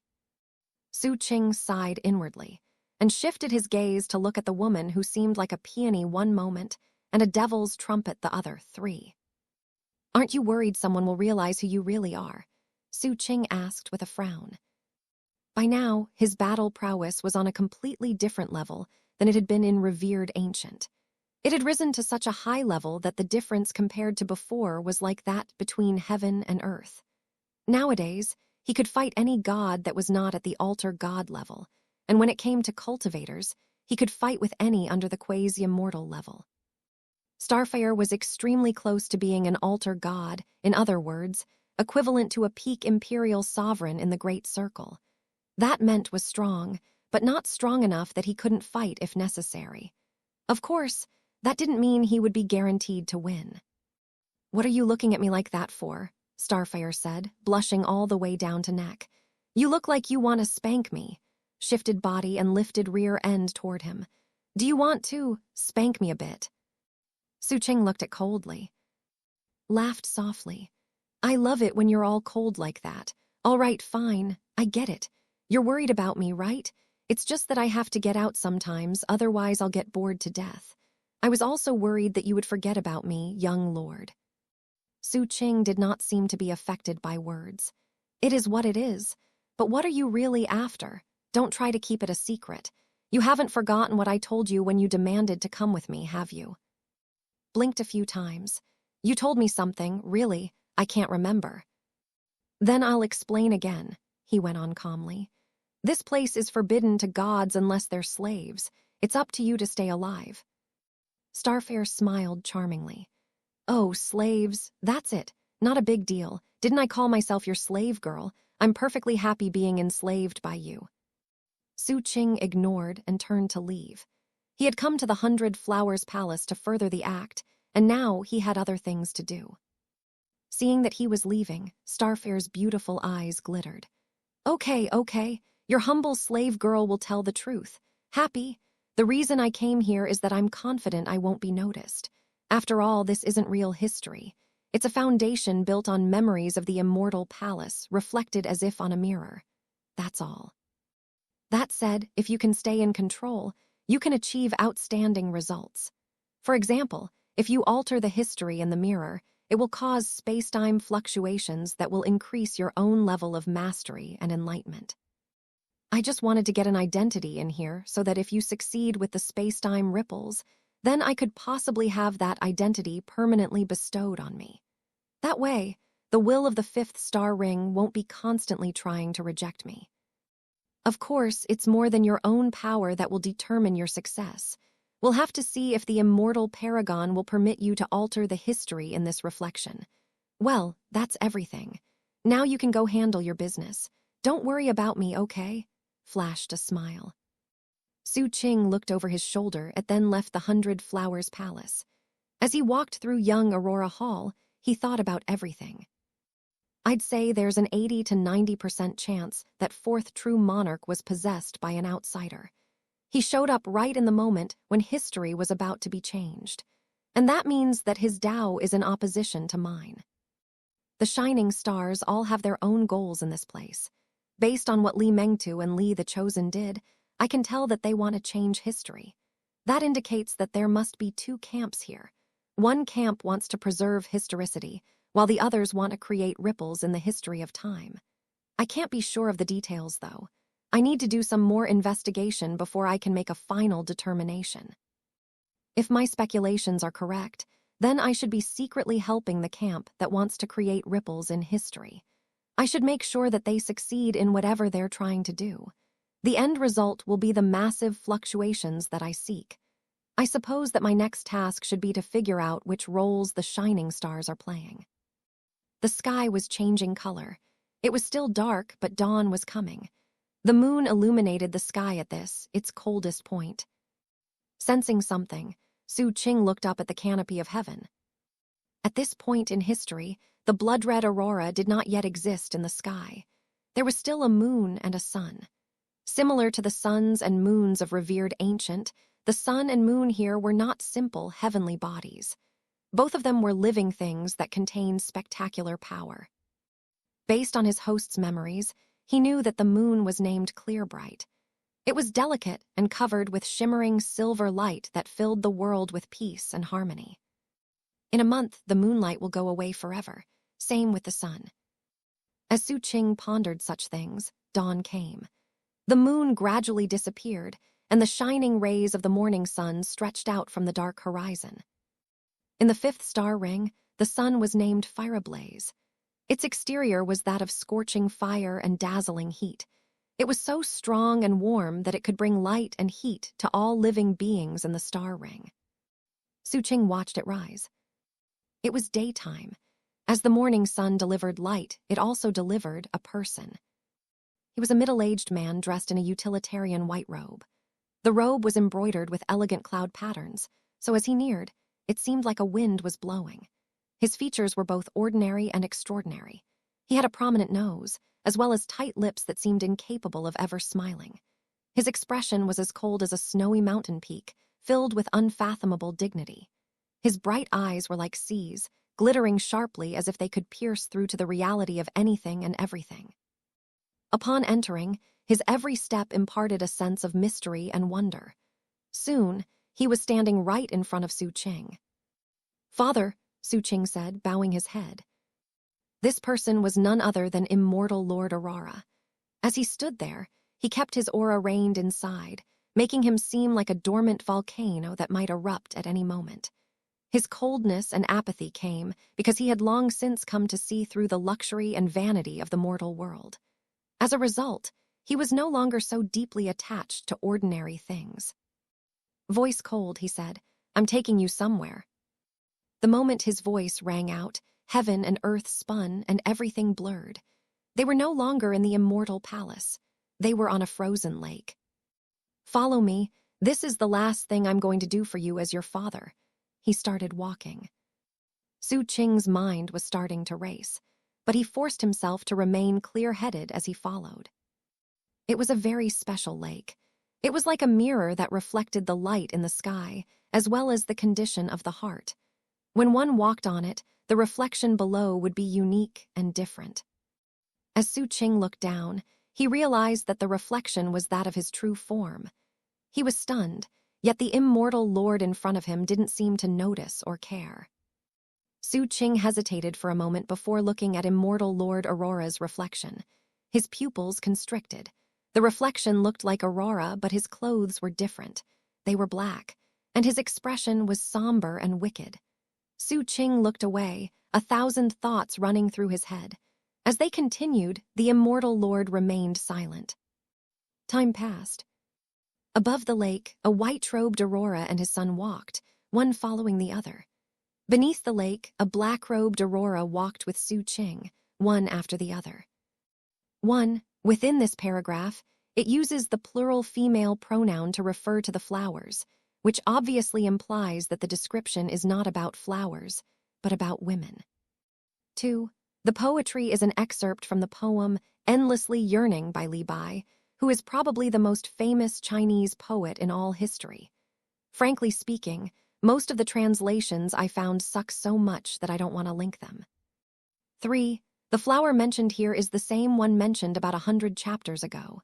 It's Datura stramonium, a poisonous flowering plant. The flowers sort of look like trumpets. In Chinese, the name of the flower is a transliteration of a Sanskrit word, so the specific characters aren't really important per se. It seems to me the significance is that the flower is poisonous. In contrast, peonies in Chinese culture are considered one of the top flowers, and also a symbolic representation of many things, particularly feminine beauty. By the way, I'm not sure if I've mentioned it before, but Zhen comes from a prefecture-level city in China called Mudanjiang, which literally translates as Peony River. The first time I met him in person was when RWX and I flew to Mudanjiang and hung out with him for a couple days. Chapter 1154. That which separated the two was time. There were two different worlds, one beneath the lake, one above it. The figures were still on the move. There was no sound. Everything seemed like black and white. It was hard to describe, hard to explain. There was a fearless wind that came from somewhere, perhaps heaven or perhaps earth, blowing across the water. It stirred the hair of the four people. The hair danced. The water rippled. No one spoke. The immortal lord said nothing. Xu Qing said nothing. Eventually, when the sun's brightness filled the sky, illuminating everything and causing the frost to shimmer. Atop the water, a father and son reached the middle of the lake. Immortal Lord Aurora stopped there. Here we are. Presumably you recognize this place. Actually, Xu Qing did not recognize it, but the memories of young Lord Aurora did. Images immediately popped up in his mind. This was the Nineshore's grotto heaven. It was the location of immortal Lord Nineshore's immortal palace. He was the immortal lord of the current epoch, which was going to end in a month. Of course, it was very different from the Aurora Immortal Palace. To mortals, the Nineshore's immortal palace looked like a frozen lake. It lay quietly up in the mountains, like an exquisite jewel nestled amongst silver cloth. The mirror-like surface of the lake reflected the surrounding snow and the clouds, and it reflected the heart. Beneath the surface of the lake, the currents flowed, and as multicolored light shone from heaven, dreamlike illusions would appear, sinking into the heart to transform into numerous secrets. It was like immortal Lord Nineshore's Tao. Secrets. All people bear secrets, and every bit of history also had secrets hidden in it. Even a mountain or a river will contain unknown things. All secrets within the fifth star ring had a source that could be controlled. And that was a canon of secrets, which was how immortal Lord Nineshore's had achieved his Tao. Therefore, when people walked on the icy surface of the lake, their secrets would be reflected beneath them. Occasionally, unusual bubbles would appear in the lake. They would rise up, but when they hit the ice, they would pop, leaving behind beautiful little circles. They could not get past the ice. It was as if the ice protected secrets. "On your knees," immortal Lord Aurora said quietly. Xu Qing bowed his head. It was as if this body actually wasn't under his control, because as soon as the immortal Lord spoke, he found himself on his knees on the ice. The moment that happened, a sigh drifted out, though whether it came from high in the sky or deep below the ice, it was impossible to tell. Aurora's expression was the same as ever as he softly said, "Taoist Brother Nineshore's, I've brought my unfilial son here." The ancient voice which responded came from beneath the lake. "Aurora, there's no need to worry so much about the affairs of the younger generation." The voice was hoarse and seemed to contain an indescribable melancholy. As the voice spoke, the water beneath the ice rippled, and Xu Qing could see a majestic figure like a god. He was enormous, taking up the greater part of the lake, with indistinguishable facial features, as if a veil obscured them. As for the eyes in that face, they were like suns casting silver light. Looking down at the figure in the lake, immortal Lord Aurora shook his head somberly. "He's responsible for everything that happened, from beginning to end. Half a year ago, I simply asked him to come here to work on his cultivation. I had no idea what my unfilial son was really thinking. He wasn't interested in cultivation at all, Taoist brother. Instead, he was interested in your lovely daughter." Thankfully, the interests seemed to be mutual, and there was no force involved. But despite how they got along, eventually they had a misunderstanding. Of course, it's not good for us elders to interfere blithely. Furthermore, though my unfilial son has made mistakes, he does have a sense of responsibility. Therefore, Taoist Brother Nineshore's, I've brought him here today to formally propose marriage. I hope that these two young ones can journey forward together as Taoist partners and close companions. Since they both pursue the Tao, I think both you and I can agree that they will eventually become immortals together. I think that would be a good ending to the story. Before immortal, Lord Aurora's words finished echoing in the area, he waved his right hand. 4 items appeared out of nowhere. "Here are 4 betrothal gifts," immortal Lord Aurora said calmly.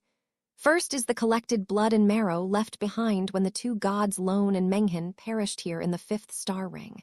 It includes a bit of future discarnate wills, as well as secrets. I know that you've longed for this item for a very long time, and I managed to secure it for you only a few days ago." His words were very humble, and they downplayed his own importance. It could only be imagined the astonishing price that would have to be paid for an item that an immortal lord longed for. When the item was produced, the silver eyes of the face behind the veil glittered. Second is a pair of empty jade slips formed from my own soul blood. The first one is waiting to be filled out by you next month, Taoist brother Nineshores.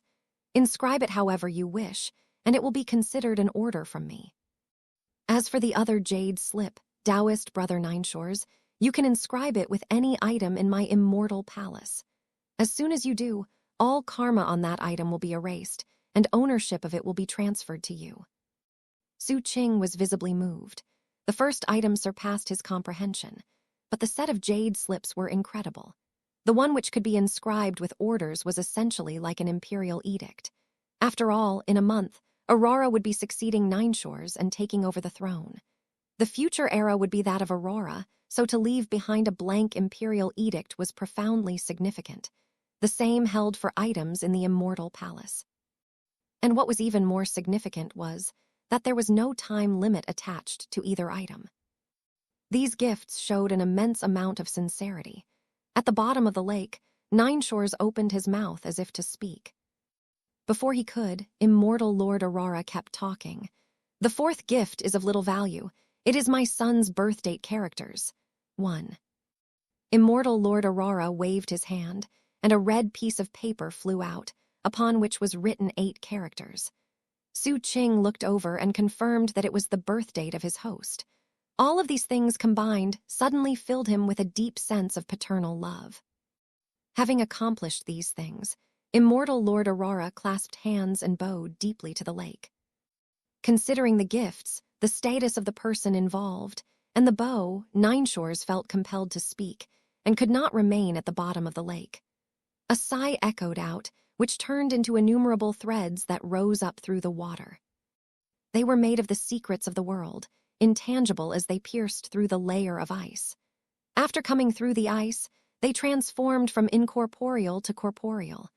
A middle-aged cultivator stood there now, clad in a blue Taoist robe, pulsing with the demeanor of a transcendent being.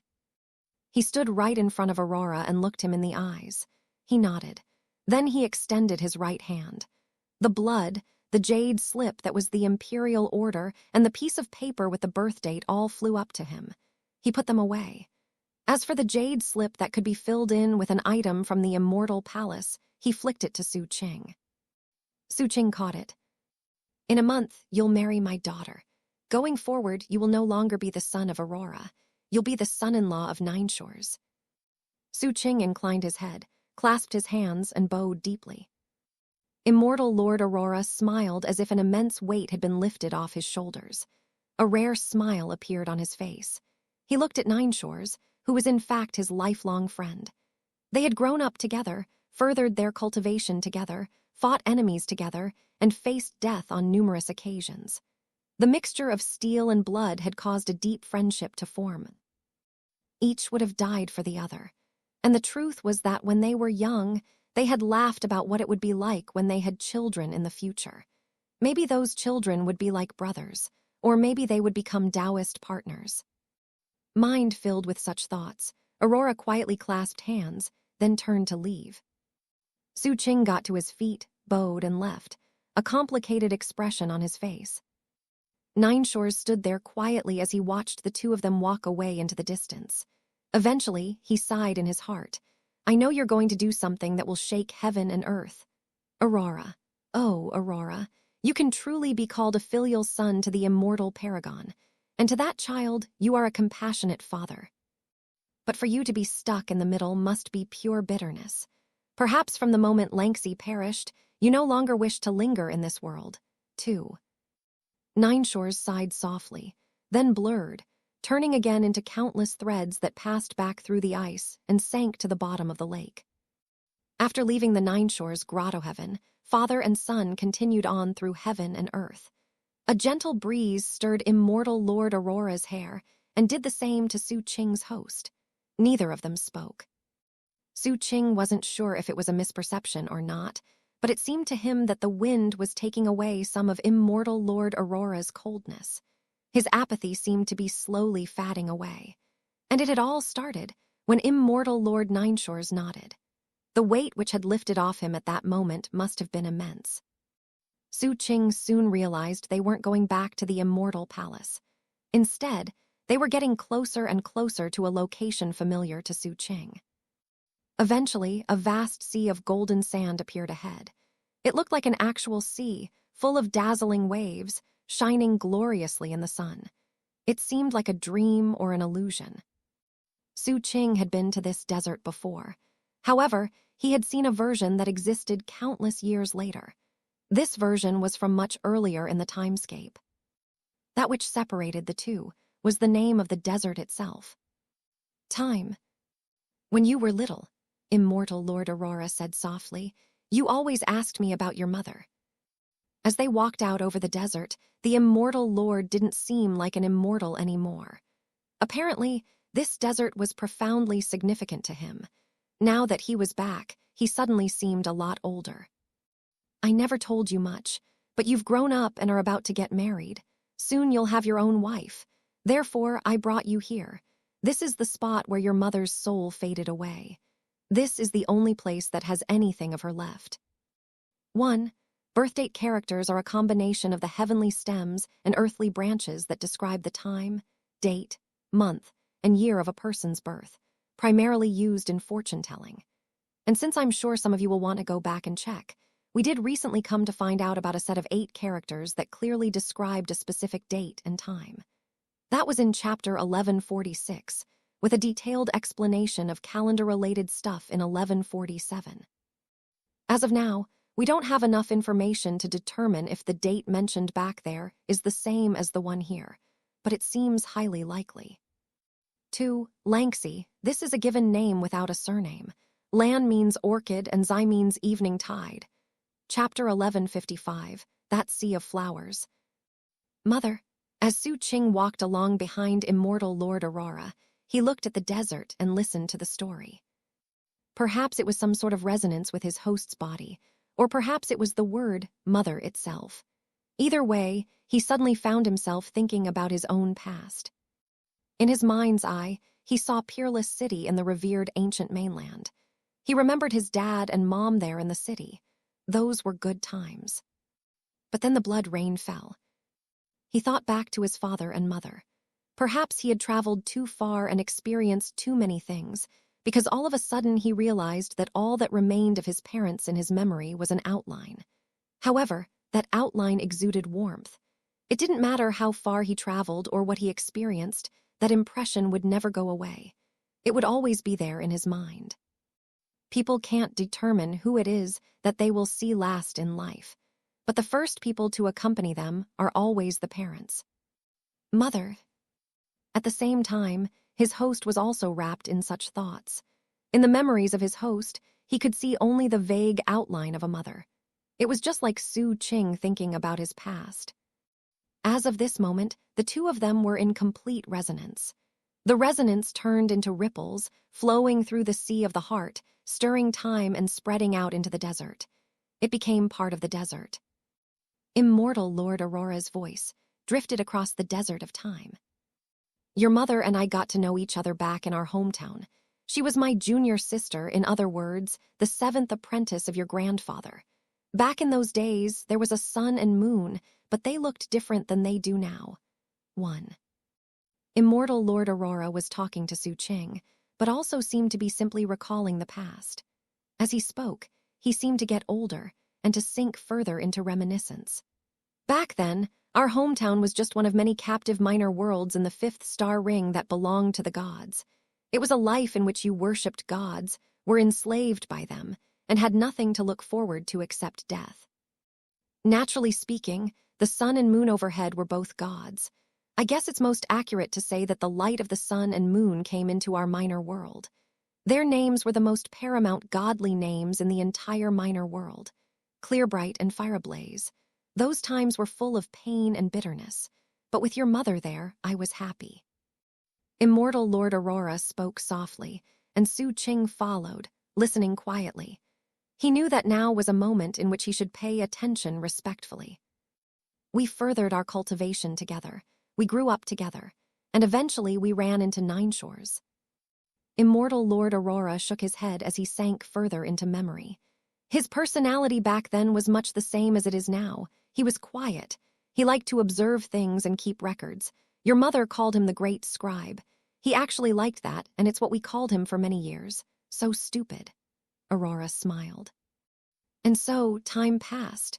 What happened later is there in the history books. You know all about that. In Tao finale of the God epic, your grandfather led our minor world in a great war against the gods. It was a desperate war, more desperate than you can imagine.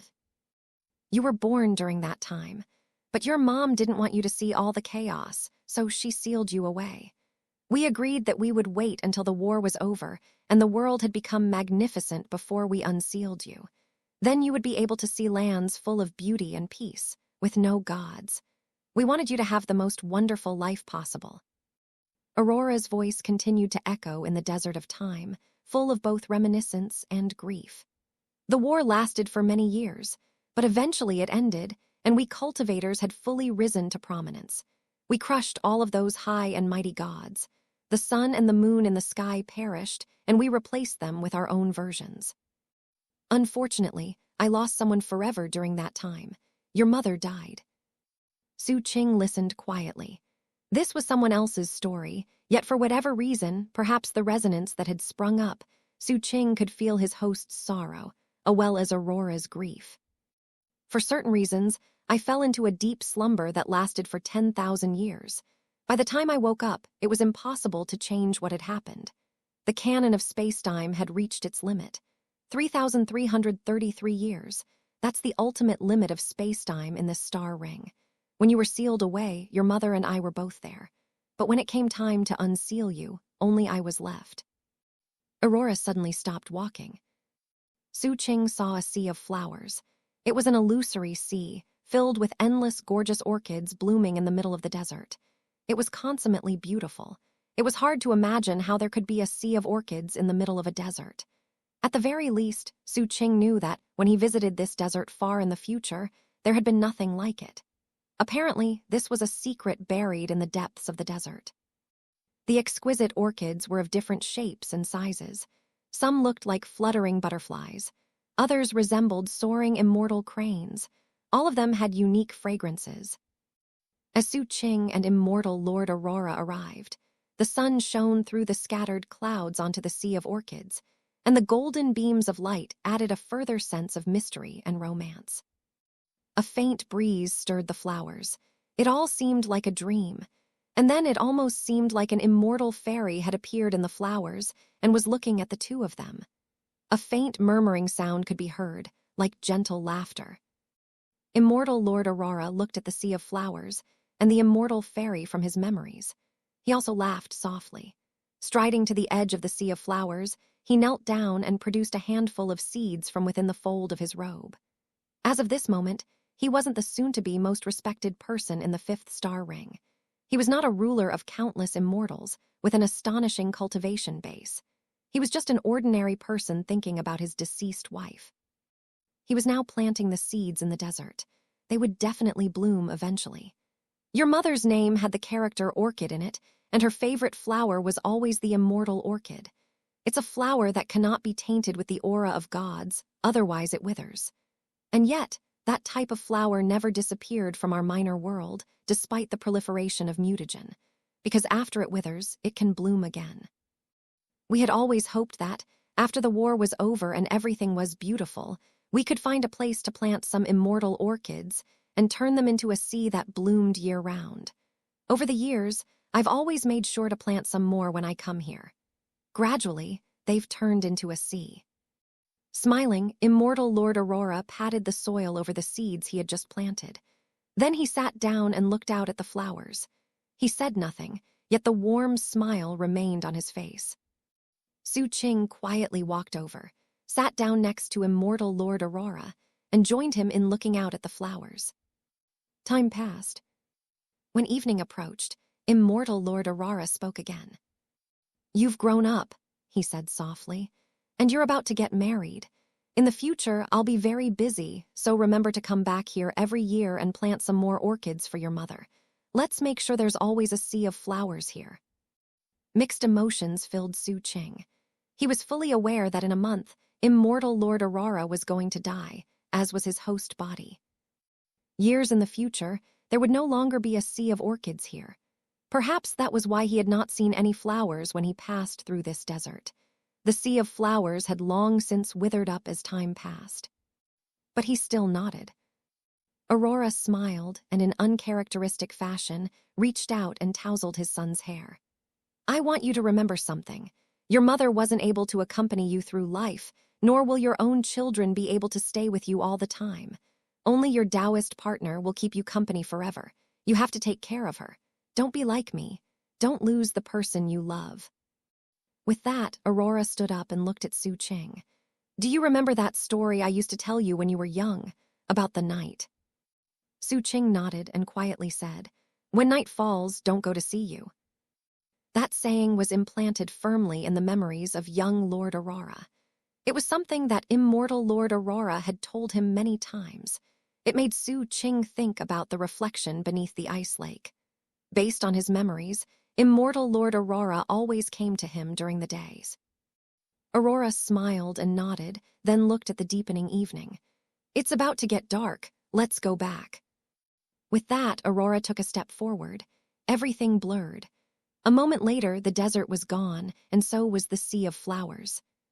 Xu Qing was back in young Aurora Hall, in the exact spot where he had left it.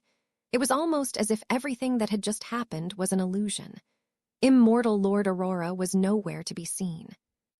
As for the sky, when Xu Qing left, it was bright. Right now, night was falling. Darkness covered the lands. The moon rose. Deep, beneath the immortal palace, was a secret chamber. Brightly lit with lamps, immortal Lord Aurora was there, striding forward. As he passed, the lamps behind him went out. Night fell outside, and his white clothing began to turn dark. Before long, his robe was pitch black.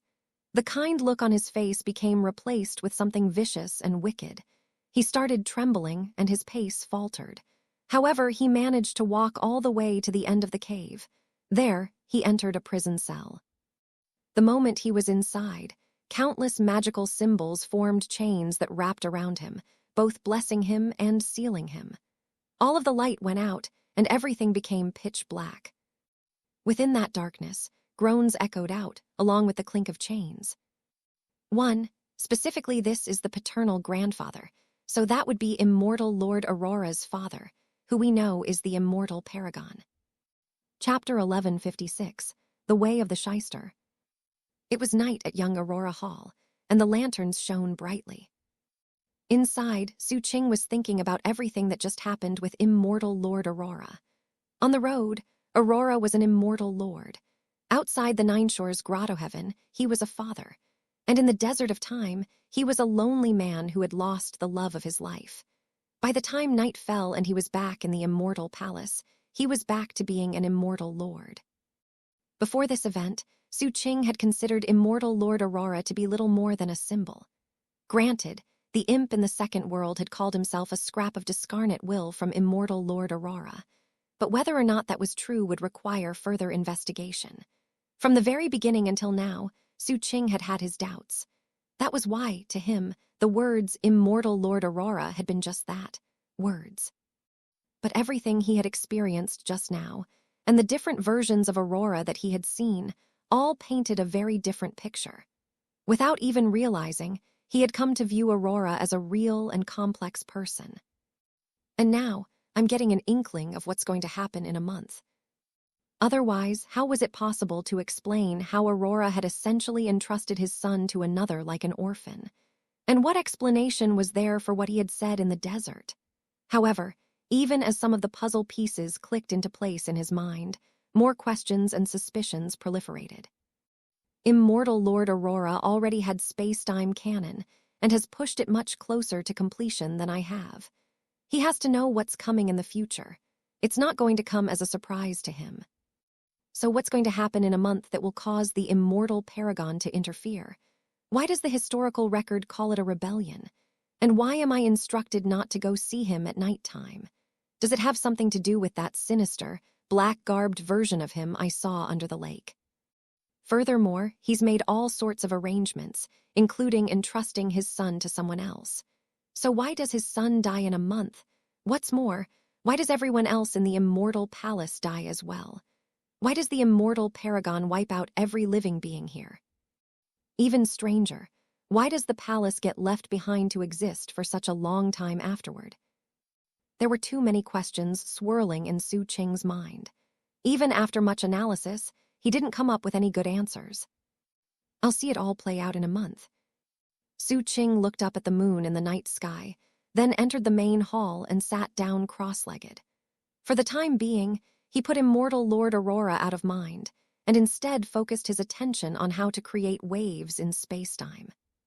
For most people, the space-time of the Fourth World was about the people and the scenery. But to someone like Xu Qing with his space-time canon, things were completely different. To his senses, the space-time here was fixed, like a pool of stagnant or even frozen water. It was still, with no fluctuations or ripples, much less waves. Directly tampering with it wasn't possible, even with Xu Qing's space-time canon. I need more elements at play. They need to be like rocks, thrown one after another to disturb the stagnant water. Time passed. The sound of music and soft laughter drifted out from the 100 Flowers Palace. The melodious sounds fused with the darkness. Even Xu Qing, who was still seated cross-legged in the main hall, could hear. The laughter of the Fox Maiden was particularly clear. Clearly, the Fox Maiden was having a good time regardless of whether Xu Qing was there or not. Eventually, dawn arrived. The shining sun rose, casting its light out everywhere. The melodious sounds faded away, and soon, a voice spoke outside of the hall. "Greetings, young lord, and welcome back to the palace."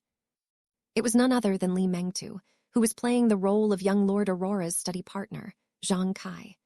Hurrying forward, he entered the hall and bowed.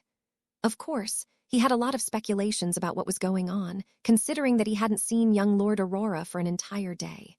He had searched young Aurora hall high and low, all to no avail. He couldn't help but be very curious about where the young lord had gone off to. Though he had a general idea of what happened in this time period, there was no way that he could know the details of what happened every hour of every day. Xu Qing looked up at Li Mengtu and said, "You're late. I actually came back last night." Li Mengtu carefully replied, "Young lord, might I ask how yesterday fared for you?" Xu Qing's expression remained placid as, instead of answering the question, he simply stood and casually said, "Come with me to the Magic Legacy Pavilion." And with that, he walked out. Given that he had the opportunity in this place, he was not going to miss out on the chance to go to the Immortal Palace's Magic Legacy Pavilion and see what kind of magical techniques were available in this time period. Li Mengtu, of course, hurried to follow. The sun was still rising as Xu Qing made his way through the Immortal Palace. The cultivators he encountered along the way didn't think much of young Lord Aurora, but given his important status, all of them bowed in greeting. Li Mengtu hurried along, looking like he wanted to say something, but ultimately biting his tongue. As the Magic Legacy Pavilion appeared off in the distance, Xu Qing calmly said, "Zhang Kai, you've been acting differently lately." Li Mengtu's guard instantly went up, but he didn't show it. Smiling wryly, he said, "You're very observant, young lord. There's something that's been bothering me lately, and though I tried to keep it inside, I guess you noticed the clues." "What is it?" Xu Qing asked calmly. Li Mengtu hesitated. "It's Li the Chosen. Young lord, please don't accuse me of tattling, but I just have to say that he's really a disgrace. Didn't you say that he should work at your beast ranch? Well, he didn't go there at all. In fact, he just disappeared altogether. He hasn't even been seen at the university anymore." Xu Qing's facial expression didn't change in response to this information. He just turned to look at Li Mengtu. "Presumably you know what's going on." The look in Xu Qing's eyes caused Li Mengtu to shiver inwardly. The truth was that he had already gotten to the bottom of the situation. The reason he hadn't mentioned something sooner was that he wasn't entirely sure how the young lord would react. But given how terrifying Xu Qing's gaze was, Li Mengtu didn't dare to hide any of the details. I heard that after he returned to the university that day, he got into an argument with one of the teachers. The end result was that the teacher punished him by sending him into seclusion for 3 months. The real reason Li Mengtu was revealing this information was self-interest. He had come to the conclusion there was an 80 to 90% chance that Li the Chosen was also an outsider. Though he didn't know who it was, he was certain that they were trying to alter history. That, of course, aligned with his own goal. Fundamentally speaking, he wanted Li the Chosen to succeed. That would give him the perfect point of reference to learn from and imitate. Li the Chosen had lived up to expectations to an extent. Historically speaking, he had gone into seclusion after being defeated in the duel. But that had changed when young Lord Aurora appointed him to serve at his beast ranch. Obviously, someone else had interfered to maintain historical accuracy. Although there had been a slight deviation, in the end, things worked out the same. As for who had interfered, Li Mengtu's initial guess was that it was Fourth True Monarch. Unfortunately, whoever had taken that identity obviously had a major advantage. And if he could make sure Li the Chosen failed to alter history, then he would surely do the same to Li Mengtu. Therefore, Li Mengtu was hoping that young Lord Aurora could do something about the situation. If this was the real young Lord Aurora, then he obviously wouldn't have had any idea what was going on. But it was Xu Qing, who knew exactly what was happening. Li Mengtu is trying to make use of my power. Although Li the Chosen's story hasn't played out exactly the way it did in history, the fact remains that someone corrected things so they got back on track. Whoever took the identity of Fourth True Monarch is obviously quite skilled. Xu Qing thought about it for a moment. Whoever it was, they were using Li the Chosen as a tool to vie with Xu Qing. So far, both sides had succeeded and failed to varying degrees. I don't want to interfere any further. When it comes to Li the Chosen, I already made my move and lost. There's no need to rile things up further. After all, keeping my true identity hidden is the best way to acquire good fortune here. Eyes narrowing. Xu Qing continued onward toward the Magic Legacy Pavilion. Once inside, he started skimming through the various magical techniques, all the while continuing to analyze the situation. Protecting my identity is the most important thing. As far as I can tell, no one suspects me at all, including the people playing the roles of Zhang Kai, Li the Chosen, Nineshores, daughter Zhou Linshan, and Fourth True Monarch. As far as they're concerned, it's not even possible for someone to have taken the identity of young Lord Aurora. The only people who can come to the Fourth World are either quasi-immortals or people who have canon or canon treasures. Forgetting the ones I've already identified as outsiders, there should be at least 4 or 5 others here in the Immortal Palace. And there should be a few of them who are also trying to make waves in space-time. They are the rocks I need. Xu Qing put down the jade slip he had been looking at and picked up a new one. As he scanned it, he continued thinking.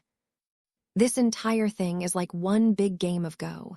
Fourth True Monarch wants to stop the ones breaking the rules, the rocks, and I want to secretly help and protect them. Of course, they're also going to be focused on taking care of themselves. Li the Chosen already lost, the reason being that he got too anxious. Of course, part of that was because of the identity he acquired.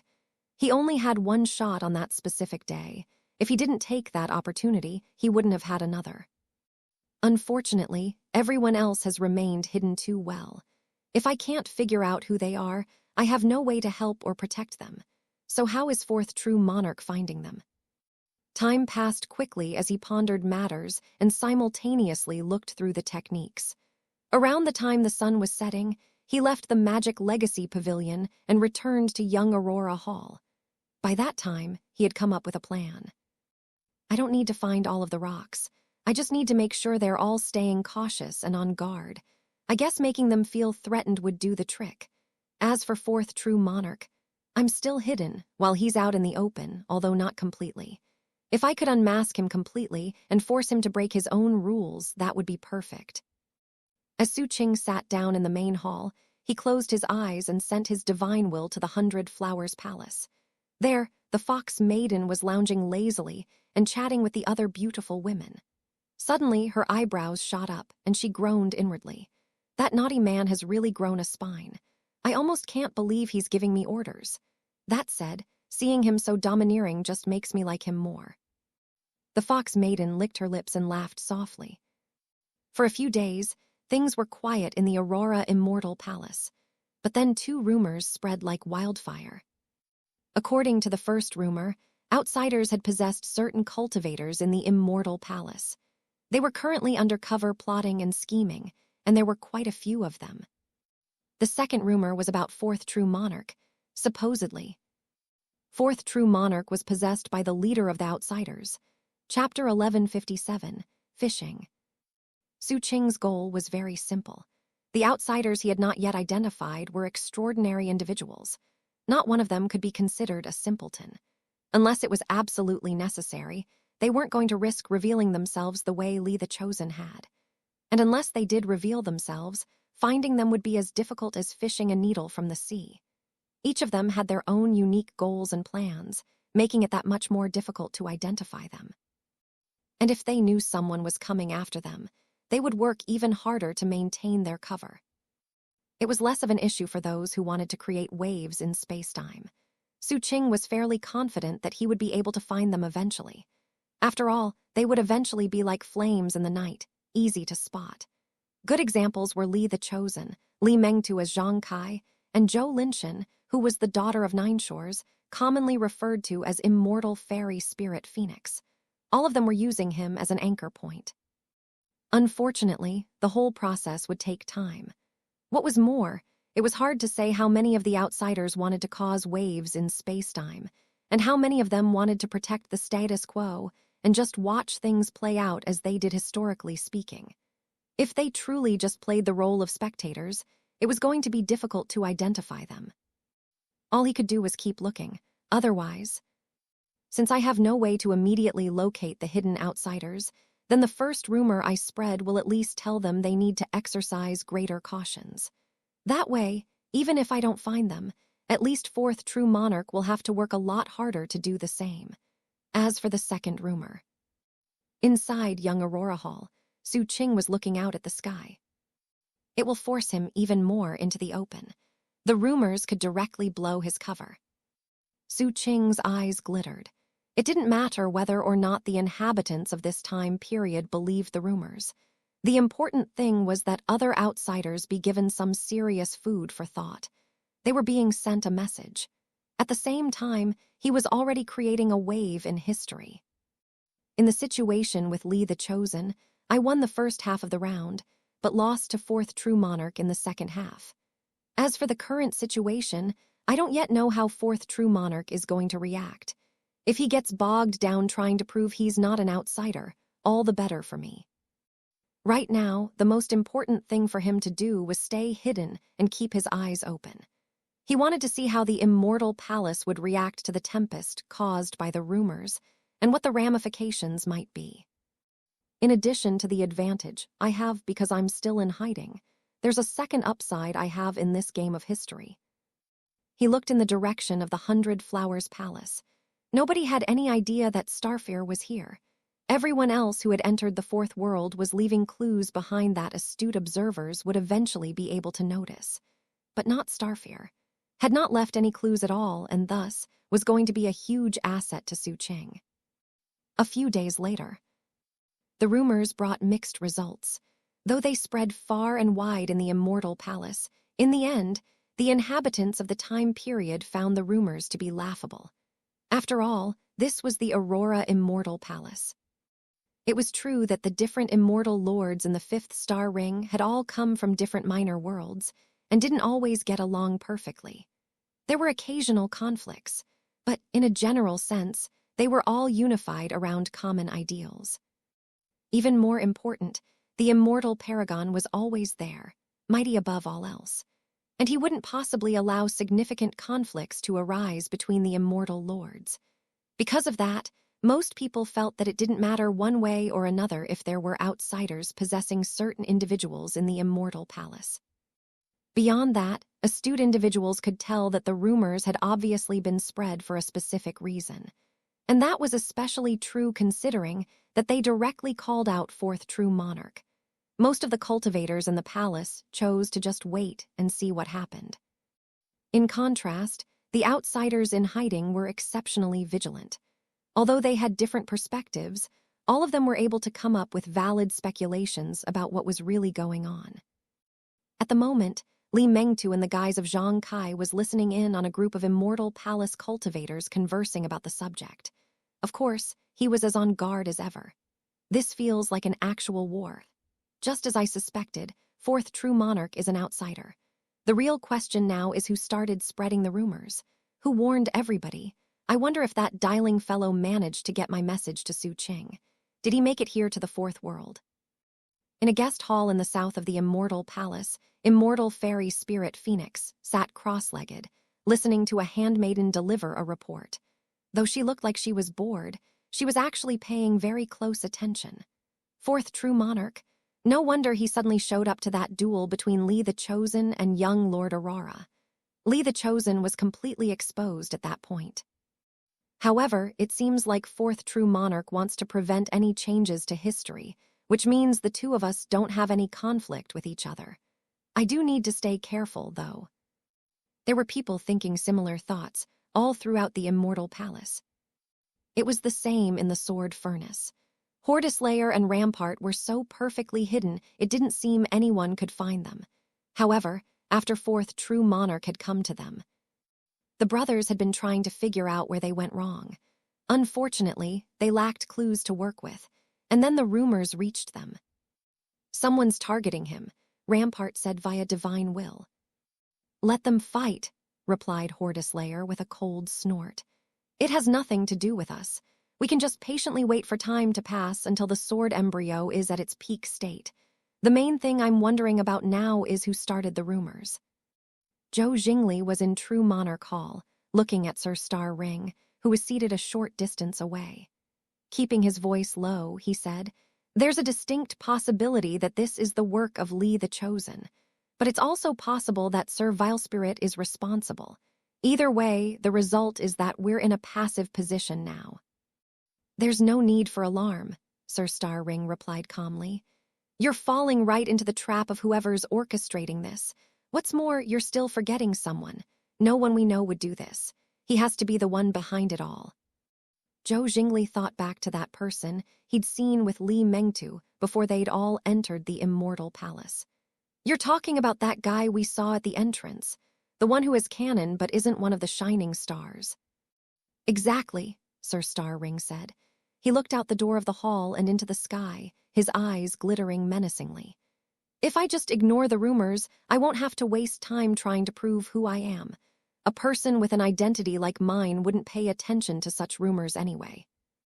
"The rumors don't matter. What matters is finding the rumor monger. Thankfully, the act of spreading these rumors has revealed a bit about who this person is. I already have a theory." Sir Star Ring's gaze shifted to the east, toward young Aurora Hall. "I truly hope it's the person who I suspect. If it is, things are going to get interesting." With that, Sir Star Ring stood and began walking away. When Zhou Jingli realized he was planning to leave, he said, "Exalted One, how are you going to respond to all this?" Sir Star Ring didn't bother looking back. As he walked out of the hall, he said, "I'd originally been planning to throw some threats around to certain people. This just gives me the perfect reason to do so. By the way, you don't need to constantly try to feign weakness. You know full well what you should be doing in this situation. It's time for you to go handle the matter I assigned to you before." 1. With that, Sir Star Ring vanished. Zhou Jingli's only reaction was a very faint smile. Rumors amount to covert plotting. And the only way to deal with covert plotting is with overt plotting. Unfortunately, considering I'm working with someone so outstanding, I have no choice but to feign weakness, do I, too? It was midday. Sir Star Ring materialized outside of the sword furnace and coolly said, "Someone got antsy, so tonight, I'm expelling them as an example." He spoke with calm confidence, and didn't even bother waiting to see how Hordeslayer and Rampart would react before leaving. When he reappeared, he was in the university's secluded meditation facilities, where Li the Chosen was located. He said exactly the same thing in exactly the same tone. Next, he arrived at the guest hall. He and immortal fairy spirit Phoenix did not meet in person. He just stood outside and said the same thing. He did not speak the words out loud, but instead said them directly into her mind. Even as she stirred in shock, fourth true monarch disappeared. He didn't just visit them. An instant later, he materialized in front of Li Mengtu, who was on his way to young Aurora Hall in the guise of Zhang Kai. Li Mengtu's heart sank, but he made sure to keep a respectful expression on his face. As he bowed in greeting, fourth true monarch said the same words as before. Then he continued on to other locations. It didn't take long for him to visit all of the people he was certain were outsiders. All of them could sense the somber nature of the words he spoke to them. He was telling them very clearly what he was going to do, and it would happen that very night. Midday passed and the sun set. Everything seemed peaceful and calm, but there were undercurrents. Eventually, night fell. Stars twinkled in the sky as the moon slowly rose and cast out gentle, silvery light. It was like gauze that covered the entire immortal palace. The darkness of night added something mysterious to the palace, making the people seem like mirages in a dream. In those mirages, immortal music drifted and immortal fairies danced gracefully. Hordeslayer and Rampart were completely on guard in the sword furnace. Immortal fairy spirit Phoenix waited in combat readiness in the guest hall. Li Mengtu had not yet gone back into young Aurora Hall. He was waiting outside. The night became deep. The bright moonlight glittered on the lavish decorations in the palace, making them glitter like stars. In an office in the Scour-Jebolt Palace, which managed the Scour-Jebolt Cliffs, one of the corrections officers opened his eyes. He was a middle-aged man with a resolute expression on his face. He was currently standing and fiddling with a jade slip. The jade slip contained an operations diagram of the Immortal Palace. It explained all the deployments and duty shifts, information from the spell formations, and most importantly, it explained what the highest-ranking true monarchs were doing. The corrections officer looked at the jade slip, and his eyes glittered. Selling this information will constitute a betrayal of the Immortal Palace, and it will definitely create waves. And the waves from a betrayal that will be more than enough to satisfy the broken sword within me. 1. What I'm rendering as feign weakness actually has a slightly different dictionary definition. It took me a while, but I eventually realized that the author is not using it in the way it's defined in the dictionary. It really caused a lot of trouble for me as I struggled to justify the dictionary definition with the way it's used with Zhou Jingli. In the end, I talked it over with Madame Deathblade and decided to render the term as feign weakness. The reason, as you can see here and as will become more obvious in coming chapters, Zhou Jingli is putting on a show of humility and ineptitude as a tactic to get what he wants. Unfortunately, this is actually the exact opposite of the dictionary definition of the term. In dictionaries, both in English and Chinese, the definition term is defined as to hide your incompetence by remaining silent. He is actually intentionally acting incompetent to try to hide his true strength, skill, intentions. Much later on, the author uses a different word to describe Zhou Jingli, and it's basically the same word used to describe seventh peak traditions back in the day, i.e. deceptive, or hiding, concealing, the truth about oneself. This kind of thing is not important enough to talk with the author about. He is either intentionally or unintentionally using the word in a different way than its dictionary definition. He does this thing occasionally with other words, idioms, etc. By the way, the reason I'm putting this explanation here is A, because I think it's interesting, and B, I know there are people who occasionally check the Chinese or perhaps have read in Chinese and might be curious about why I make the translation choices I do. I'm not including it as a way to solicit input or advice about other ways I could have translated the term. 2. Although my translation is accurate, it lacks some of the nuance of the original Chinese. The term for plot conspiracy in Chinese takes the character for stratagem plan scheme and adds the yin character to the front, from yin and yang. As I'm sure many of you know, when it comes to yin and yang, the yin side generally refers to things that are feminine, dark, soft, and hidden. So in Chinese, a plot conspiracy is a yin stratagem, or perhaps you could say a hidden stratagem. Well, there's also a common term that adds the yang character instead of the yin one. So in that case, it's a yang stratagem, or perhaps you could say an open overt stratagem.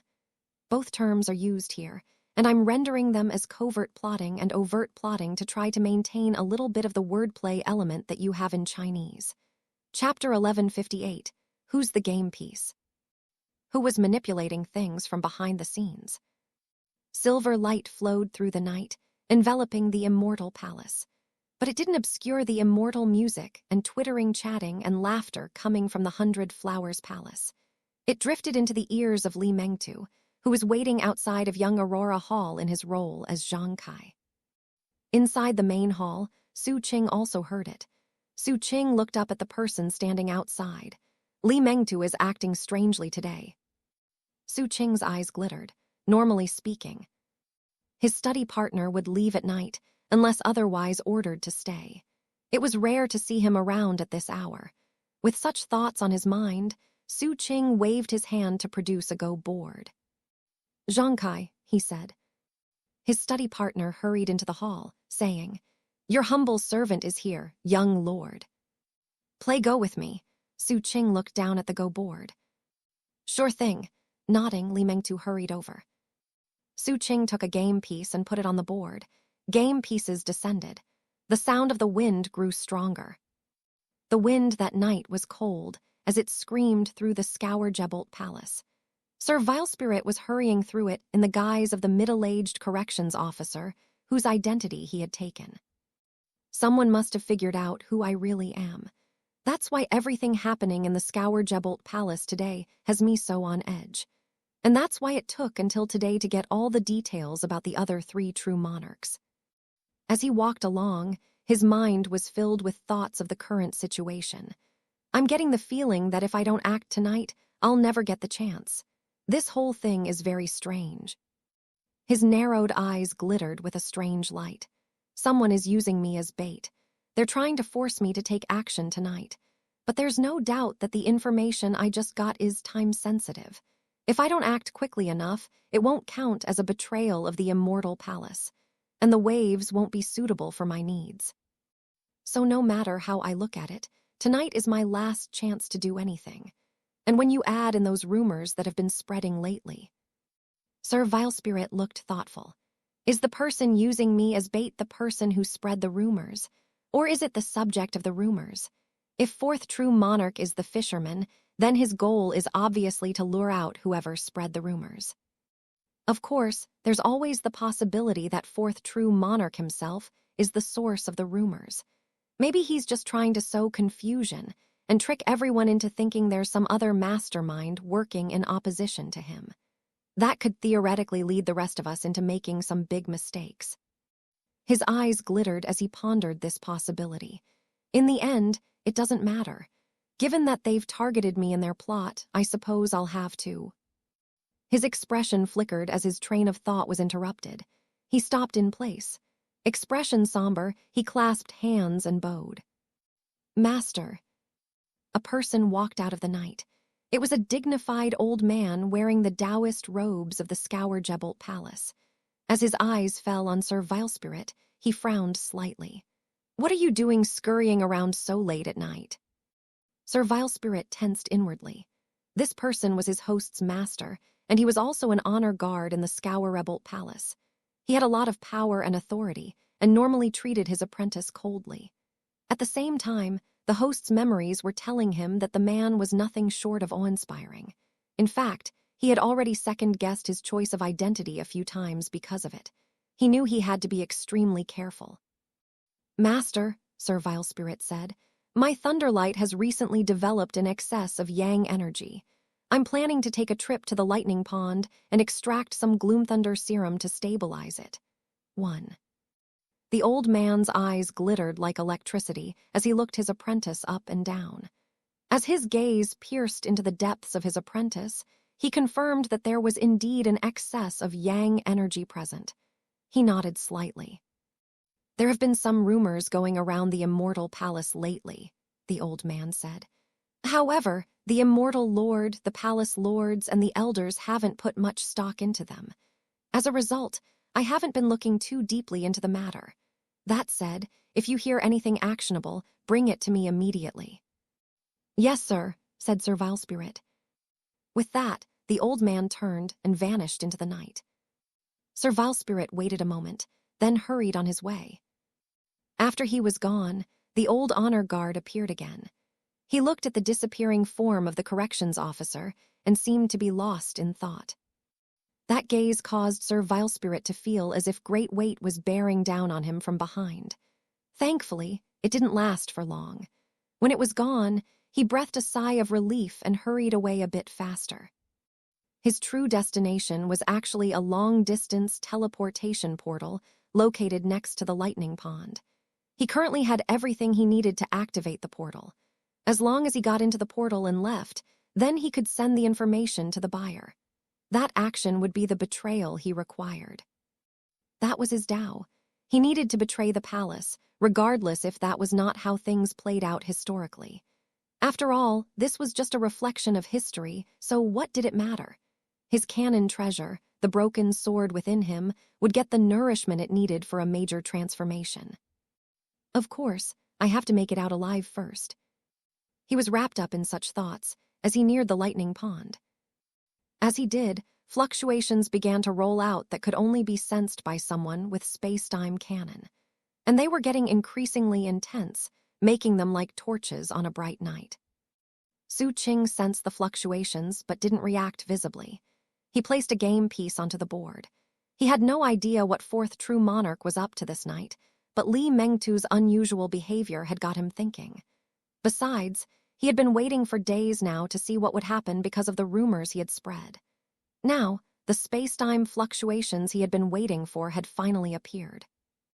"Zhang Kai," he suddenly said, "I can tell something's on your mind. You're not focusing on the game. What's going on?" Li Mengtu hesitated briefly, but seeing that young Lord Aurora was looking at him, he smiled wryly. "I guess I can't keep anything hidden from you, young lord. AI. Yesterday I confessed my love to little Hui over at the spirit-guiding palace. She didn't exactly reject me, but she did say she needed to think about it. So, I guess I just can't stop thinking about that whole situation."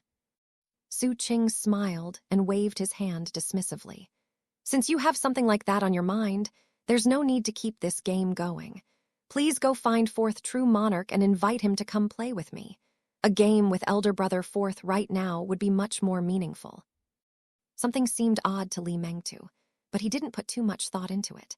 After all, his memories were telling him that young Lord Aurora and fourth true monarch had a good relationship and were known to play go together regularly. It was only because of the imminent inauguration of immortal Lord Aurora that the immortal palace was so busy. Considering there was only one true monarch left behind, he and the young lord hadn't had many opportunities to play go like they had before. Maybe this is an opportunity. Wouldn't it be ironic if I could get the young lord to help deal with fourth true monarch? As that thought occurred to him, he made sure to look suddenly hesitant. Xu Qing frowned slightly. "What's wrong?"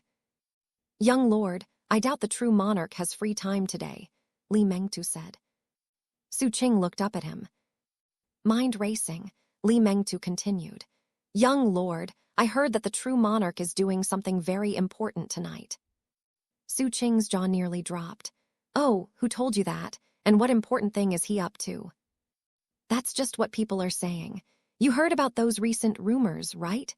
Well, word has spread from True Monarch Hall that fourth True Monarch went out to arrest someone tonight." Li Mengtu was picking his words very carefully. Xu Qing's smile faded away, and his eyes glinted aggressively. "Rumors are nothing but fabrications. How could anyone believe such hearsay? And the people who benefit the most are the people who start them. That's especially true of these rumors about elder brother fourth. Considering he has such a high position in the immortal palace, it's no wonder there are people who don't like him. They just want to hurt him. I thought people would just have a good laugh and then move on. I never imagined the rumors were still circulating. Tomorrow I want you to send out orders from me forbidding anyone from spreading rumors. And that counts even more for you. I don't want you running your mouth." Li Mengtu sighed inwardly. Given his observations and insight, he was convinced that young Lord Aurora was being very serious. And now it was obvious that it would probably be impossible to get the young lord to help deal with fourth true monarch. "Yes, sir," he said, nodding fervently. Xu Qing's expression softened a bit. "That said, Zhang Kai, it seems like you're really on top of the latest news. I suppose you're good at digging up information." Li Mengtu only hesitated for a moment. "I can get information very quickly if it's for you, young lord." Xu Qing smiled. "All right, I'll keep that in mind. You know, you've been at my side for years now, and I feel like I really know you. You've had it rough recently. Look how pale your complexion has been getting. Why don't you go and rest up? Tomorrow I can help you out with little Hui." Li Mengtu plastered a grateful look onto his face, bowed deeply, then left, all the while sighing inwardly. Xu Qing watched Li Mengtu leave, then shifted his gaze in the direction of the lightning pond. That was where the space-time fluctuations were coming from. To Xu Qing's eyes, those fluctuations looked like a sea of fire. "It looks like this is the response from fourth true monarch that I've been waiting for. Someone is changing history over there. So, should I go over there or should I stay here? If I stay, and fourth true monarch gets history back on track, then I'll have lost one of my rocks." Xu Qing looked down at the game board. The pieces were already in endgame formation. He put another piece onto the board. Outside, the night wind grew louder. A game was underway, and someone was playing a piece. Sir Vilespirit raced along through the wind. Faster and faster he moved, passing the lightning pond and moving right toward the teleportation portal. He was almost there. But just when he was about to enter the portal, everything shook violently as an invisible ceiling enveloped the area. Something very cold came with it. In the blink of an eye, it became raw killing intent that locked down on the heart and mind. Then a calm voice spoke. "I've been waiting for you a while now, Sir Vilespirit." Out of nowhere appeared a host of chains that represented law and order. In the middle of them was Sir Star Ring in the guise of fourth true monarch. With every step he took, terrifying pressure mounted. The countless chains vibrated and clanked. The sounds were like words of order that caused spacetime to thrum and brought everything out of a state of chaos. "Sir Star Ring," growled Sir Vilespirit. "So what if your canon and fourth true monarch's canon are the same?" Even as the words left his mouth, a fierce sword energy erupted from within him, causing a broken iron sword to appear behind him. In an instant, a devastating killing intent surged. In the Scourgebolt Palace, the honor guard who was the master of Sir Vilespirit's host suddenly looked in the direction of the teleportation portal, his eyes glittering. Mouth curving into a cold smile, he murmured, "You were on a fishing expedition, Sir Star Ring. But did you know that, all the while I was fishing for you?" 1. I think because of the author's health and the slower release rate, he has been making more mistakes than usual lately. Or maybe mistakes isn't the right word. Inconsistencies. He very frequently will introduce things, names of characters, skills, items, only to bring them up later with a different name. I am striving to maintain continuity as I edit so that everything flows well and makes sense. This paragraph is one such instance. Some of the terms here are called something else later. This was a particularly egregious instance, so my translation of this paragraph wouldn't match the Chinese if you checked it, but it does match the story as a whole. Hopefully that makes sense. In some cases going forward, I'll include footnotes to explain such edits, but in most cases I'll just make the edits without explanations. Otherwise, there would be way too many footnotes clogging up the chapters. Chapter 1159. So you actually showed up. All of the important players' focus was now gathered at that teleportation portal. Viewed from afar, nothing seemed out of the ordinary.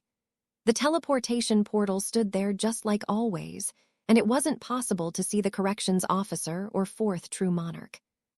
In the guise of fourth true monarch, Sir Star Ring was using a special spell formation as well as space-time fluctuations to cut off the area from outside view. Only very unusual and special people could detect what was going on, and Sir Star Ring had notified all of them in advance of what was to come. The peace and calm visible from the outside was an illusion. If you stepped past that, you would immediately hear the sound of order, which was like heavenly thunder. Sir Star Ring stood there, overflowing with power and majesty, His mere gaze seemed able to latch onto any deviant behavior and force it to revert to normalcy. When he spoke, his voice seemingly became substantive.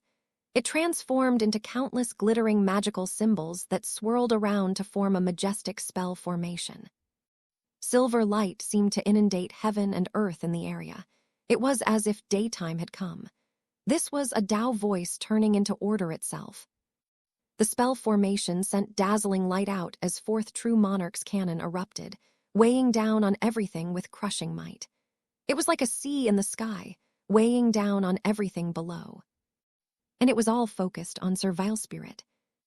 Mountain-toppling, sea-draining energy made Sir Vilespirit like a lone rowboat in an angry sea, tossed about by tsunami waves. But his eyes didn't show even a hint of surrender. Rather, his battle spirit spiked, and the huge broken sword behind him emanated a very aggressive aura. The moment the shocking silver spell formation appeared, veins had bulged on his face, and they quickly made the shape of a ghost face, malevolent and infinitely gruish. He reached out and touched the spell formation. In the blink of an eye, the spectacular broken sword began emanating heaven-shaking, earth-shattering sword reverberations. Shimmering light then flowed out across the sword, filling in the missing pieces. In the blink of an eye, it was whole. Sir Vilespirit took the hilt, and then slashed it toward the spell formation that represented order. The sword and the spell formation hit each other. A deafening boom rang out. The formation was powerful, but the broken sword was stronger. It was like a violent criminal who would allow order to be imposed only to slash it apart with a sword. The spell formation crumbled into fragments. Sir Vilespirit shivered from head to toe, all while coughing up gobs of blood. As he staggered backward, it seemed as if much of his life force and soul had been absorbed by the broken sword. That was the price he had to pay to use it. But he obviously couldn't worry too much about that now. Taking advantage of the time the sword had bought, he shot closer to the teleportation portal. He was nearly there. Of course, there was no way Sir Starring had run out of options. He had hardly put any thought to what he did moments ago. In fact, his expression remained completely calm as he waved his hand. That movement caused the chains to writhe like silver snakes, swirling through heaven and earth to form an even more astonishing spell formation. Whether it was in terms of aura, momentum, pressure, or complexity, it was far superior to the previous ones. These chains had become pure order. The formation immediately shot toward Sir Vilespirit. Sir Vilespirit's face fell. Although he had never fought Sir Starring before, he knew that Sir Starring was strong. After all, he was known as the #1 chosen in the Eastern planetary system, and yet, finding out firsthand how strong he was still came as a surprise. Of course, he still had more cards to play. His eyes glinted ferociously, and veins bulged on his face as the ghost face completely overtook his facial features. It was like he had become a different person, and he was now pulsing with a terrifying aura. Even as the spell formation descended, he reached back and grabbed the sword. Allowing it to draw deeply on his life force, he stabbed it toward the spell formation. The dome of heaven went dark. The broken sword hit the spell formation with unstoppable momentum, but as they made contact, both ceased to move. An instant later, the tip of the sword pierced through the formation. However, it stopped at the tip. It wasn't that the sword wasn't up to the task. Rather, the wielder couldn't sustain its use. Blood sprayed out of his mouth as his body withered significantly. Sir Starring was on the other side of the spell formation, looking as calm as ever. Looking coldly at Sir Vilespirit, he waved his hand. A boundless power surged from the spell formation. Sir Vilespirit spasmed as he tumbled backward before flopping onto the ground, blood oozing out of his eyes, ears, nose, and mouth. He couldn't even hold the broken sword. It spun off to the side, where it stabbed into the ground, emanating a regretful thrumming sound. Everything was over. With battle prowess like that, the fact that you've been at odds with Zhou Jingli for so many years indicates that Zhou Jingli really has been feigning weakness. He's clearly pushed that ability to the highest level of perfection. Sir Starring reached out toward Sir Vilespirit. No amount of struggling did any good on the part of Sir Vilespirit. He was hoisted up to dangle in midair. Chains swept forth and surrounded him. The cannon symbols formed from sound swept forth like sealing marks. Considering how you've misbehaved, I'm going to strip your consciousness out of this world and send you back. The cannon of order surged. He had a unique cannon, but after he came to the fourth world, it changed. Perhaps it had been blessed by order itself, or perhaps it was because his cannon was the same as that of his host. But either way, it gained the power to destroy. His cannon of order could destroy the consciousness of an opponent. It was like an explosive purification. The body of the corrections officer began to shake violently and let loose shaky screams. The cannon of order swept through him, destroying all remnants of Sir Vilespirit. The process didn't take long. Soon, the purification was complete. The consciousness had been destroyed. The dead corrections officer flopped to the ground, and the sword off to the side disappeared. During the entire fight, Sir Starring's expression hadn't changed at all, but now he reacted with surprise. My order isn't something deadly. Normally speaking, after driving out Sir Vilespirit's consciousness and destroying it, the host should have gone back to normal. Instead, he actually died one. Sir Starring looked off into the distance, his eyes gleaming coldly. There can be only one explanation. This person was Sir Vilespirit, but at the same time, he was Sir Vilespirit. Put precisely, he deeply believed himself to be Sir Vilespirit. Combined with the fact that the sword within him was real, it obscured his own senses. Even when dying, he believed himself to be Sir Vilespirit. Therefore, after driving the will out, Sir Vilespirit died, and he died. And that was because the traces of Sir Vilespirit within him were part of who he truly was. The actual Sir Vilespirit is still alive. Sir Starring scowled. There were a lot of people putting game pieces into play. There was more than one person fishing in the pond. There was one game board, but pieces were being played onto it by Xu Qing, Sir Starring, and others. It was virtually impossible for someone to reach this level of cultivation without being able to plot and scheme. And even people who came across as being simple-minded only used that as camouflage. What people could see on the outside meant nothing. Any who trusted what they saw at first sight were only moments away from disappearing forever. Whether it was covert plotting or overt plotting, whether it was playing Go or fishing, there are always ways to deal with any situation. Sir Starring's eyes glittered. Though he wasn't dealing with simpletons, he would still crush them all. And even if he slipped up somehow, he had the ability to set things back on course. With that, he reached out toward the spot where the sword had disappeared. Instantly, an energy appeared that had nothing to do with order. It was the aura of the broken sword, and by using it, Sir Starring planned to track down the real Sir Vilespirit. Unfortunately, the aura wouldn't stick around for much longer. It was already fading. That'll be enough time. I want one more kill. Sir Starring's eyes glittered with killing intent as he prepared to shoot off in the direction indicated by the sword. However, that was when something very dramatic happened. Colors suddenly flashed in the sky. Then a tempest raged into being around the teleportation portal. Grains of sand shot up from the ground, joining the tempest to create a sandstorm. In the blink of an eye, Sir Starring was prevented from leaving. As intense rumbling sounds filled the area, Sir Starring floated up into the air, his hair and robes whipping around him, his eyes glinting aggressively. He was currently looking at a figure emerging within the vast sandstorm. It was a woman dressed in a voluminous black robe, whose face was hidden behind a mask. Of course, physical appearances could be faked, so that in itself meant nothing, too. "So, you actually showed up," Sir Starring said, his eyes glittering as he sensed the unfamiliar aura. His plan had involved two major goals.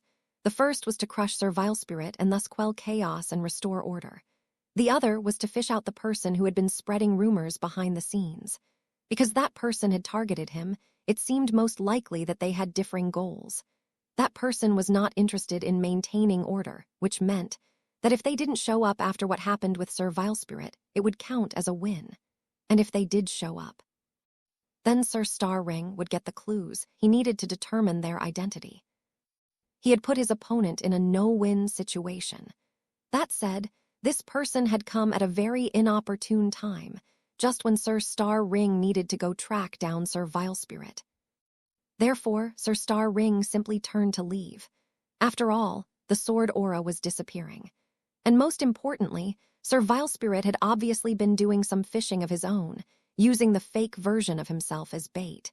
He was clearly trying to make an opportunity to betray the palace without allowing Sir Star Ring to make things right. There was no time to waste. Unfortunately, it was obvious that this black-garbed woman wasn't going to back down from a fight just because Sir Star Ring wanted to leave. The moment Sir Star Ring started moving, the black-garbed woman waved a hand, and the sandstorm issued intense rumbling sounds as a huge pair of eyes appeared. The eyes were gray. They seemed apathetic and emotionless as they stared at Sir Star Ring. He couldn't move. He got the sense that, as soon as the eyes looked at him, he had no body, and his consciousness was being separated and turned into countless grains of sand. And within each grain of sand was an individual consciousness. How interesting. Eyes flashing, Sir Star Ring waved his hand, causing numerous chains to fly out. They quickly formed a vortex in front of him, out of which emerged 13 silver coffins. The coffins were of varying sizes and shapes, and all of them pulsed with an aura of order. They did not open. It was as if it didn't matter whether or not Sir Star Ring occupied the body of fourth true monarch. His will alone could not do this. This was an ability that came from the real fourth true monarch. 1. This is an important point which is said almost in passing, so I'm putting this footnote here to make sure readers notice it.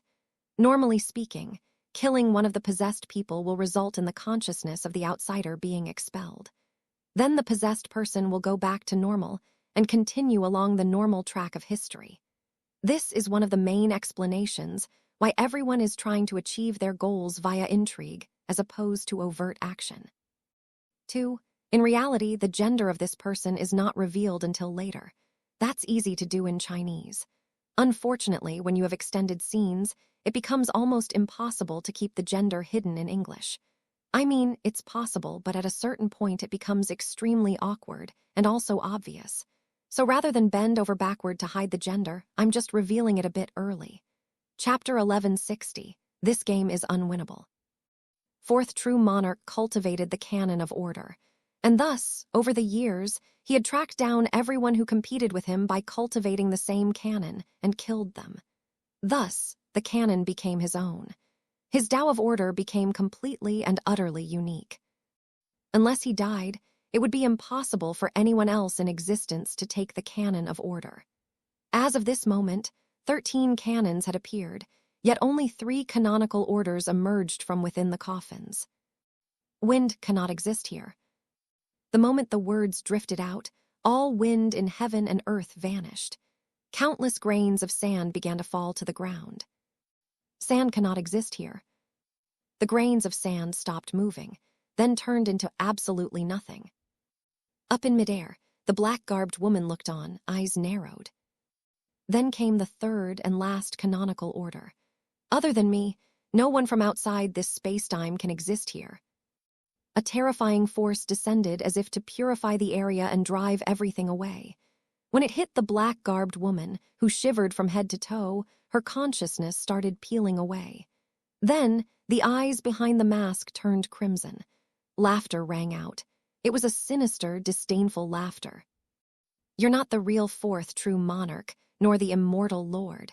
So you order things not to happen, and you think they just woe. There was a sudden boom as the black-garbed woman exploded, turning into a host of sand grains that weren't permitted to exist. Then the woman forcefully reappeared. Whereupon, everything in the area was different. Simultaneously, back in young Aurora Hall, Xu Qing tilted the game board, causing all the pieces to slide off onto the ground. A clattering sound filled the hall. It was as if heaven and earth were transforming completely. The independent dimensions surrounding the teleportation portal had turned into a desert. Sand spread out infinitely in all directions. Within that desert was an invisible hand, drawing the outlines of various images.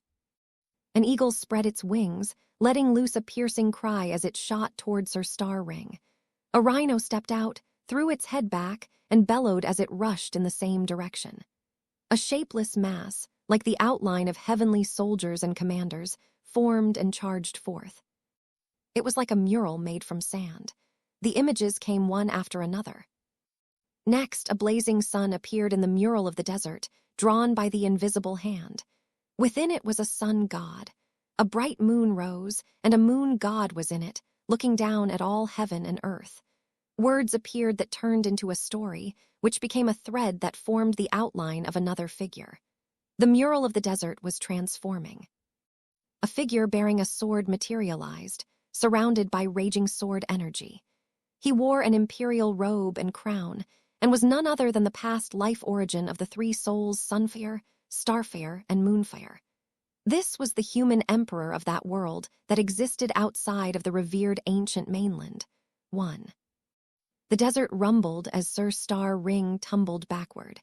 At the same time, the desert world began to collapse and disperse. It was turning back into a teleportation portal. Sir Star Ring's face was still very grim, but as everything from before faded away, he realized that he still had a bit of the aura from Sir Vilespirit's broken sword. Time was up. Up in midair, the black-garbed woman's aura was weak. She backed up and was on the verge of fading into nothing. Eyes glittering coldly, Sir Star Ring said, "Well, you came here intending to throw my order into chaos. In that case..." He reached out toward the black-garbed woman in a clutching motion. The sound of his voice transformed into a majestic spell formation.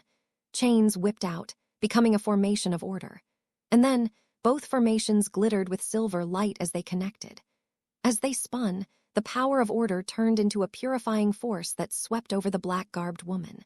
In the blink of an eye, chains flew out of the spell formation to wrap up the figure in black. Then the sounds of order became magical symbols that flowed over the black robes. As they poured into her, her consciousness started to be peeled away. Yet this black-garbed woman was no ordinary individual. Though she was in a weak state and in a bad situation, she still had a trump card to play. All of a sudden, golden light surged out from the woman in black. Then the world changed again. It became nothing but sea and sky. The unusual thing was that the sky was below, the sea was overhead. Strangely, fish were swimming in the sky and birds were flying in the water. Everything was inverted. An enormous clay figure sat cross-legged in the sea and was reflected in the sky. The clay figure's eyes opened. One was real, one was false. It was a case of something true and something bogus. This was the godly authority of Starfire, which could invert the real and false, too. An instant later, everything vanished, including the black-garbed woman. Only the chains remained, except they had nothing to latch onto and could only clank around aimlessly. The peeling away had succeeded, but had also failed. It was a success because the peeling method actually worked, but it was a failure because what it peeled away was false, an illusion. Unfortunately, after such an interchange, the true identity of the black-garbed figure couldn't be hidden from Sir Star Ring. The Fox Maiden. Sir Star Ring turned to look in the direction of young Aurora Hall, his expression profoundly forbidding. Then he looked away. He had a more troublesome issue to deal with at the moment, thanks to the interference of the Fox Maiden, and there was nothing he could do about it. An enraged figure had just appeared in the canopy of heaven, surrounded by boundless waves of lightning. It was none other than the master of the middle-aged corrections officer who had just died. He was an honor guard in Scourgebolt Palace. He was glowering viciously, although inside he was actually laughing coldly. That was because he was actually the real Sir Vilespirit. Because he had arrived in the fourth world a bit late, he had worked very hard to stay hidden. Using a secret magic known only to him, he had altered the perceptions of his apprentice, forcing the apprentice to believe himself to be Sir Vilespirit. He had even secretly put his canon treasure, the sword, into the apprentice to make him the perfect double, and also the perfect bait. Then he had stayed hidden in the shadows to wait for his apprentice to foster the proper karma. That was why the apprentice, believing himself to be the real Sir Vilespirit, had done the things that Sir Vilespirit would have done. For example, betray the palace. The real Sir Vilespirit had planned all along to operate from within the shadows and within the light at the same time. In that manner, he pinned down fourth true monarch while simultaneously making it possible for him to actually betray the palace. That had been his plan from the beginning. However, based on how things played out, he eventually changed his mind. He came up with an even more ingenious plan. As the lightning crackled, he rushed forward loudly and with great purpose so that he attracted a lot of attention. Moving at top speed, he shot toward the area protected by the spell formation, within which was the teleportation portal. He slammed into the formation. A huge boom rang out that filled the immortal palace. "Exalted true monarch, why did you murder my apprentice?" he shouted. Instantly, the immortal palace was thrown into an uproar. Countless streams of divine will converged on the teleportation portal. The spell formation shattered, revealing fourth true monarch as well as the furious old honor guard from the Scourgebolt Palace. In addition, there on the ground was the corpse of the corrections officer. Sounding completely furious, Sir Vilespirit said, "My apprentice went out to collect some Gloomthunder serum, only to be brutally executed right here. Look, he has lineaments of order on him. That's obviously evidence that you killed him, true monarch. You need to tell me right now what crime my apprentice committed that gave you the right to cut him down in cold blood. Don't tell me he perpetrated some heinous act against the immortal palace. If that's the case, then I'll accept the matter without objection. But if you can't provide a good explanation, then that means you murdered an innocent person. Not even you, true monarch, can do something like that without providing compensation and accepting punishment. At the very least, you'll be locked up, and depending on the severity, you could face the death penalty." Sir Star Ring said nothing in response. He knew that he had been boxed into a corner. Even if he had thought to get rid of the corpse sooner, it wouldn't have done any good. It would be a simple matter to look back through time to see what happened. He really had killed the apprentice. Besides, there were other things that happened that he didn't want anyone to see. There were basically two options here. One would be to claim that the apprentice committed a crime worthy of death. The other option would be to say that he didn't commit a crime. If he had committed such a crime, then the killing could be justified. However, whatever crime he claimed had been committed, it needed to count as a betrayal in order to satisfy the honor guard. If that happened, then it would validate Sir Vilespirit's betrayal, and it would cause significant waves in spacetime. That, in turn, would mean that Sir Star Ring had failed to maintain order. If the apprentice did not commit a crime, then Sir Star Ring would have no way to explain the killing. Personal grudges or other enmities couldn't be a good explanation. If Sir Star Ring admitted to killing for that reason, then it would raise the ire of the masses, and he would definitely be jailed. If that happened, then he would be trapped for the next half-month and would have no way to prevent other outsiders from creating waves in spacetime. That would amount to him losing the entire game of Go. If you considered which of the two options was worse, it meant that there was really only one choice to make. And that was to claim that the apprentice had committed some crime that harmed the interests of the immortal palace. How ruthless. Sir Starring sighed inwardly. All of this was happening thanks to the interference of the Fox Maiden. If that hadn't happened, he would have had time to deal with Sir Vilespirit and would not be facing such a dilemma. He could claim that the apprentice had been possessed. Unfortunately, Sir Vilespirit had already made a very persuasive argument, and unless he got what he wanted, it was obvious that he would demand hard evidence to prove any claim true or false. Besides, claiming the apprentice had been possessed wouldn't necessarily justify killing him. If anything, it would make people suspect that he had been killed to keep him quiet. After all, interrogation was the best option in a case like that, not execution. If it wasn't for the recent rumors, this situation might not be so serious. But the rumors were still circulating, and Fourth True Monarch was at the center of them all. People were saying that he had been possessed.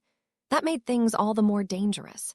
It was easy to imagine a scenario in which he tried to explain things away only to end up implicating himself.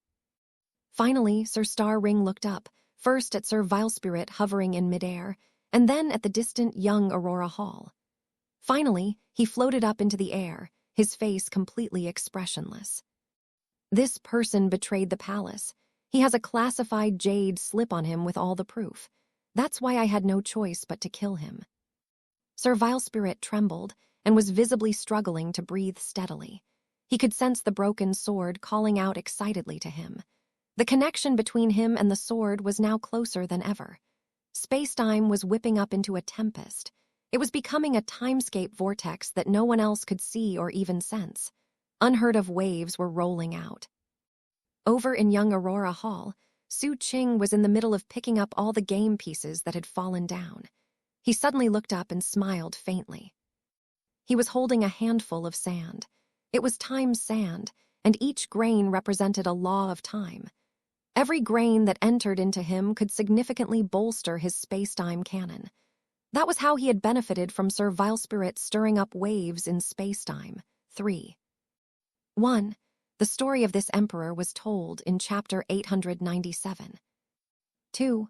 This reflects what we saw in chapter 663 and 706. 3. The relation between time and sand seems to echo what happened in chapter 1117.